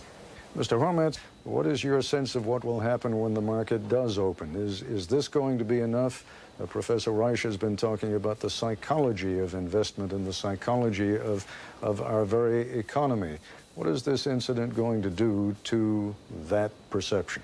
Well, I think Bob Reich is absolutely right. Psychology is very important. There is a short-term and a medium-term issue here. In the short term, the disruptions we've seen in our economy, transportation, communication, lost hours at work, a whole range of elements will make the economy a lot weaker over the next couple of months. But I think in the medium term, the outlook for the economy would be determined a lot more by how people react and how the government reacts than by the event itself. And the government is doing a number of things. The Federal Reserve is creating more liquidity. There's going to be more fiscal stimulus. There'll be money to help reconstruction and more fiscal stimulus in general. The U.S. government is working with other countries in the Group of Seven to shore up confidence. But the average American also has a very important role to play in this process. Franklin Roosevelt made the point there's nothing to fear but fear itself. Fear is really one major psychological burden on the economy. And Mayor Giuliani made a very interesting point. He said that one of the roles that New Yorkers could play, and I think Americans in general can play, is to go out and try as best we can, given all the adversities we've faced, to resume a normal kind of life, go about our everyday work, go about our everyday activities, and really try to boost confidence. This country has come together quite impressively, as it has in other crises, and one way it can come together is resume a greater degree of normalcy. We should have confidence about the future. We've come through crises in the past. We can come through this one. And again, stock markets are going to make an attempt to open again on Monday, and as we take a look at these firefighters in Lower Manhattan at the site of what was the World Trade Center, just taking a quick break from their very tiring efforts to get underneath all of that rubble. The question again raised by Peter Jennings in that last interview has to do with confidence. Has confidence been shattered? Is confidence the casualty that goes along with all the other casualties, all the other losses we have suffered in the last several days of people and lives and, of course, property? But amid all the tragic stories we have seen at the World Trade Center, there are also stories of hope. ABC's Lynn Scher takes a look at one of those stories. In a city numbed by pain, finally a moment to feel good. These are survivors, employees of Mancini Duffy, an architectural firm, together for the first time since they fled World Trade Tower 2 on Tuesday. Miraculously, from a building where entire companies were wiped out, not a single life in this firm was lost. I didn't see you there, and I didn't know where you were. For Chairman Ralph Mancini, it was a time of profound relief and lingering trauma. Mancini Duffy was one of the first tenants of the World Trade Center, which went up in the early 1970s. Proud of their address in the glass and steel colossus that would become the most prestigious financial complex in the world. They moved into offices on the 17th floor of Tower Number 1. Until February 26, 1993. Watch out, watch out! Shaken by the bombing, the company considered moving out, but ultimately relocated to Tower 2 on the 21st and 22nd floors. That's where many of the 140 employees were when the plane struck. 2 days later, several miles north of Ground Zero, in space lent to them on Park Avenue by a client, this was to be their first reunion, a chance to start rebuilding. But incredibly, just as these corporate refugees were arriving, evacuating the building? There was a bomb scare in this skyscraper, and everyone was ordered to evacuate. But they've evacuated the whole building, so we really don't have anywhere to go.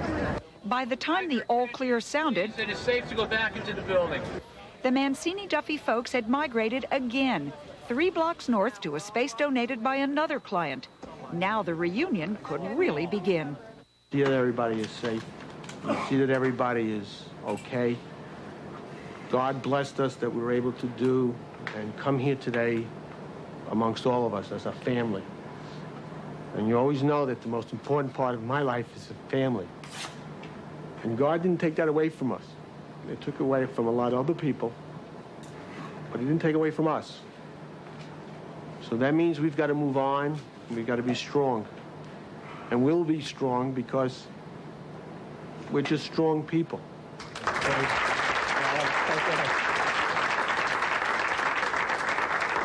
Our competitors who have absolutely nothing to gain by helping us have offered space in their offices, desks, computers, whatever we need. The construction industry is ready to build space. Every major furniture manufacturer has offered to airlift furniture and computers within 24 hours. It's been staggering the amount of people who have rallied to try to help us. Little wonder the folks at Mancini-Duffy insisted I not call them homeless, but twice was enough. Even in this desperate moment, they have their limits. I hope you don't mind, but when the real estate brokers interviewed me, I said I'd really rather not be down in the financial district. So we are looking north of 14th Street with a couple of exceptions, Astor Place, Cooper Union, but we don't want to be in a big building. I said preferably a 5-story walk-up. Then the answer to the question no one wanted to ask. Payroll will continue a week from tomorrow as regularly scheduled. It will not be interrupted. We have the ability to make payroll. I also want you to know that the partners come last. So if there have to be any adjustments to payroll, it comes first from the top and works its way down. And hopefully by the time it works its way down, it has minimal impact. But for the architects and designers and accountants and computer techs in this room, even those words could not erase the searing memories just 2 days old. And now I saw people jumping from the building, and 3 of them just hit on the ground. They made their way to the stairwell and walked all 21 flights down. The scene at street level was even worse. And I saw people jumping off the building, and I was like, oh my God. And I covered my ear, I started running, and then I saw tabletops falling 10 feet away from me, hitting the ground. I just covered my head, and I ran the other way. I started shrieking, oh my God, oh my God, oh my God, and I couldn't stop myself.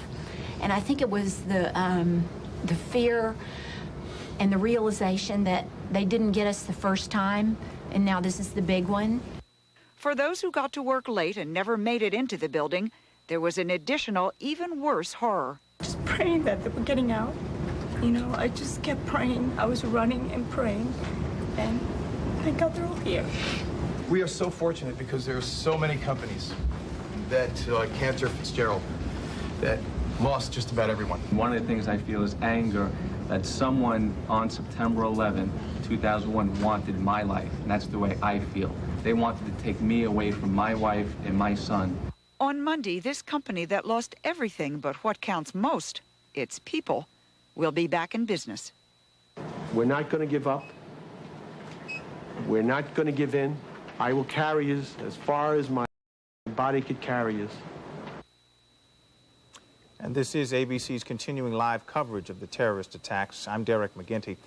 There are new safety concerns this morning. As the investigation into the attacks intensifies, several people have now been taken into custody at New York airports. We'll have details on that in just a moment. But we begin with the latest on the rescue efforts. My colleague Allison Stewart has been out in the pouring rain at the World Trade Center site in Lower Manhattan. Good morning, Allison. Good morning, Derek. The rain has slowed to a drizzle for just a little bit this morning. We've seen quite a few firefighters leaving the site. The word is that in certain parts of the site, they're bringing in the large equipment, the big cranes, and obviously the cranes have been doing their work. Just a few minutes ago, an enormous 18-wheeler flatbed truck just came through with huge 10-foot steel sections, 3 of them of structural steel. It just gives you a sense of how enormous the area is where the Twin Towers used to be. Derek? Allison Stewart, who, as we mentioned, has been downtown all morning in the rain, as the workers have as well. Well, we also mentioned disturbing details now emerging in the rapidly developing investigation into that attack. ABC News has learned that 4 people, including 3 women wearing flight attendant uniforms, have been detained at the airport in Miami. And in New York, 10 people have been taken into custody at Kennedy and LaGuardia airports. ABC's John Miller has the details. Based on this information about what federal authorities clearly now believe was 2 new attempts to hijack planes and have change-off pilots, is what were the next targets? There is no more World Trade Center. Was it the Empire State Building, the UN, you know, the federal building where the FBI has left its quarters because they felt it was a security risk? And then the second question you have to wonder was, along with, was there a Washington target? Was it going to be a White House this time, as the White House has already suggested they felt they were on a target list? What would have happened? Both in the airspace in New York and in Washington, D.C., there are now fighter jets on patrol in these no-fly zones. Would there have been an engagement? And would somebody have had to make the difficult call to shoot down an airliner filled with innocent passengers and a crew of terrorists? ABC's John Miller explaining that even as folk were beginning to sort of get a little bit of normalcy, that has been taken away by the fact that the attacks, or the potential for attacks, is still very much on the minds of people in Washington and, in fact, all over the country. In Washington, ABC's Rebecca Cooper can bring us up to date on the latest on the possible security threats. Rebecca. Good morning, Derek. ABC News has spoken to some of the passengers who were on board the flight that was scheduled to leave JFK, and they tell us of a terrifying few minutes while passengers were loaded onto the flight, and they had been told over the intercom that the flight would be departing in 30 minutes, and the next thing they knew, a team of heavily armed SWAT agents had descended on the plane, telling the passengers to get down and stay low while they took away the 2 individuals believed to have been planning to hijack that plane. So tensions are continuing to fray as passengers are trying to get home and off of the ground from the places where they had been stranded since Tuesday. And one more new update for you, Derek. The government of the Philippines is telling the Associated Press that they have reason to believe that the U.S. Embassy in Manila was targeted for attack on Tuesday as well. So not only are citizens living inside the United States feeling quite vulnerable right now, but U.S. citizens living and working abroad realizing that they were vulnerable on Tuesday and remain vulnerable as well. Derek? Now, Rebecca, we understand the White House has said basically that today it will say officially what people have been saying behind the scenes and in the news media and everywhere else for the last 3 days, that Osama bin Laden is the chief suspect and that all the evidence points his way. That's right, Derek. Secretary Powell has pretty much all but come out and named Osama bin Laden officially, but the government has not done that yet. But senior administration officials have told ABC News that they are prepared to name Osama bin Laden perhaps as early as today, cautioning us that it's really up to the FBI, and they may have some reasons to delay the official announcement by 1 or 2 days. But they say that certainly all signs point to Osama bin Laden, and they are prepared to make that official announcement quite soon. Any sense of when they might be able to move forward on normalizing airport security, or at least making it so more people can fly, since what happened today obviously put a lot of things on hold? Well, in fact, Derek, earlier in the day, President Bush met with reporters at the White House, and he told us that he felt safe enough about the skies that he was willing to put his own relatives on the planes that were going to be taking off today. But once those incidents happened at JFK and LaGuardia, then it became an entirely different situation. But I will tell you that White House Chief of Staff Andrew Card, while acknowledging to us that the president had been fully briefed on those incidents, they were quite reluctant to comment on it publicly because they want to calm the public's nerves, not further fray them. Derek? All right, Rebecca Cooper in Washington, thank you so much. The gruesome search through what is left of the World Trade Center is being made a bit more tough this morning because it's been raining since about 1 a.m. and my colleague Allison Stewart has been out in the rain right near this site. Good morning, Allison. Good morning, Derek. I'm certainly not the only one who's been out here in the rain. Quite a few volunteers continue to work towards the effort. I'm joined by Forrest Tellis, and your volunteer opportunity presented itself at your doorstep. You're a Tribeca resident, yes? Yes. Tell us what happened. Well, I was coming down to see if there were any stores or delis open today, and also to see what the logistics were, because they said it was going to be more of a frozen zone. Right. And when I came down, I opened the door, lo and behold, I see a truck pull up, and the police are kind of, bothering the people, and I'm just watching, and it turns out to be a friend of mine, who happens to be Drew Niperon, who is a partner with Robert De Niro in several high-end Tony restaurants. High-end Tony restaurant ventures. And he was, unloading some food and supplies. And I wondered, what are they going to do? Set up on the terrace of the restaurant across the street, which, because we have no power, was closed. But you ended up being food for the workers, correct? Right, and it ended up being food for the workers. And so I said, what's going on? And he told me, and I said, you need some help? He says, sure, yeah, you can help us. I said, not just me. Then I organized some neighbors who happened to be around, plus my roommate's son, and several of his friends were sleeping over. And you've made a human food chain, helping to bring the food down. Helping to bring the food down, and then it turned out that some people couldn't get through the perimeter, so they were short-handed. So I said, well, look, since I'm right here, you helped and out. I don't have power, and etc., I might as well, I'll come back, take a nap, and I'll come back if you need somebody later. Yeah, proving again that New Yorkers can be good neighbors. Forrest, thanks for joining us this morning. Okay. Back to you in the studio. All right, thank you, Allison. One of the things we haven't talked as much about during all of this is the fact that so many people have been deeply, deeply inconvenienced by the fact that if they were on an airplane, that plane was diverted and they had to spend days possibly in a place they didn't want to be. This email came in today. My girlfriend was on her way to New York City from Frankfurt so we could get married when the towers were hit. Her flight was diverted to Newfoundland, where she and 400 others have been stuck. They have no fresh clothes, are sleeping in a high school, and they have only one phone to make calls. Now, of course, very difficult to talk about inconvenience when folk are dying and have lost family members and such, but the pain is indeed very real. And as ABC's Bill Rediker tells us, for one man trapped in California, it's been especially difficult. All the way north, we have to check. Sean Hughes in California last heard from his new bride Melissa in New York when she called him from the World Trade Center Tuesday. Sean, it's me. I just wanted to let you know I love you, and I'm stuck in this building in New York. A plane hit the building where bomb went off. We don't know, but there's lots of smoke, and we just wanted you to know that I love you. Sean is desperate to get back to New York, but he is stranded in Oakland. We've made every effort to schedule flights. Unfortunately, they've all been canceled. We're looking any means necessary to get to the East Coast. All across the nation, tens of thousands of travelers, unsure if the airlines would fly, scrambled today to find some way to get to where they needed to go. All aboard!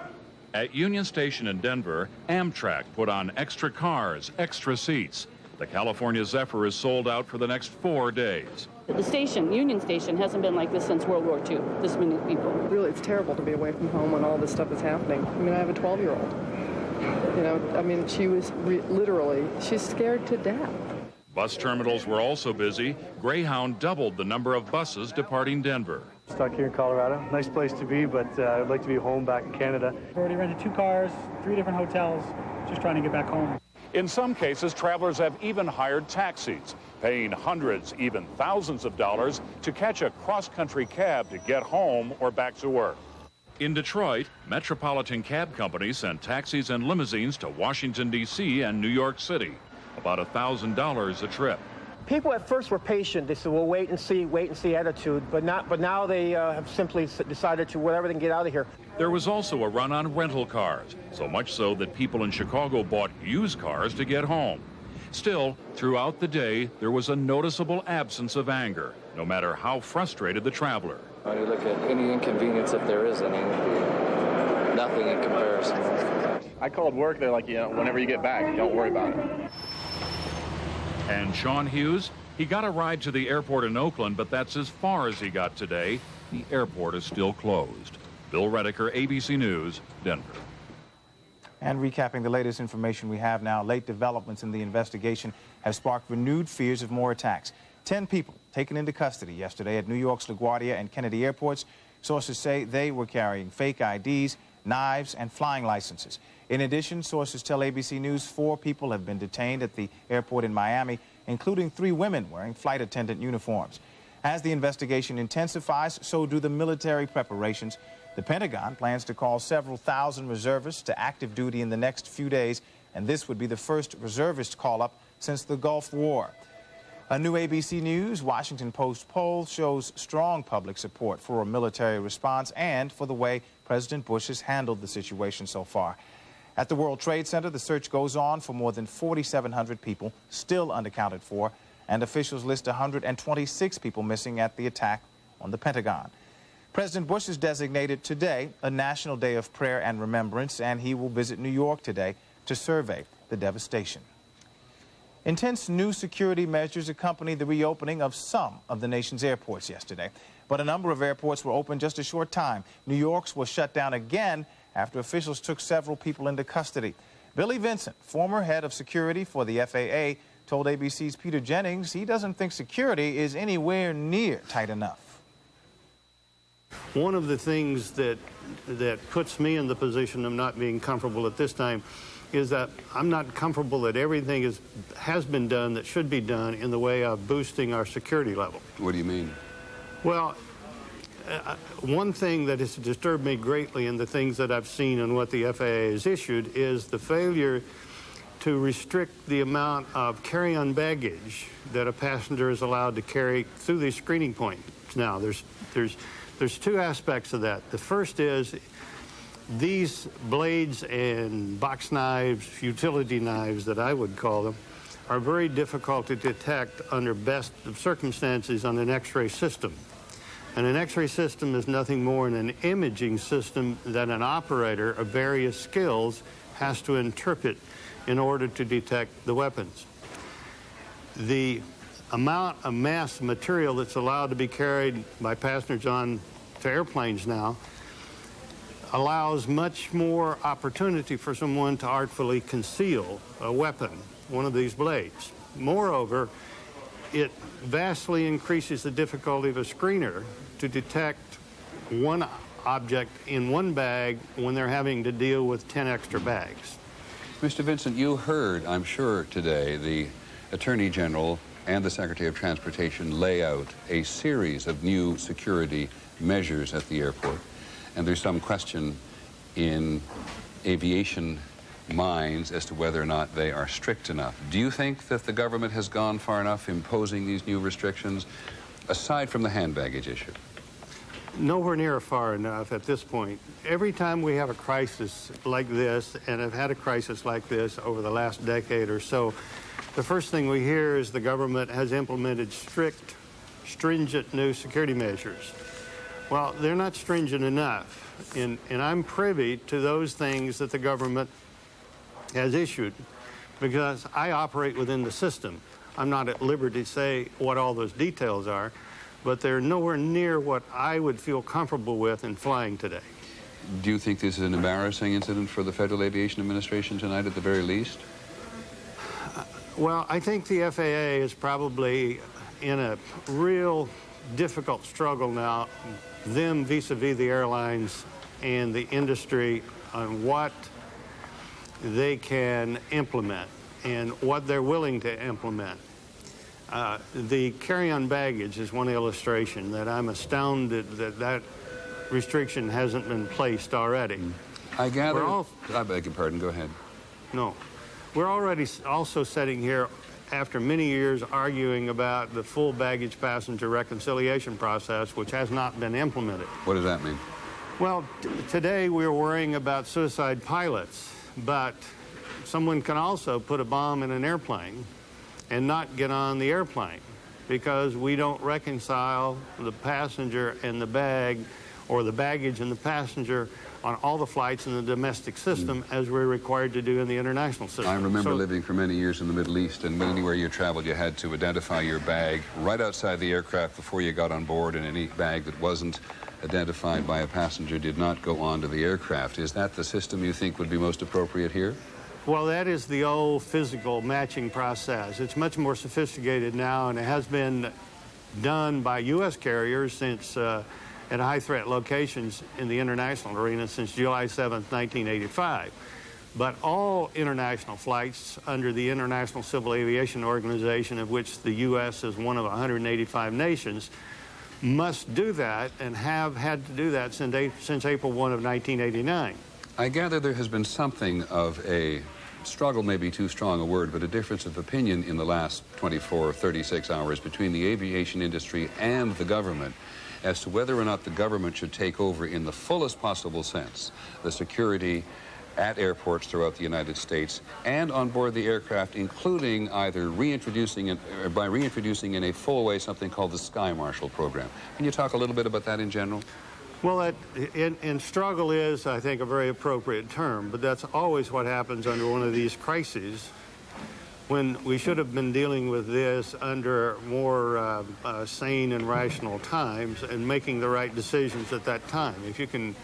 If you would allow me for a moment, think of the enormous, absolutely enormous cost that we've incurred now. And the argument by the airlines and others is always, well, we can't afford that, and so on.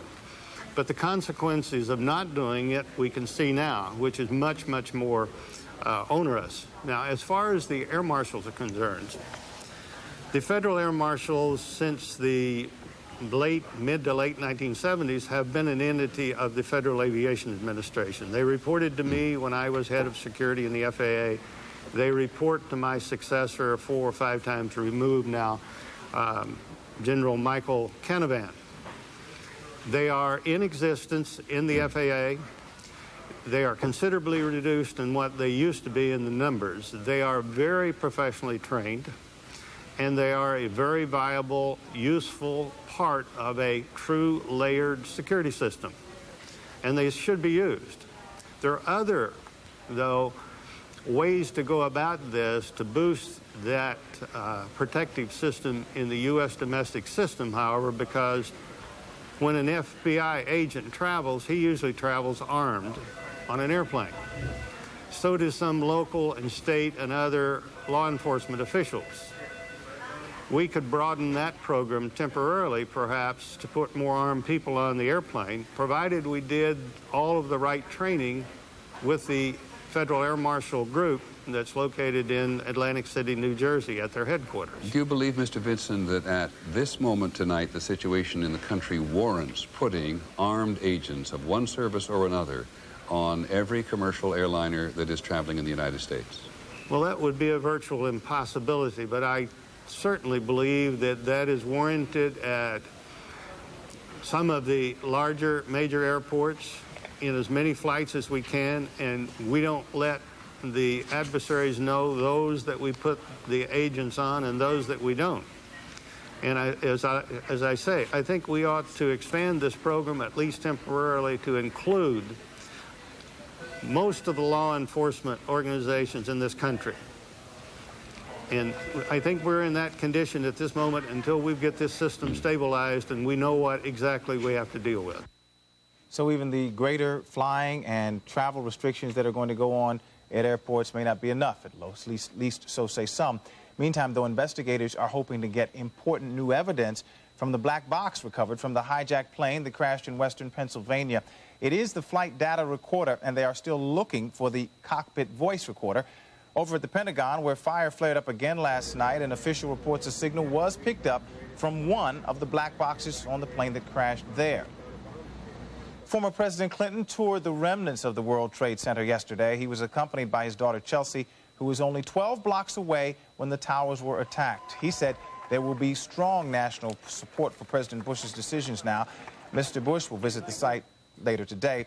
ABC White House correspondent Josh Gerstein joins us now from Washington. Good morning, Josh. Good morning, Derek. President Bush has called for a National Day of Prayer and Remembrance Friday today.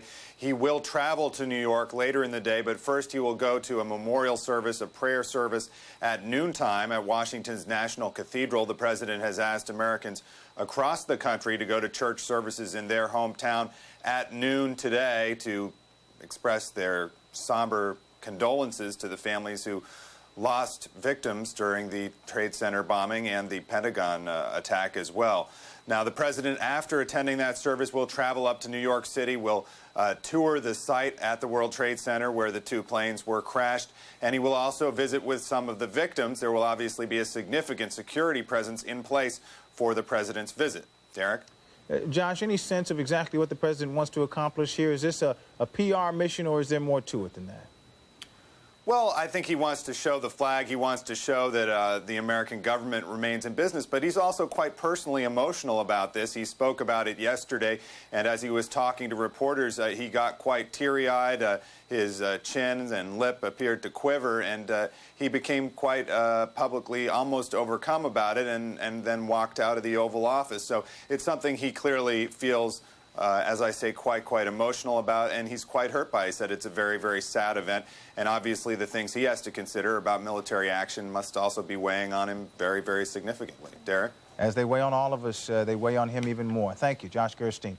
Congress now taking action following Tuesday's terrorist attacks. Early this morning, congressional leaders and the White House agreed to spend $40 billion to combat terrorism and to help recover from this week's attacks. Meantime, the Senate voted to broaden wiretapping laws to let authorities tap the phones and computers of people suspected of terrorist acts. And the House approved tax breaks for the families of terrorism victims. House Democratic leader Dick Gephardt talked with ABC's Peter Jennings about the new congressional unity. Joining us, Congressman. I want to ask you a personal question first, if I may. It's been impossible for Americans not to shed tears in public these days. We actually saw it in the president in the Oval Office a little bit today, and I know more than one anchor person around this country has had some difficulty keeping things together. Have you yourself felt like crying in public and or in private throughout this whole incident? Well, I've done both. When you watch these stories of heroism, when you hear mothers talk about talking to their son for the last time on a cell phone as they were on one of these airplanes, I cried the other morning. On the floor of the House the other day, I quoted an old hymn that I like about being raised up on eagle's wings, and I broke down. This is a very, very emotional, difficult time for all of us, and I think we're going to be crying for a long time. Well, let's be frank about the reality of political life in Washington, too. Before this all happened, you and the Republican Party were caught up in some pretty bitter partisan fighting. You've said some pretty negative things about this president in the past. Give us your assessment of his behavior and his leadership in the last couple of days. I think it's been strong, and I'm impressed. I think he's trying to do his best to lead the country in a very difficult time. And I think all Americans want to help him, and I think all the members of Congress want to help him and the administration in this common effort. We need to be united. This is like the time after Pearl Harbor in 1941. The whole country is being challenged, and we need to unite shoulder to shoulder and fight this thing and try to win this difficult challenge that we now face. You, in fact, said earlier today that there was no air or light between the political parties on these issues. Does this mean, sir, that you are now prepared to give the president anything he says he needs in terms of money and war-making authority? Well, we're going to pass a resolution later tonight that will give the president about $40 billion to begin to take care of the huge, enormous costs that we face in New York, in Virginia, and across the country, and in the Defense Department. And tomorrow or Saturday, we'll take up an authorization of force resolution that the president has asked for. We've worked on the language so that we can get almost unanimous support, which is what I hope for in the Congress. That's the way we ought to collaborate and work together to face this challenge together, as each generation of Americans has always done when we're faced with these kinds of challenges. But you, sir, know this is an ongoing political process. Can I just ask the question again in specific ways? Are you prepared, based on what you said earlier today, to give the president whatever he wants in terms of money or the authority to make war? We're giving the president what he wants, and we'll give him that both in terms of resources and legal authorization. Obviously, the Congress cannot, does not, and will not give up all of our authority. This is a country that is governed in a democratic fashion. We will consult and collaborate, negotiate with the president. That's what we've been doing. We've been reaching agreements, staying together, and getting this done. We'll continue to do that. Now, have you heard the details of our reporting just moments ago by John Miller that there are currently 10 individuals in custody? Do you know what I'm talking about? Yes. Had you heard that before we reported it? Had you been briefed on these issues? We've been talking with the CIA and the FBI every day. We had a briefing this afternoon. We did hear that information. This is an elaborate and ongoing investigation. It's going to go on for quite a while, as I understand it. And this is just part of that ongoing investigation. Well, it's much more than terrorism in the world today is a complicated foe and a difficult foe, and we're going to have to stick with it to see this through. But let me put it this way, sir. Based on what we are hearing from senior officials and what we have reported just a few minutes ago, that there are currently 10 new individuals in custody. 2 incidents, one at Kennedy, one at New York, trying to get on aircraft with knives and with tickets, and in some cases perhaps with false identities. Were you aware of that in your briefings from the intelligence community? We were aware of the arrests. We were not aware that they were looking for these people or that they had targeted them. But we were aware that the arrests had been made. This is, again, an ongoing process to try to prevent further problems as air service resumes. And the FBI and local law enforcement officials are cooperating to try to prevent anything further from happening. Well, let me ask you a follow-up question then. There were bomb scares all over the country today. The Capitol had to be evacuated. I'm sure you didn't want to be seen having to come out of the building like that, and nobody in the country wanted to see it. With all of this anxiety in the country, in some respect, are the terrorists not having their way contributing to a measure of paralysis in the country? Peter, some of that's inevitable, but I don't think they've paralyzed America, and I don't think they're going to paralyze America. I think we're going to win this battle. We've got to improve our reaction to some of this. We're working on that here in the Capitol. I'm sure people all over America are working on that, and we'll continue to improve. Clearly, some of this is going to happen, and we have to take precautions, and we have to try to be safe. But understand that now and in the future, we need to find a new balance in this country between freedom and security. We're in a new world, and we got to meet that new challenge. And finally, Congressman, what do you think the specific goals of any military response by the United States should be? Well, I think we've got to see that down the road as we go along. I think the president has got to face those decisions. I think he's got the authority and will have the authority to take action on behalf of the United States in his role as commander-in-chief to try to find the perpetrators of this violence and then to prevent it from happening again.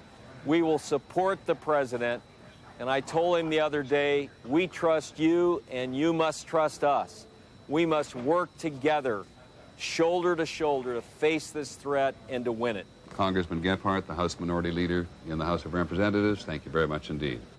And this tragedy has inspired much that is noble, but some things that have not been as noble. There have been reports of some attacks on Muslims. 7 million Muslims live in this country. Some have been attacked. Some Sikhs, some of whom wear turbans, have also been attacked. And then this email from a Muslim viewer who says, I can't leave my house. It might be another month before I can. My Muslim friends and I worry our husbands may not return home.